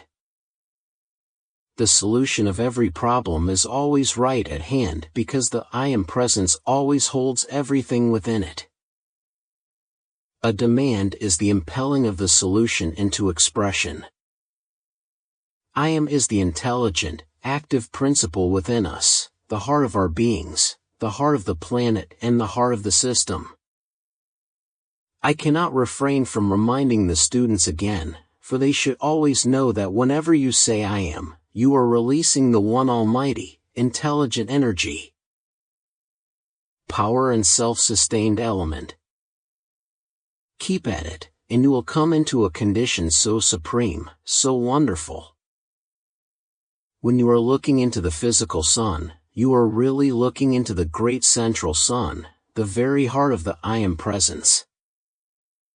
You must take the unconditional stand with your body that the I am presence governs this physical body completely and compels it into obedience. The more attention you give your body, the more it is the master. And the more it will demand and keep demanding from you. When the physical body is either chronically ill or continually showing disturbance, it proves that it has been given attention over a period of years to one disturbance or another. And it will never improve until one takes the positive attitude and whips it into obedience. You can positively produce whatever you want in your body if you will fix your attention upon the perfection of it, but do not let your attention rest on its imperfections. For the ascension, I am the commanding for the ascension, I am the commanding presence. Use this often, for it stills the outer activity so you become centered in the activity of love. The instant you feel something discordant, turn away from it. You have the scepter of power in your consciousness, now use it. You are to follow Jesus' command, see no man after the flesh. It means exactly what it says, recognize no human imperfection in thought, feeling, word or deed. A very powerful thing to use in problems is to take the simple consciousness, God in me, the I am presence, come forth. Govern and solve this situation harmoniously. It would do wonders. The whole thing is to instantly draw forth the I am presence and set it to work. Jesus said, Ask, and ye shall receive. Seek, and ye shall find. Knock, it shall be opened unto you. Say to your divine self, See here, God. Come forth and take care of this. God wants you to set him to work. This releases a flood of the God energy, intelligence and substance which flows forth to do the command.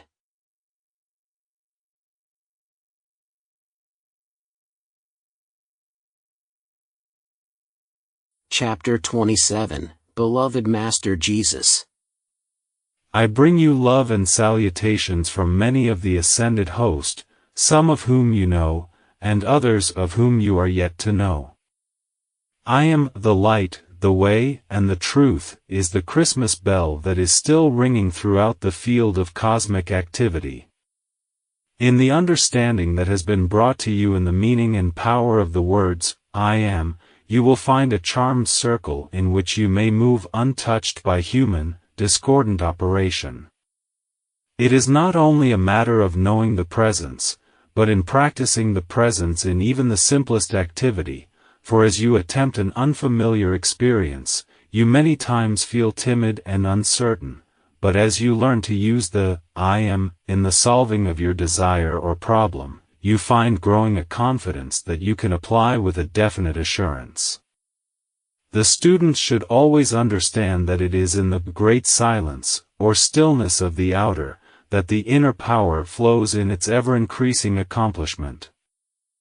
And soon they will come to know that even as they think of their mighty source, the I Am, they will feel an increase of strength, vitality and wisdom which will enable them to go forward with a feeling of mastery that will surely one day open wide the door through the limitations of their human creation into the vastness of their true freedom. We so often see in the heart the craving for proof, some remarkable manifestation which will strengthen them on the way. I assure you, blessed children of the light, any proof given outside of yourself is but temporary, but every step proven in and through your own conscious application is an eternal accomplishment, and as you continue to gain the mastery through your self-conscious application, you are not only accomplishing the things in hand, but you are raising the consciousness, until presently you will find that all barriers have gone down. It is in this manner that the door of human limitation is forever nailed back. And as my outer form was nailed to the cross, so do you, by your ascending consciousness, nail back the door of self-created limitations, and feel and know your dominion. To the many students so vitally interested in making the ascension, would urge you to use the statement often, I am the ascension in the light. This will enable your consciousness to more quickly rise out of the maya of human creation.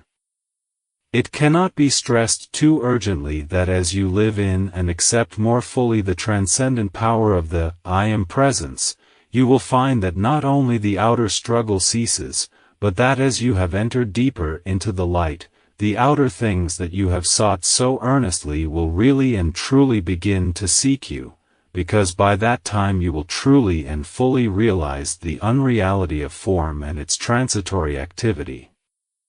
You will then know that within you and the light about you is everything you can possibly desire, and the outer, which has seemed so very important, will have lost its great binding power upon you. Then in the outer things that come to you will come joyous freedom. This is the true activity of outer things. As you become more conscious of the transcendent powers which are at your command, you will know that you can quickly draw to yourself anything you require without harming or affecting another of God's children. This truth must be established within the consciousness, for conscientious souls must know this unwaveringly, so they may not at intervals find themselves wondering if it is right for them to succeed when others around them are not succeeding, for your greatest service, I assure you, is to gain the mastery and freedom for yourself. Then you are prepared to dispense the light without being affected by the human creation in which you must move. Never feel sad or distressed if another of God's children is not ready to accept the light, for if he does not come to the light of his own choosing, it is rarely but a temporary step. As one begins to gain a conscious freedom from the body, he understands how temporal these outer things are and how unimportant. But when one enters into the universal consciousness, or the great cosmic activity, one finds to enter into the light is of all importance. Then he will know the joy of the inner presence and its invincible activity, for which his heart will leap with joy. Shortly before I became aware of my full mission, the statement stood out vividly before me, I am the presence that never fails or makes a mistake. This I knew later was the sustaining power which enabled me to be the resurrection and the life. It is unfortunate indeed that some of the scriptural statements have been clouded by human concept, yet, I am thankful indeed that many have remained unaltered.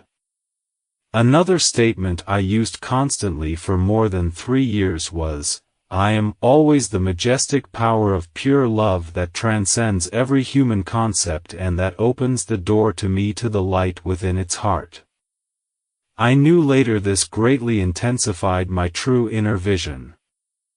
In response to the earnest desire within the hearts of many, I wish to say that during the years in which the scriptures seem to have been unaware of my activity, I was going from place to place in search of the explanation of the light and presence which I felt within myself, and I assure you, beloved students, not with the ease and speed with which you are able to seek today.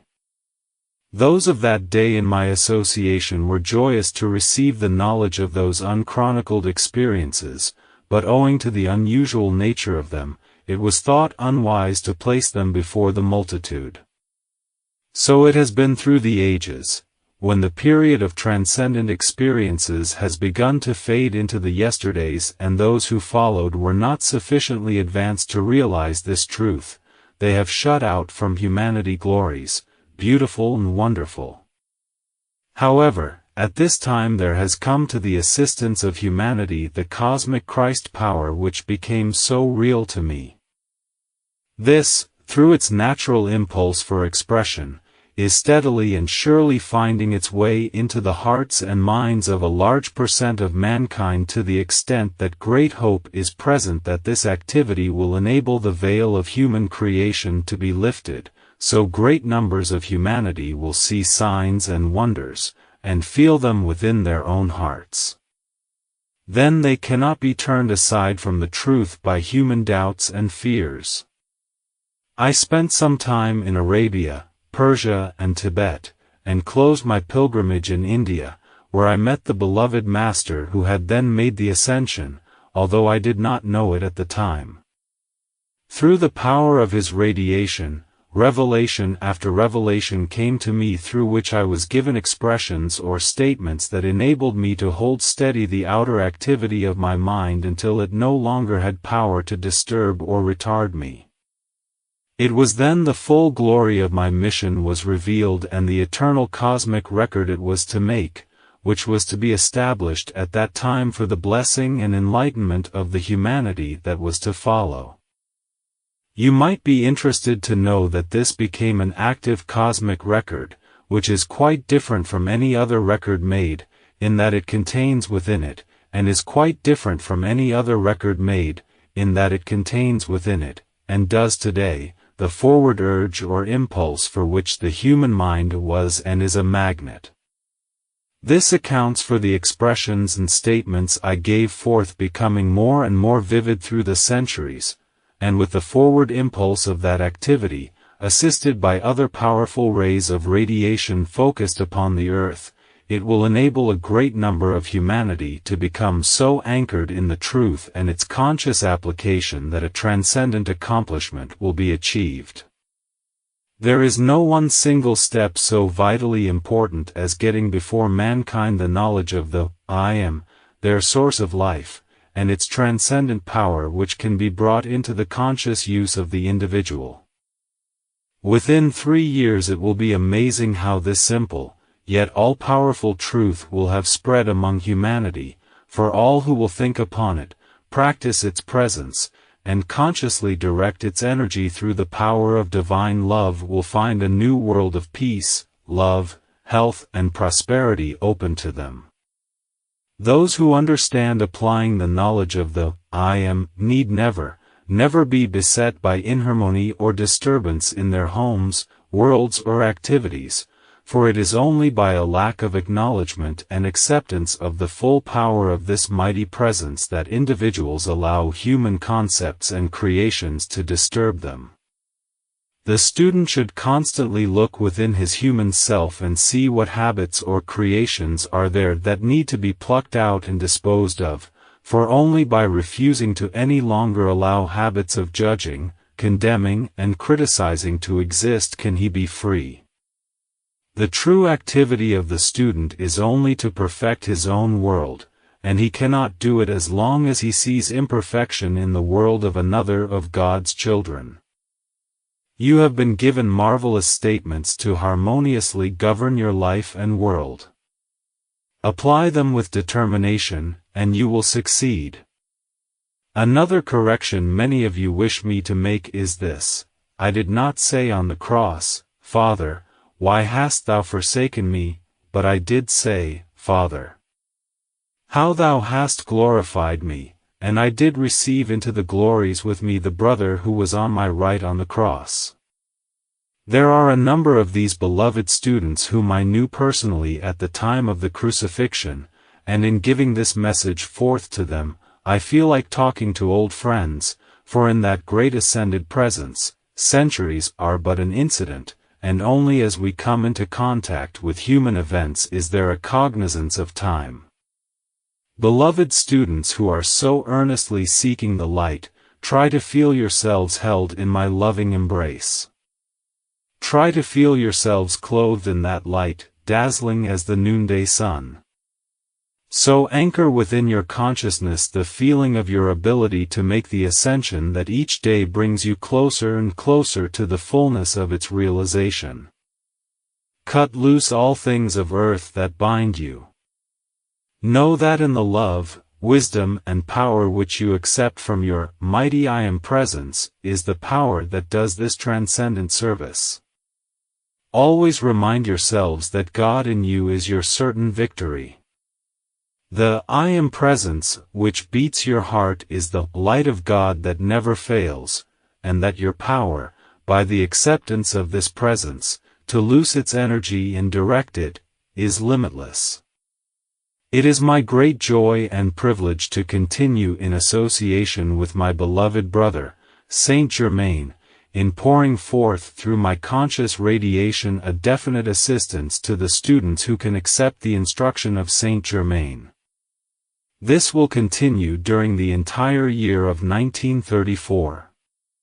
Do not misunderstand me, I am pouring out to all mankind, but in this radiation to the students, I am privileged to give a special service.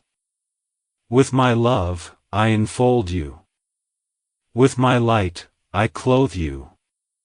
With my energy, I sustain you, that you may go forth dauntless in your quest for happiness and the perfecting of yourselves and your world. I trust this will bring a radiation that you may feel it will throughout the year. I trust this will bring a radiation that you may feel it will throughout the year, and that your attainment may bring you boundless joy. I am the enlightening, revealing presence, manifest with full power. Jesus the Christ. Saint Germain speaks. I wish to convey my enfolding love as a gift to each of the beloved students, for love is the greatest gift that can be given.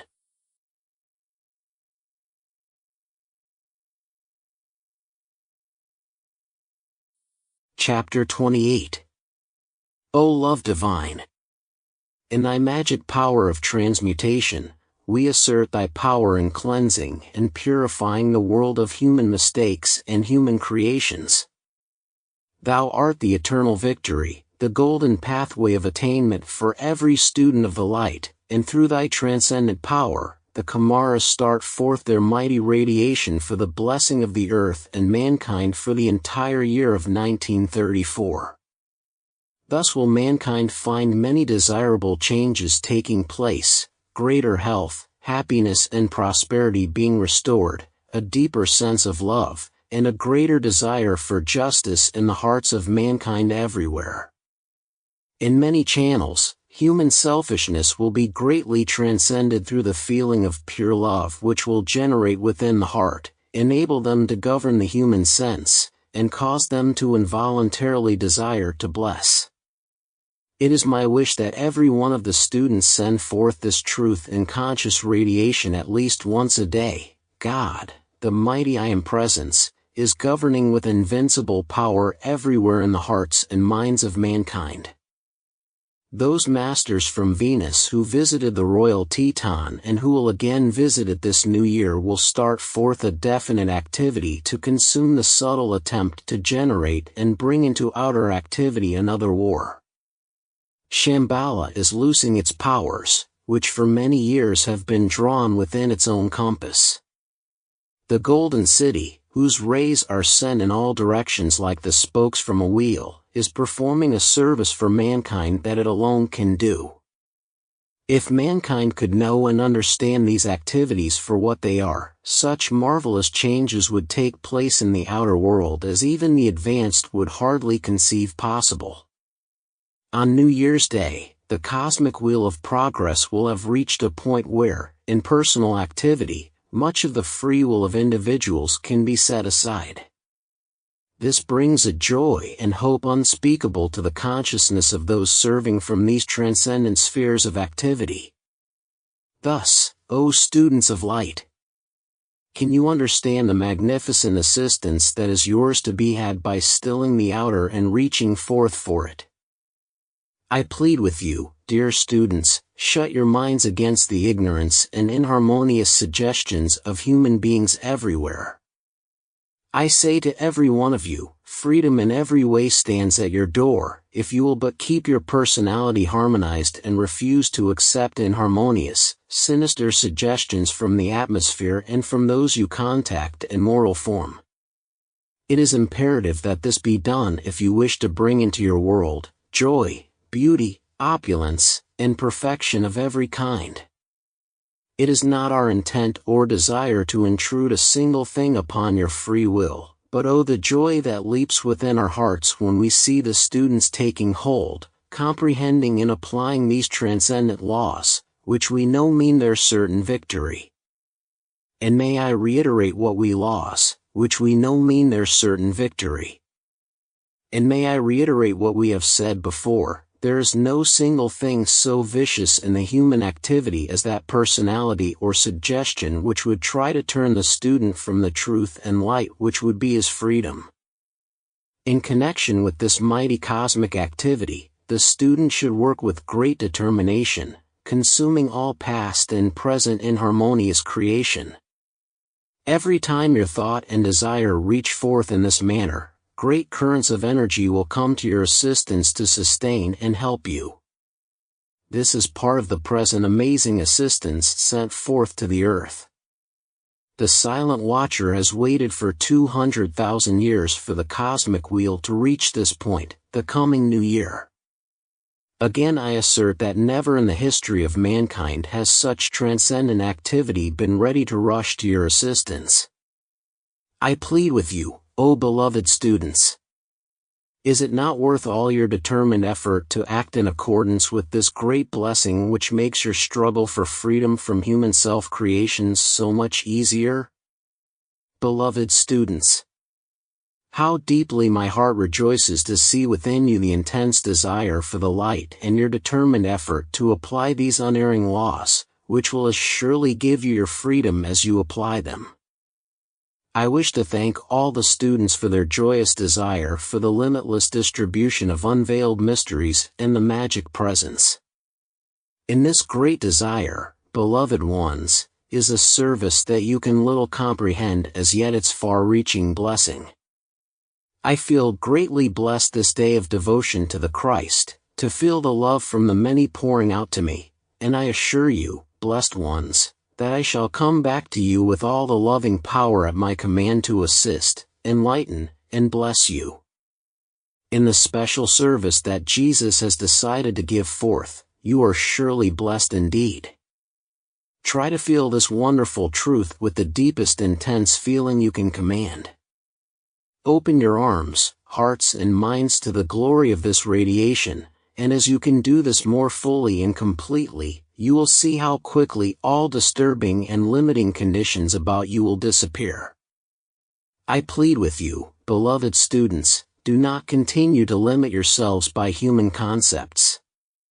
Declare and feel your amazing ability to use these laws and direct this mighty energy to your freedom and perfection.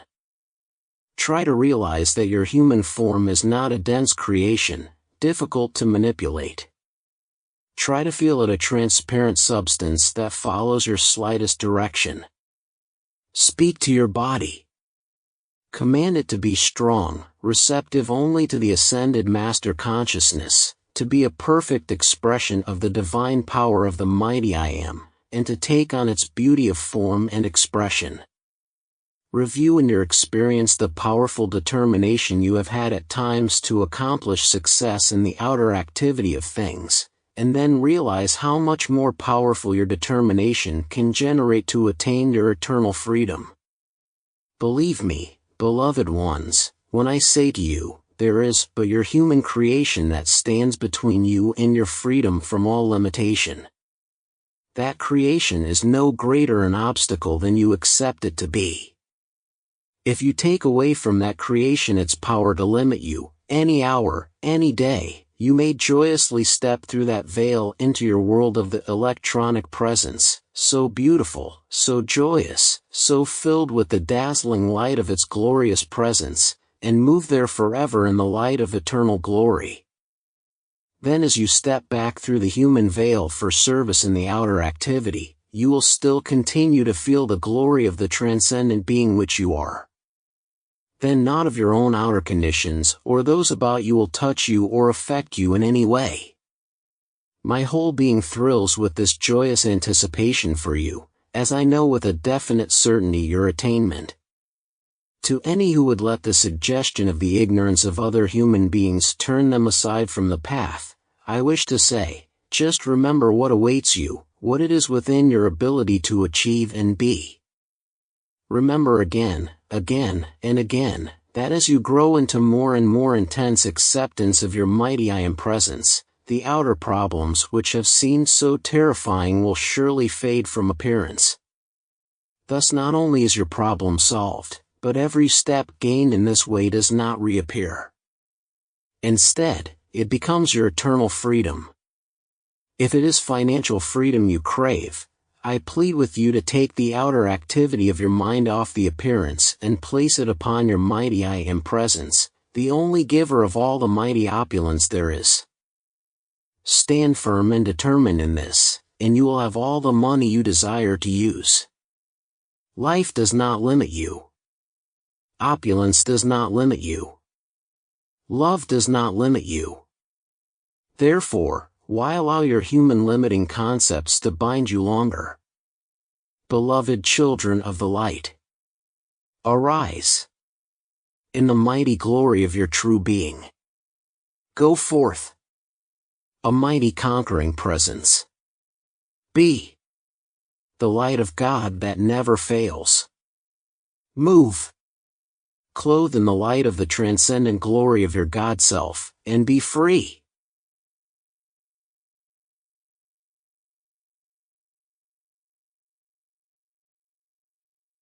Chapter 29, Beloved Master Arcturus.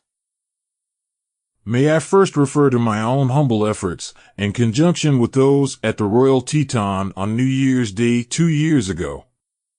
It was then decreed that the Century of Progress Exposition should be a focus for constructive activity which should ever expand and increase in intensity during the next 100 years. The opening and lighting of it was the initiatory step that is to usher in the beautiful, magnificent golden age, which is signalized in that activity.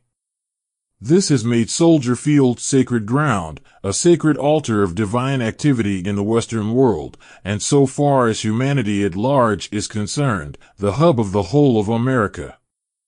A volume could be voiced on all that took place and that which led up to last evening, but owing to the human sense of time, this must be greatly condensed and but an outline given. Before proceeding with this description, I wish to call your attention to the unparalleled number of pageants of all kinds, of many nationalities, that are being held in Soldier Field this summer. These cover the period from the ascension of Jesus down to the present time. They give acknowledgement of the ascension, which is the most vital thing and the culmination of all human experience.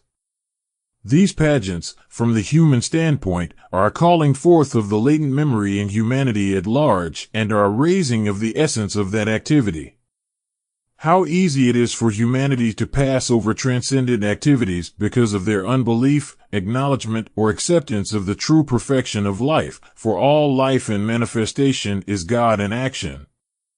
Unfortunately, however, it is more often colored by human concepts of limitation and destructive qualities which, through the individual's power of free will, everyone is at liberty to do. This ere long, however, will be greatly remedied by the setting aside of the greater part of the human free will as it is known today. This will enable much of humanity to be awakened and saved from their own destruction. Here may I say that the students who think they can play with the great law, because of their unwillingness to give the necessary self-discipline, will find themselves unfortunate indeed if they attempt it when once having entered upon the conscious path. The great law, which does not discriminate, takes individuals at their words and feelings.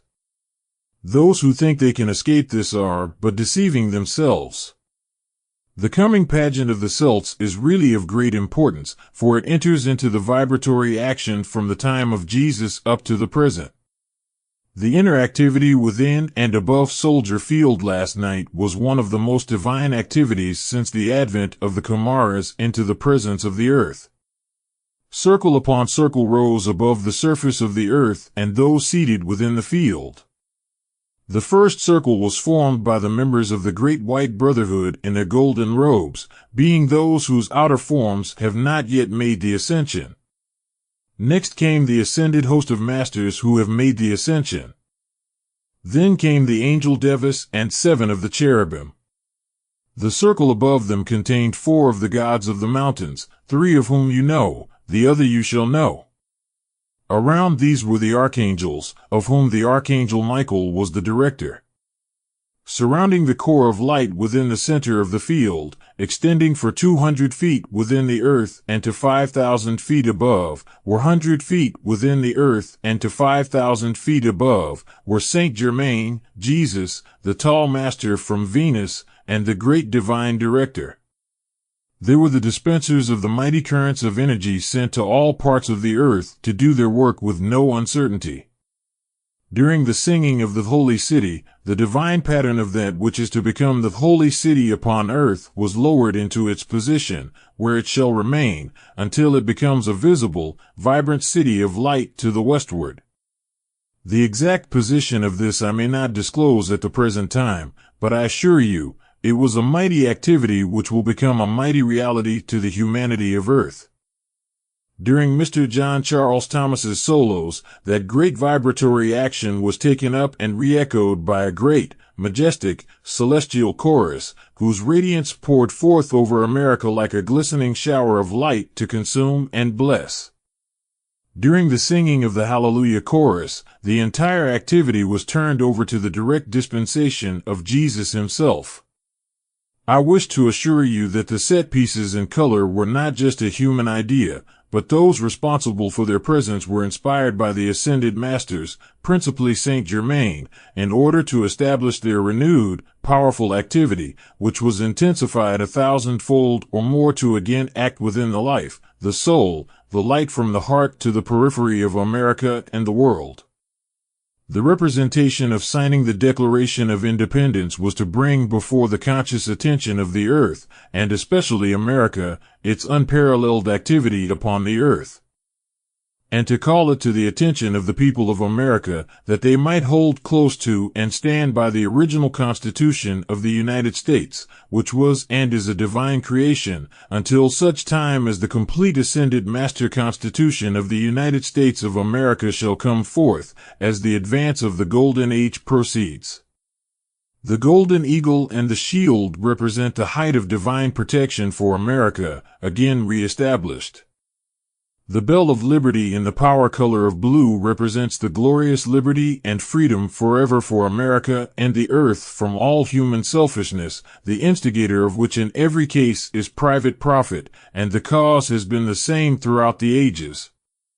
The 4 powerful blue rays that formed a canopy over the field, thought to be ordinary by the mass of humanity, represented that 4th-dimensional activity brought into visibility upon earth, and if it be necessary for the protection of America, the jewel in the heart of God, then that blazing light as of 1,000 suns shall descend upon earth and consume all human inharmony and selfishness from the planet. The fan of pink light at the beginning was qualified to serve in the entire activity, and the great love star stood above all, shedding its rays through the tier above tier of great beings.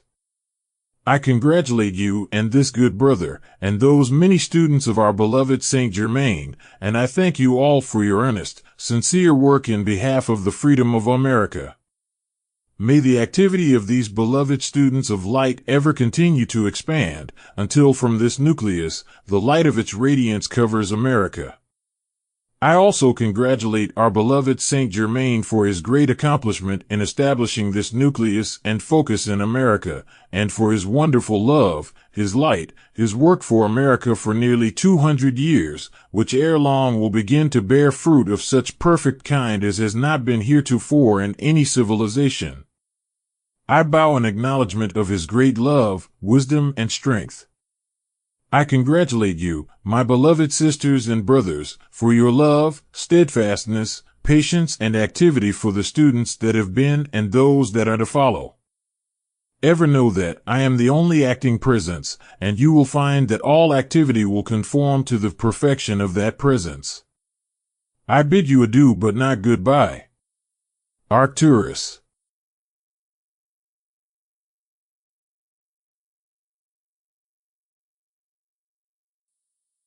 Chapter 30. Beloved students of the light, today is indeed one of the greatest days of thanksgiving that I have experienced in 100 years. To see how the light, acknowledgement and acceptance of the mighty I Am presence is being received and utilized by the hundreds of students in America is truly a time of rejoicing and thanksgiving. Not only do I pour forth my love and blessings to the students, but the entire host of ascended masters, the great cosmic masters, the great white brotherhood, the Legion of Light, and those ministering from Venus join in this praise and thanksgiving for the true light that is being spread among mankind. I do and shall deeply appreciate every assistance of the students under this radiation in getting the books into print and spreading them before humanity. For it is the greatest service at present that can be rendered.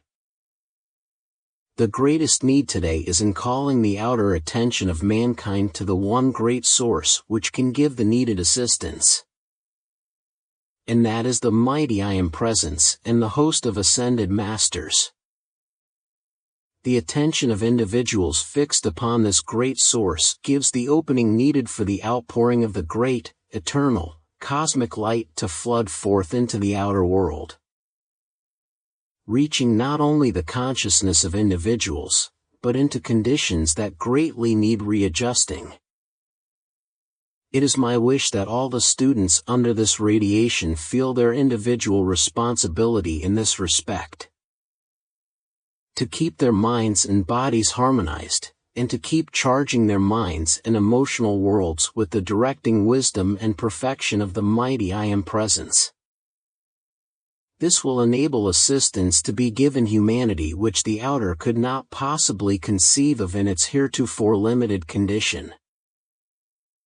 I wish each student to understand and feel deeply that the great ascended masters and myself stand ready to give every assistance to the individual that the law of his being permits. The need of the students is always to stand firm and unyielding in the presence until the outer human creation about them is dissolved, consumed. And then the mighty light, wisdom and power of the mighty I Am presence will flood their minds, beings and worlds with this glorious radiance, filling them and their worlds with that harmony, happiness, and perfection which every heart so much craves. I urge all to do definite, conscious, protective work for America, that the cosmic light and eternal perfection enfold the earth, removing and consuming all discord. And continue to bless persons, places, conditions and things, for it is the mighty miracle-working activity which will usher in the prosperity and happiness that all so much desire. It is my great joy to report to you that already great protection has been given to the eastern coast, from Philadelphia to Maine. If this protection had not been given, some of your cities would have been in ruins today. This, beloved ones, is what it means to bring a mighty focus of the ascended masters into your midst. Only as your inner sight is open to see and know the true reality can you have a small concept of the truth which I have just spoken. May your hearts fill with joy, and may you work earnestly for the health, success, and prosperity of the messengers, who have been the channels through whom this focus of protection has been given. Unfortunate indeed are those who criticize the messengers or the work. Better had they never been born in this embodiment. Beloved students, try with all sincerity to feel the reality and infinite blessings of this work, that your world and America may reap the great reward of that blessing. Words are inadequate to tell you the fullness of my gratitude for your earnest, sincere effort. Your ability and power to bless and prosper will ever increase as you hold firmly to and within your mighty I Am presence.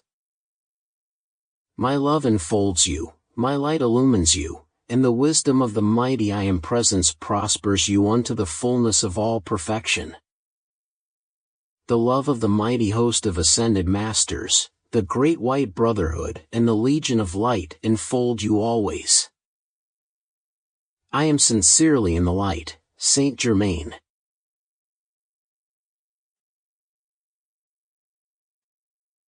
Chapter 31.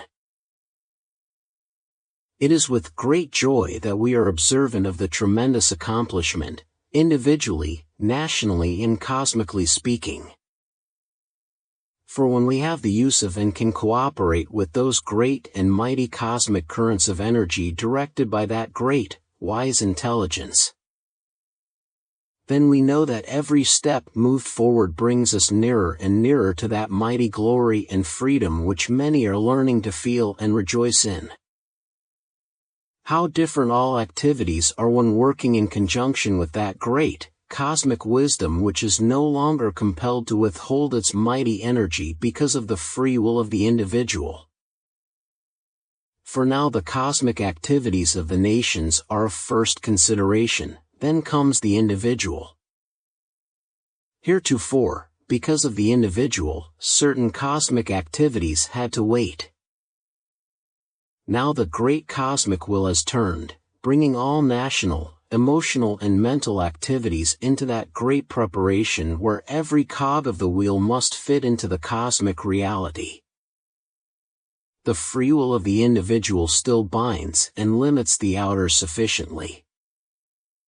So there will be many individuals and conditions in which it will be as though they were being run through great rollers in which all undesirable qualities are pressed out, and by the power of the consciously directed flame, are consumed. The mighty radiance, consciously directed by the great host of ascended masters from the great central sun, is not only having tremendous effect on the minds and feelings of mankind on the surface of the earth, but far within the crust of the earth itself.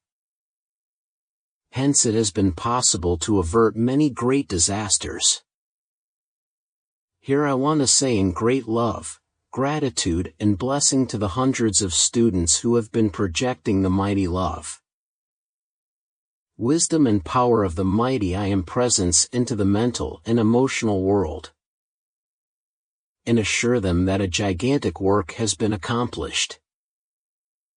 For if mankind and the beloved students can once understand that all cause rests within the mental and emotional worlds, then they will have reached a point of understanding wherein they know with complete assurance that the outer activity of mankind must and will come into perfect order when the only cause, the mental and emotional activities, are corrected and held in subjection.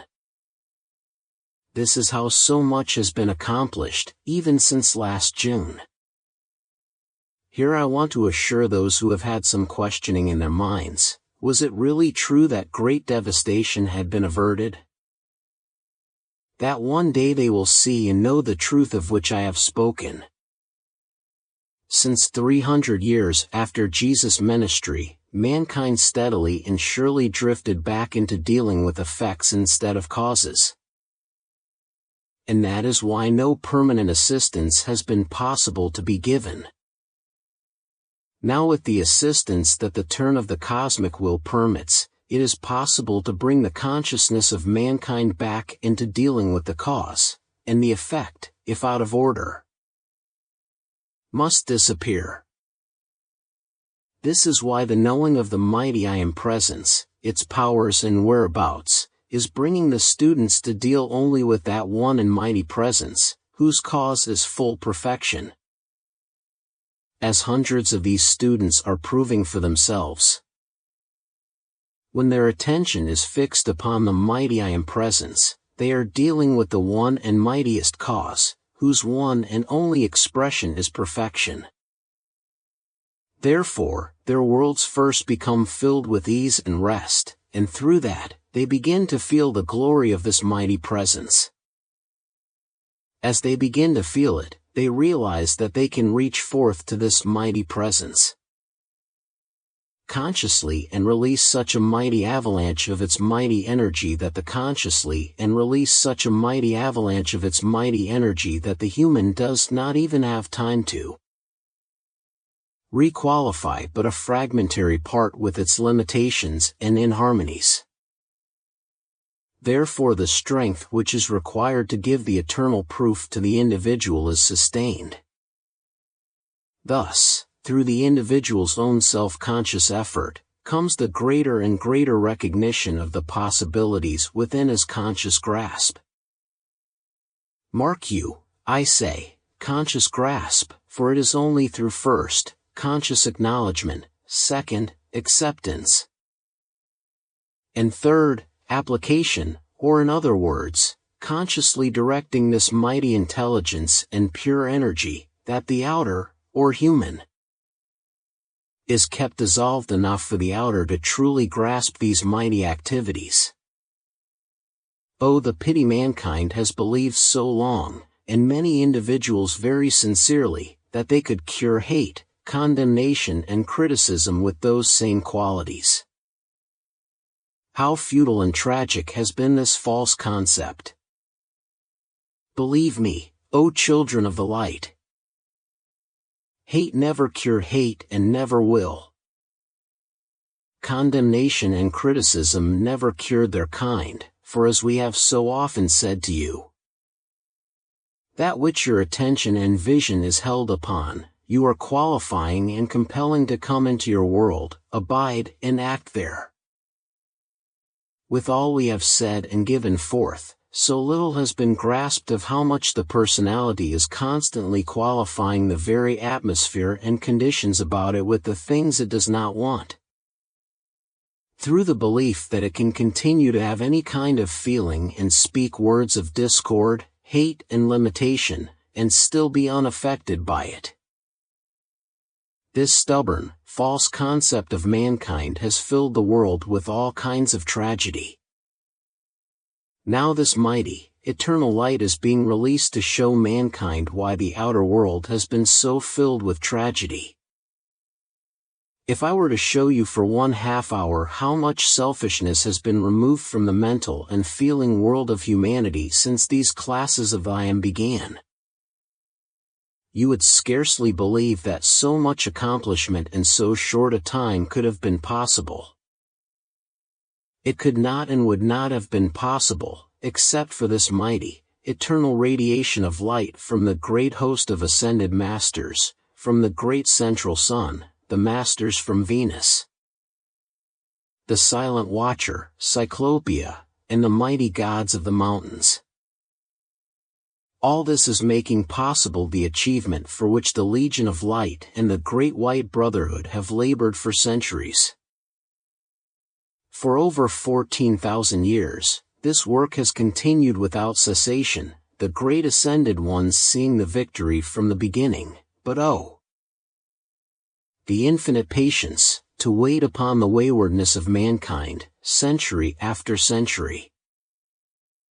Yet was there no single thought of impatience, or, why does not humanity change?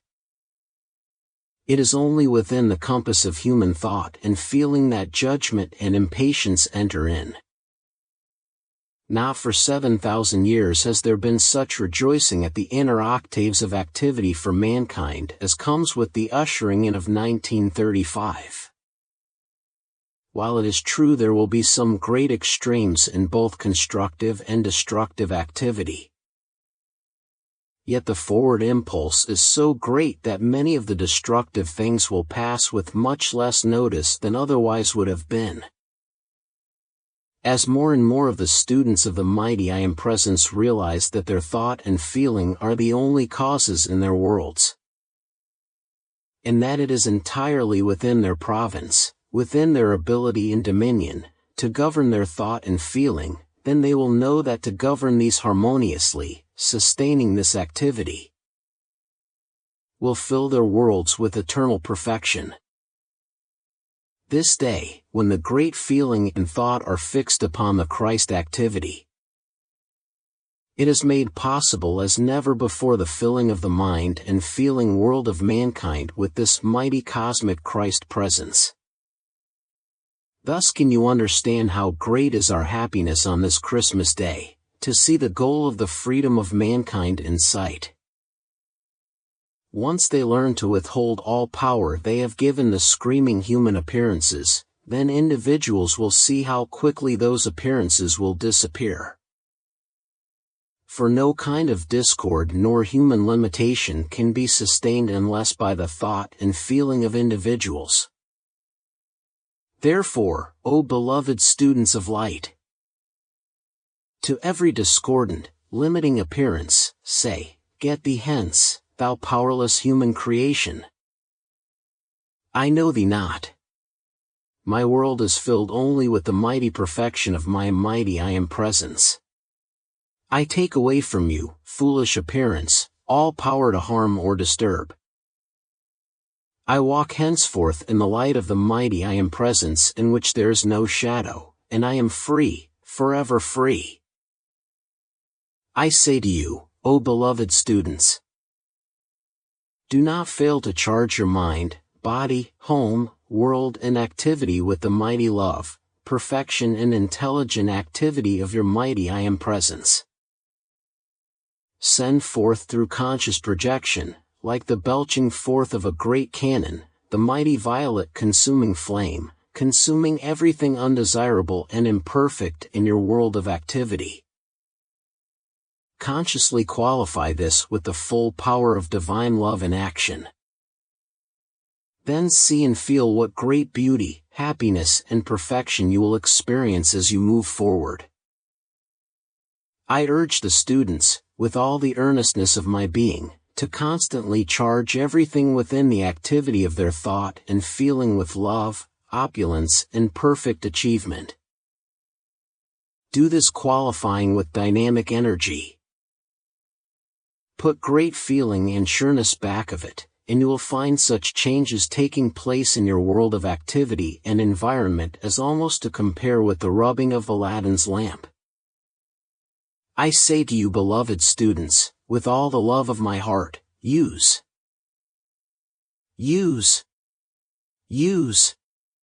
this mighty application to your freedom.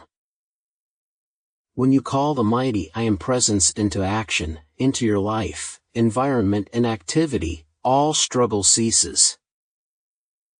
The undesirable moves out and the I Am Presence moves in. And you find that you have truly entered into a new world, filled with the happiness and perfection you have always known existed somewhere within your own heart. Beloved ones, no matter how humble your present position seems to be, by calling your I Am Presence into action, you can transform everything within your world and fill it with the perfection that you desire to have there. Remember to train yourselves to still the outer, if only for 5 minutes, 3 times a day. This is very important. At the end of that stillness, with all the calm earnestness of your being, call the mighty I Am Presence into action, and you will have all the proof in the world you wish of the presence, power and dominion of your own mighty God Self. The beloved Master Jesus wishes me to extend his love and assurance that he will give forth his special radiance to the students for the entire year of 1935.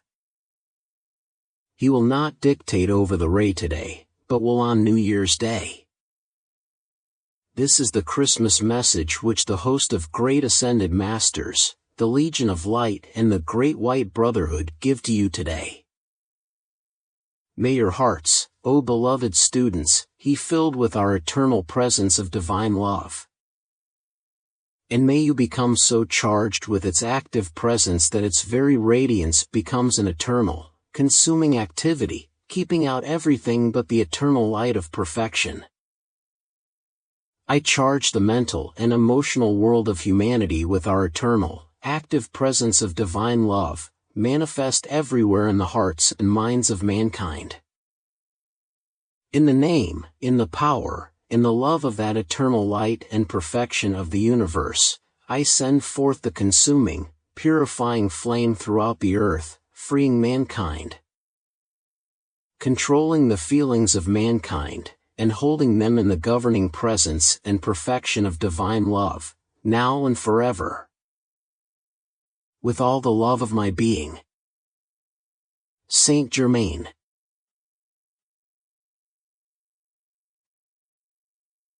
As we look upon the accomplishment of the past year from the higher octaves of light and then come into your octave of human activity, we see and feel the great change which has taken place, even in 1 year.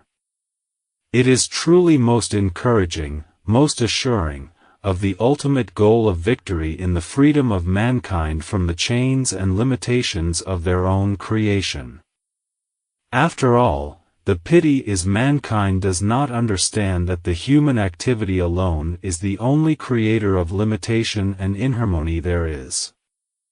In other words, through the ungoverned activity of the outer, personalities allow themselves to constantly requalify the perfect energy, the pure essence of their own mighty I Am presence, producing all that is undesirable, when it is within their ability to keep themselves so harmonized that the perfect intelligence and energy flowing through the human form could not and would not be requalified.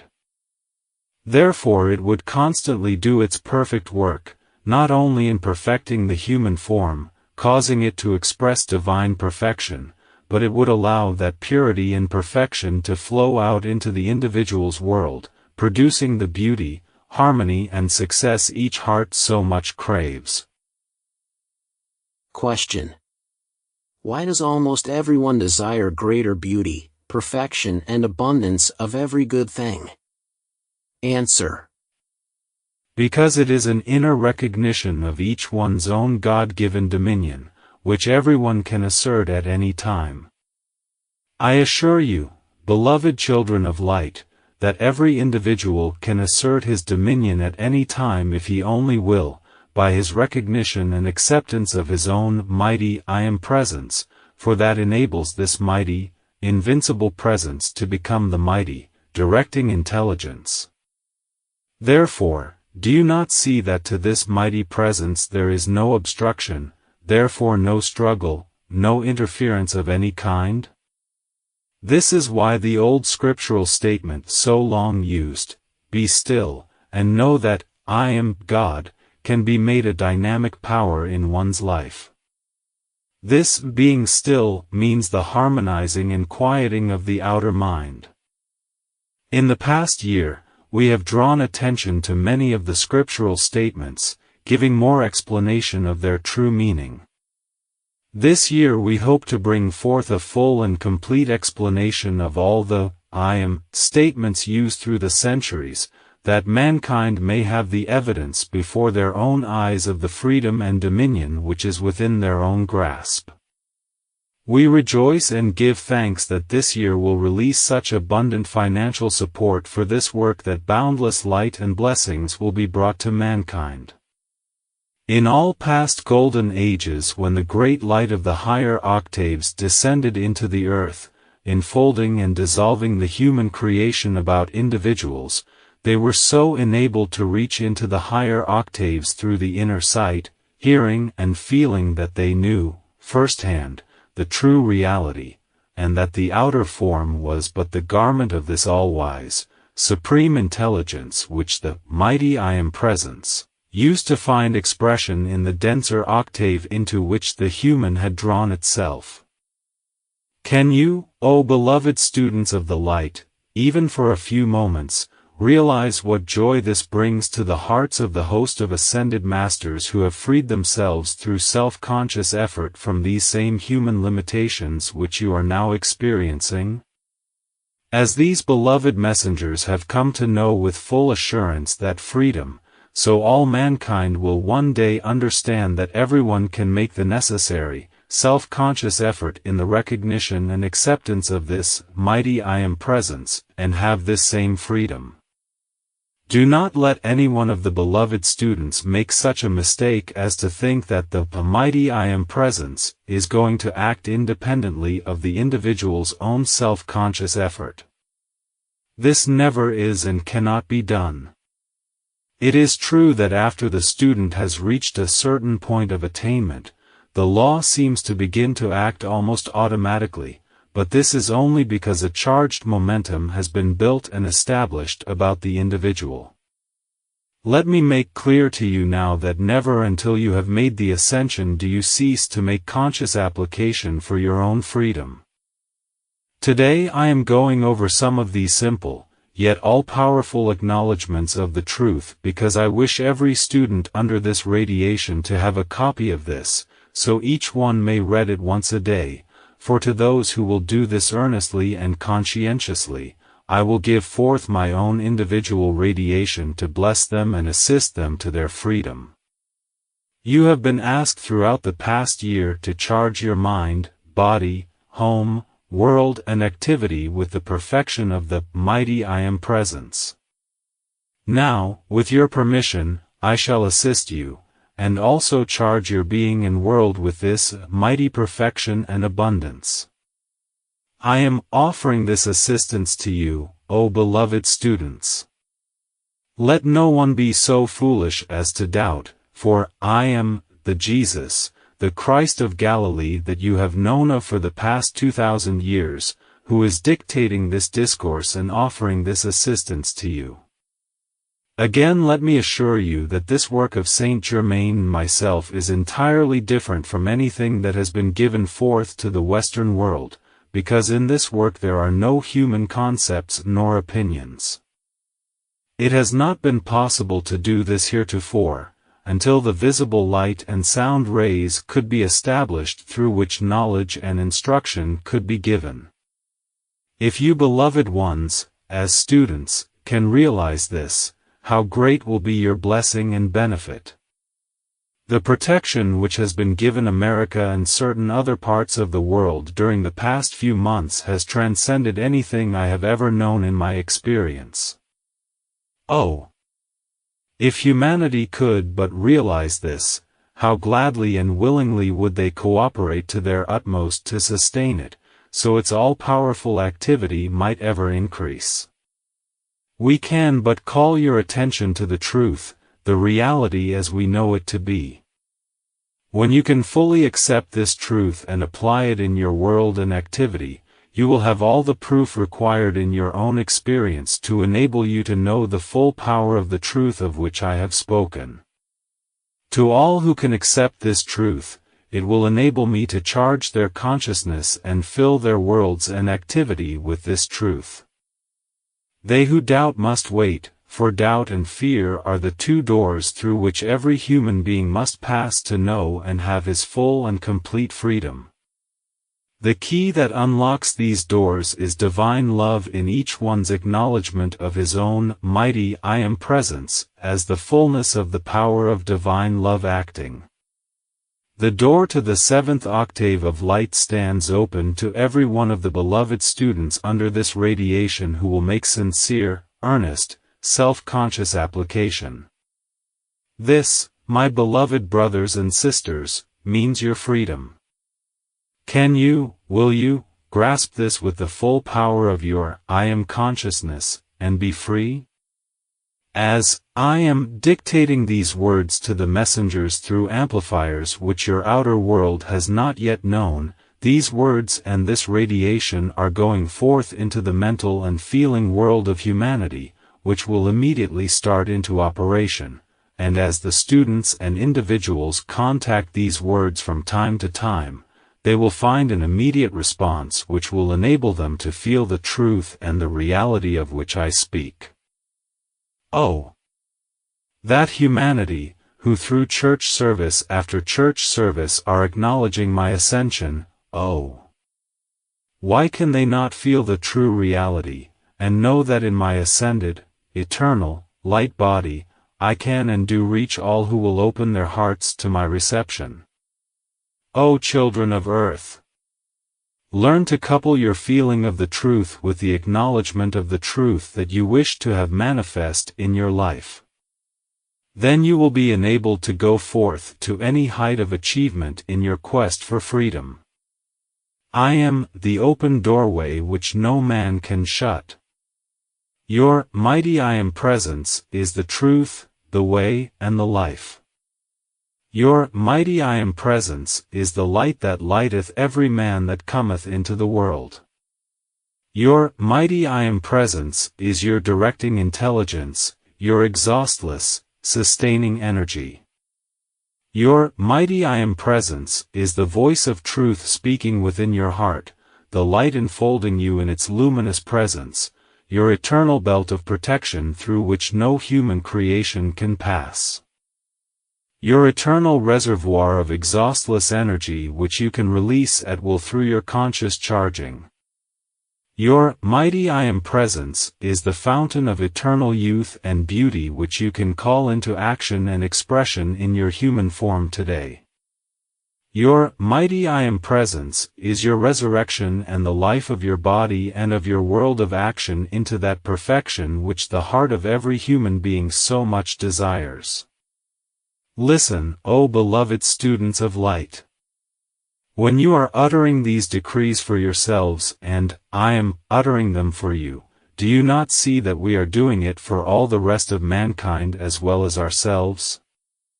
That when you issue a decree of and through the I Am, you are issuing that for everyone else as well as yourselves? This is how the application and expression of the I Am becomes all-powerful, exhaustless in its activity, and forever acts beyond the realm of human selfishness. Why? Because you are asking for every one of God's children the same perfection which you are calling into action for yourselves. This is not possible except in the use of the I Am statements and application, for acting within the I Am presence takes you instantly out of the activity wherein there is human selfishness. This is why the earnest, sincere student who will cast out all doubt and fear will find himself or herself acting within a sphere of positive, definite activity which knows no delay or lack of accomplishment in anything. Then, O beloved ones, do you not see how you are then acting in a world of infallibility, wherein your decrees enable the full power of the I Am to move into action, causing all human inharmony and limitation to move out? I now voice the decree that the host of ascended masters and students issued last night at the Royal Teton: such freedom, health, prosperity and harmonious action shall come forth for America and the world as have never before been experienced on earth. The students who will join us in this decree will render a service which will bless them throughout the ages. Only became America is the cup, the Holy Grail, do we often speak of America first. All should know without question that what blesses America blesses the world. An activity, a radiance such as has not been known since the height of the last golden age on Atlantis was sent forth from the conclave at the Royal Teton, the description of which Saint Germain will give you later. The fullness of my love, light and blessing I leave with yourselves, all the students and all mankind, that the light within each heart may be so quickened that you and they will no longer know limitation of any kind, and the light becomes so powerful that its very radiance consumes all human creation accumulated through the past or present, setting all forever free. My love enfolds all forever, Jesus the Christ.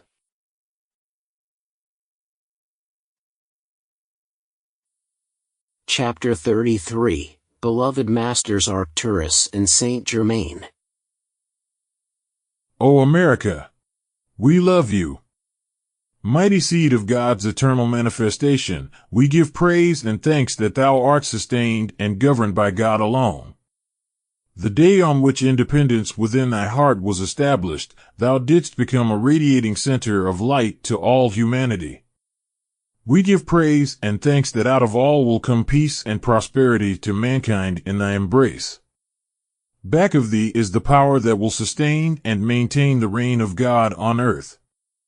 His light shall illumine and strengthen the hearts of thy children in all ruling places, and out of all shall come love, justice, and wisdom. America, we love you. America, we love you.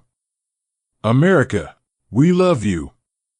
Today, O America, those mighty messengers of God who have passed before look upon thee with their hearts filled with love and strength, the love of the mighty I am presence flowing forth to heal, to bless, and to prosper thy inhabitants. The very substance of earth is being quickened into greater activity, and as the children of God walk the earth, so shall they feel the current of God flowing in, quickening them into greater love, loyalty, and desire for thy freedom. O America, thou dost seem to have become bound, but thou art not. Thou art entering into thy great freedom. Thou dost seem in the throes of pain, but thou wilt be born into that great peace, health, happiness, and prosperity. We give praise and thanks that this is God's wisdom, the mighty I am presence speaking. The Christ child enfolding the America has grown into majesty and power. It no longer pleads, but commands obedience of all that is of the outer to the service of the inner presence. The power of divine love governs thee and consumes all unlike itself. America, we give praise and thanks that thou art a great jewel within the heart of God, the lamp of illumination, lighted by the mighty I am presence, the chalice, the crystal cup, holding within its pure radiance the freedom, peace, health, prosperity, and illumination of those who dwell within thy embrace. May all the world feel thy radiance and be blessed by it. Peace. Peace. Peace. And on earth goodwill to man. Arcturus. Saint Germain speaks. It is with great joy that I relate to you briefly some of the activity that took place at the Royal Teton last night. 214 of the Ascended Masters were present, and the 12 from Venus. The all-seeing eye was in the most powerful action known thus far. Great rays of light are made permanent to our national capital and the capital of each state, that a constant radiation may pour forth to these focal points, and also to the principal cities of Europe, India, China, Japan, Australia, New Zealand, South America, Africa, and Mexico. A similar activity or radiation from the Golden City in Shambhala was also poured forth, making a triple activity for the blessing of mankind. Every effort is being made to avoid as much destructive activity as possible throughout the world. The activity of the past 3 months has been tremendously encouraging, and we do have high expectation for this year. Being so well aware of the free will of humanity, we can but trust for their harmonious cooperation with the conscious radiation pouring forth from the above-mentioned triple activity. There were outpourings of light from the Tall Master from Venus, Jesus, and the Great Divine Director such as I have not known before in my experience. The many who have been fully aware of my sincere efforts for the blessing of America have now joined me in full power, to achieve all possible that the cosmic law and the law of the individual will permit. The cosmic laws are daily giving greater freedom in this activity, which is the thing that gives us such great encouragement.